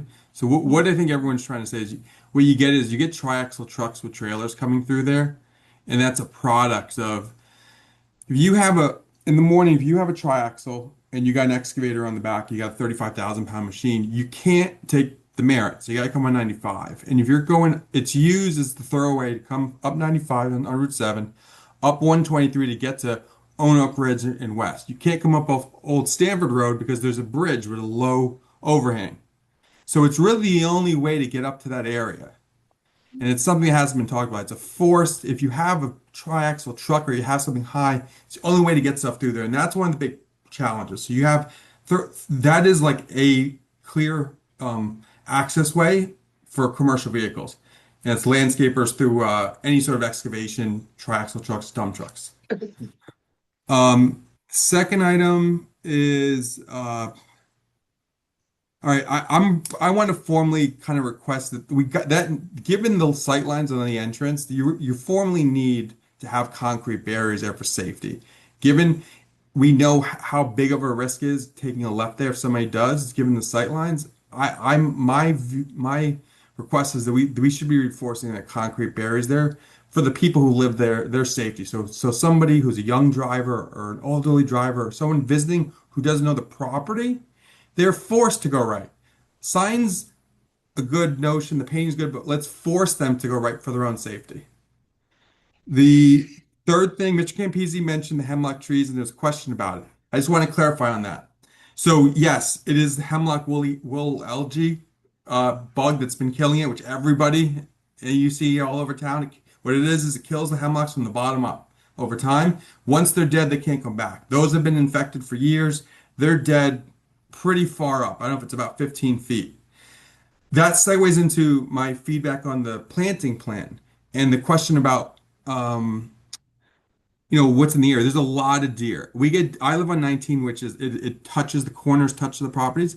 I get deer every 90 minutes to 2 or 3 hours.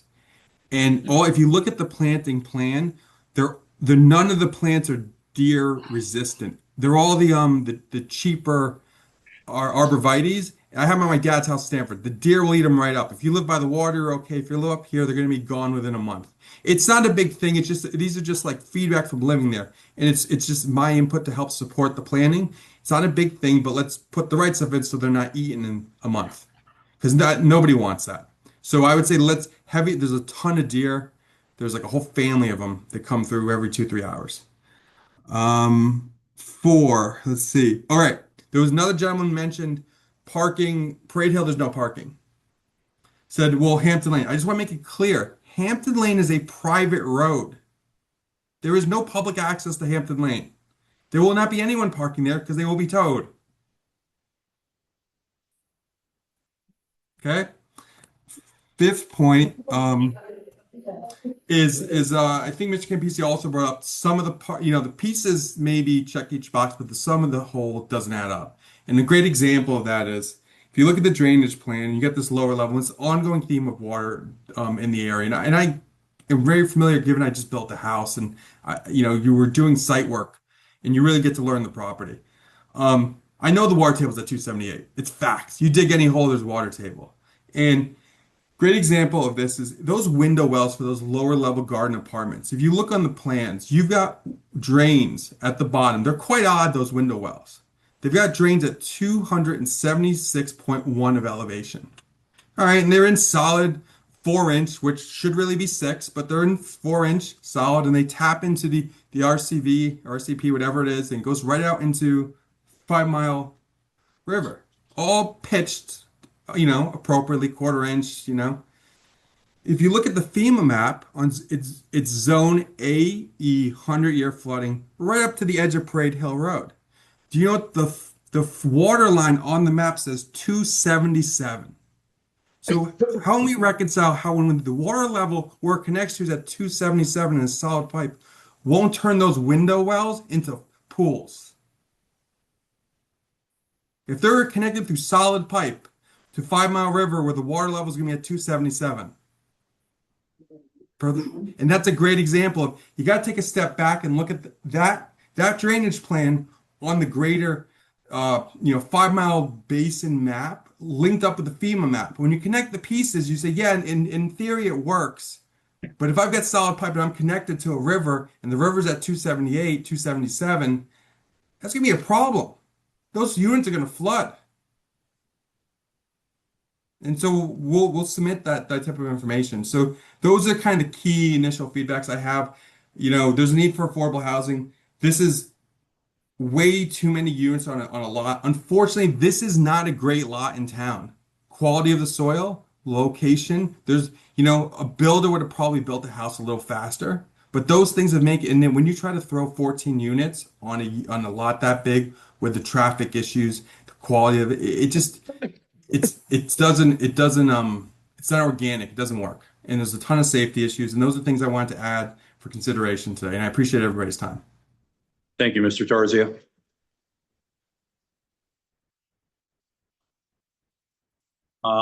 Assuming there's no other people looking to speak, we will continue this to next month. I appreciate everyone coming out tonight and offering your opinions, your suggestions, your commentary. We do listen to everything. We do take it into account. It's a difficult application. It's new ground for us, and it's all very highly regulated by the state.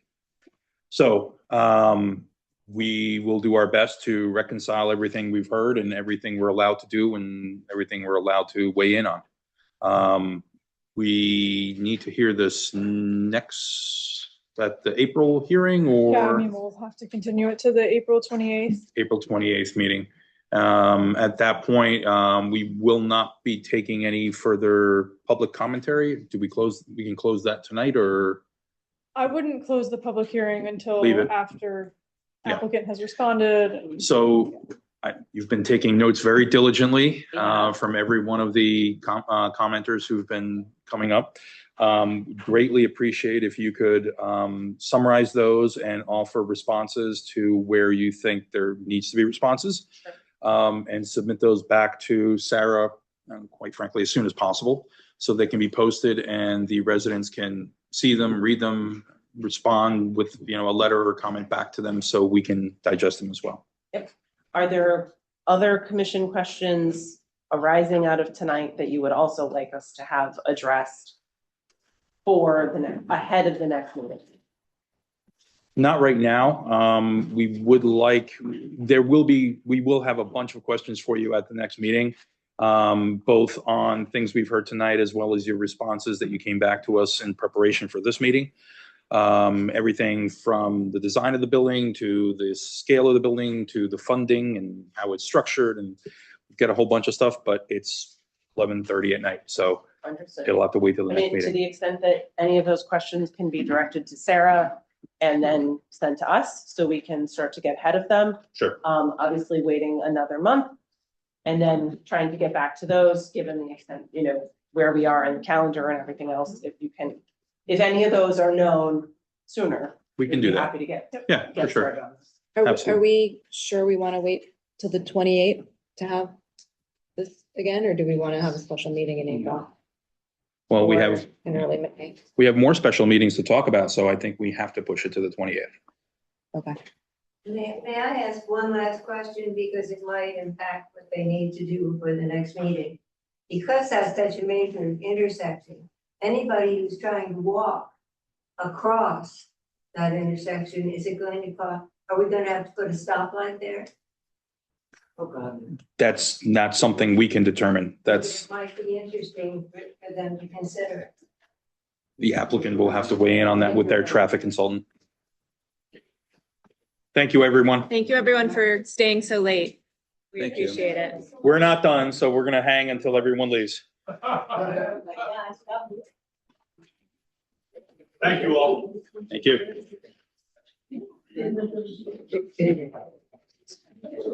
I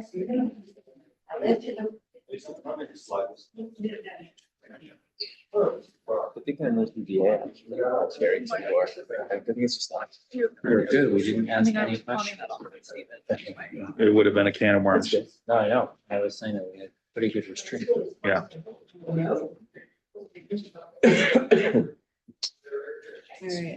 Give it a minute. Like your question as the EMT person was the only question, and then John's question about. I like the EMT thing very strong. Yeah, I knew what you were doing. Yeah, yeah. I am.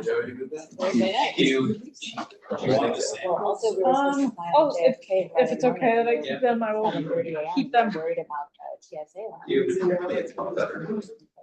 So anyway, that's why we took July Westchester. Okay, so we shouldn't probably be having back and forth right now. We're talking about air flights, but sure. Okay. We're not talking about the application. So, we're not going to deliberate on any open application at this point. What we would like to discuss is just the upcoming meetings for this month. The reason I wanted to push that particular application to the 28th. Thank you. To the 28th is we have a number of things happening. We've got our zoning regulation update subcommittee meeting on the 9th. Yes. That's on Zoom, 7 p.m. That's on Zoom. And then- Non-subcommittee members are invited to that as well as the public workshop. Yep. Then we have the public workshop, which is on the 21st. You're looking at March. And then in addition to that, we have been, there's been activity on the Weed and Elm Street application by Mr. Karp and his team. And they would, I think we need to have an executive session to discuss where they're at, what their, I'll just call it a compromise, where their compromise is at.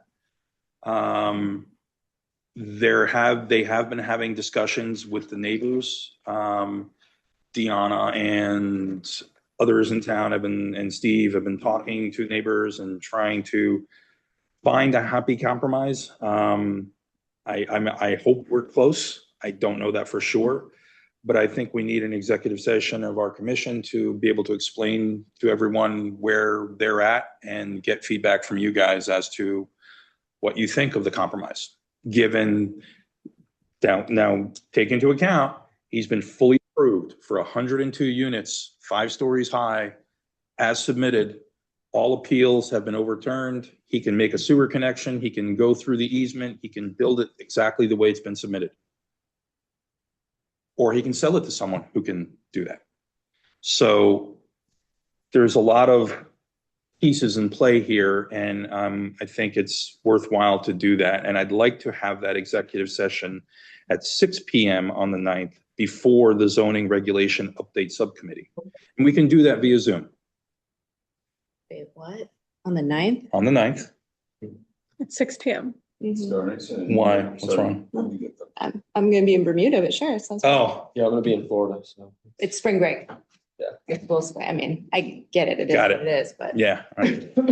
We just finished spring break. So what can I tell you? spring break for who? Well, up for discussion. I mean, can we do it another day? The 9th would be better. Where it's worth. I mean, I mean, we already have the subcommittee meeting. Meeting, so it's Yeah. kind of a. Yeah. I was a hoping lot to of tag this on is to that. sailed as far as organization. I would, Mr. Chairman, I would suggest just starting an hour early. So is that, just to be clear, is that the green light? Because I know that was tentative. Is this happening, this special meeting, or it's still tentative? It's still tentative because I know that there's still discussions going on with the neighbors. Okay. And I don't have the final word on that. So I'll wait. Mark your calendars. Mark your and calendars. Wait to plan on hear it. from me officially. would it be on Zoom or in person? Zoom. It can It's be all Zoom. Zoom. That can be Zoom. Subcommittee- On the 9th? Yep, it would Yeah. be. The follow-up to that for that same application is potentially having a special meeting to hear a presentation of what the compromise would be. This would involve the applicant coming to us with a formal, presentation to us of what it is, taking public comment, and then making a ruling on it. And ideally all in one night, if we can. That's the goal of the executive session beforehand, to give you a primer on what they're discussing so that you don't walk into it blind. The thought was to do that on the 23rd or the 27th. 23rd's a no. No? My birthday. Come on, guys. You can't ruin the whole month. No, we're not doing that. So we're not doing the 23rd. So the fun part is the 27th is the night before our regular P and Z meeting on the 28th. And it's a jammed month. Now, if we need to, we can push it to the following week if necessary, the week of the 4th. No, No, this special meeting. For what it's worth, I'm away Um, that the week of 27th, so You are. the fourth would be better for me, but. Okay. Me too. 27th is also my birthday, but we could celebrate together. The birthday list, so we can avoid all Yeah. birthdays. So I mean, I wouldn't be able to do May 4th because that is a ZBA meeting. If we don't get applications, meetings canceled, that would be fine, but May 4th, I may have a meeting. Cinco de Mayo. Oh, yeah. Taco Tuesday. Hell, we're gonna need beers for that meeting. So I mean, to be No, fair, just we bring the can- funny brownies. We can officially set that public hearing date after the 9th. We would set after the Yeah, so I night, mean, correct. we can, So why don't, So- for now, let's hold, because we want to stay away from the 27th and The 23rd. 23rd. Thank you. So why don't we hold the 5th for now? 5th of May. Yes. And not the It's my sister's birthday. If you can. Had to throw that in there for going down. It was a wedding anniversary or something. Yeah, right? So that gives us some placeholders for the month of Maybe April. like a 7 o'clock meeting, Mr. Chairman? 7 o'clock meeting, yeah, okay. right. So right now, the CARP application, it's the 9th of April and the 5th of May. I can see why you did not want to have a special meeting. It's coming, it's that's It's very coming clear. into Very focus. Clear to me now, yes. Yeah. And then just to quickly, Well, I wanted to just very quickly talk about the zoning reg update. April 21st, we're having a public hearing. You know, we are under a microscope of, you know, everything we do. And I just wanted to, you know, say to you all, you know, public workshop on the 21st. Would love to have a great turnout. So tell your friends or whatever organizations you're a part of. We're talking about the commercial zone updates that July 1, we're mandated to have them updated or else Yeah. we're following HB 8002 and their vague, not well-written At best. regulations. So, you know, this public hearing is really important, but we're on a time crunch. You know, it's going to be tough for the public to fully grasp, but, you know, we're here to try to answer the public's questions. Are there prep materials I could share with people that they can kind of get primed Not on? yet, but yes, there will be. I assume we are going to be aggressively reaching out to the Chamber of Commerce, which Yes. has Already a on it. wonderful list, and clearly they are Yeah. motivated to speak, and But I mean, if I would people welcome are, their their you know, members of organizations like the Rotary Club or something like that, if, you know, anyone has like of local, I mean, Megan and I can have a joint birthday party at the. on the 21st, yeah. Let's do that. And invite all of our friends. Exchange Club. And Wendy. So, you know, just, I am doing press releases. It's going to be in the First Selectman's newsletter. We're going to post flyers in businesses around town. But any, you know, help I can get spreading the word, would appreciate it. Absolutely. And then I can give a quick update on the Charter Revision Commission if that is desired. They met last Wednesday and officially voted. It was a 6-5 vote to keep P and Z appointed. They were having a meeting tonight. I think they have another meeting tomorrow night. So I don't know, you know, if there's more discussion because it was such a close vote. I'm really not sure what's going on. But, you know, initially there was a lot of debate. Dan attended a meeting a few weeks ago, you know, pleaded our case an additional time. And I mean, they voted 6-5 to stay appointed. So I'm hopeful what I it stays understand- that way. Well, from what I understand, the process was Charter Review Commission, they internally vote on what to package as recommendations to the town council for a charter change.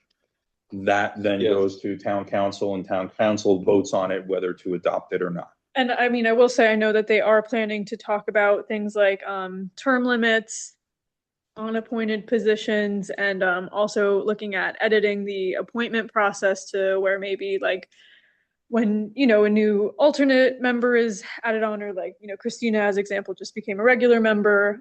That's an appointment, or reappointments when your terms are up, that not only do the Board of Selectmen have to approve it and potentially interview, but the town council would also do that. I guess Board of Finance, that's how it works. So that may be the carrot that is given to stay elected or stay appointed, not elected.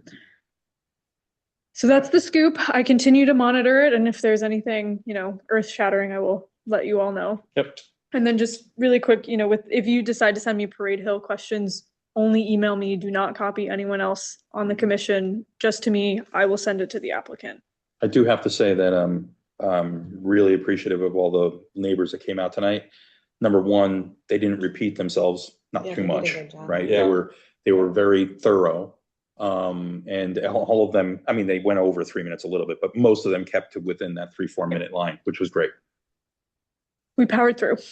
Powered through. So it's the written minutes, comments unless were there's very anything else good. that needs They to were, be. And they spent a lot of time on those and it's very useful to me. Yep. Yeah, So- Frogtown took a lot longer than I thought. I mean, Mike Campisi wrote 3 letters, 4 letters like that. A lot of useful detail. All Yeah. right, so is there a motion for the minutes? I'll move to approve the minute. Second. Show of hands. Approved. Meeting adjourned. Thank you. We're done with One some- sec. We're still recording.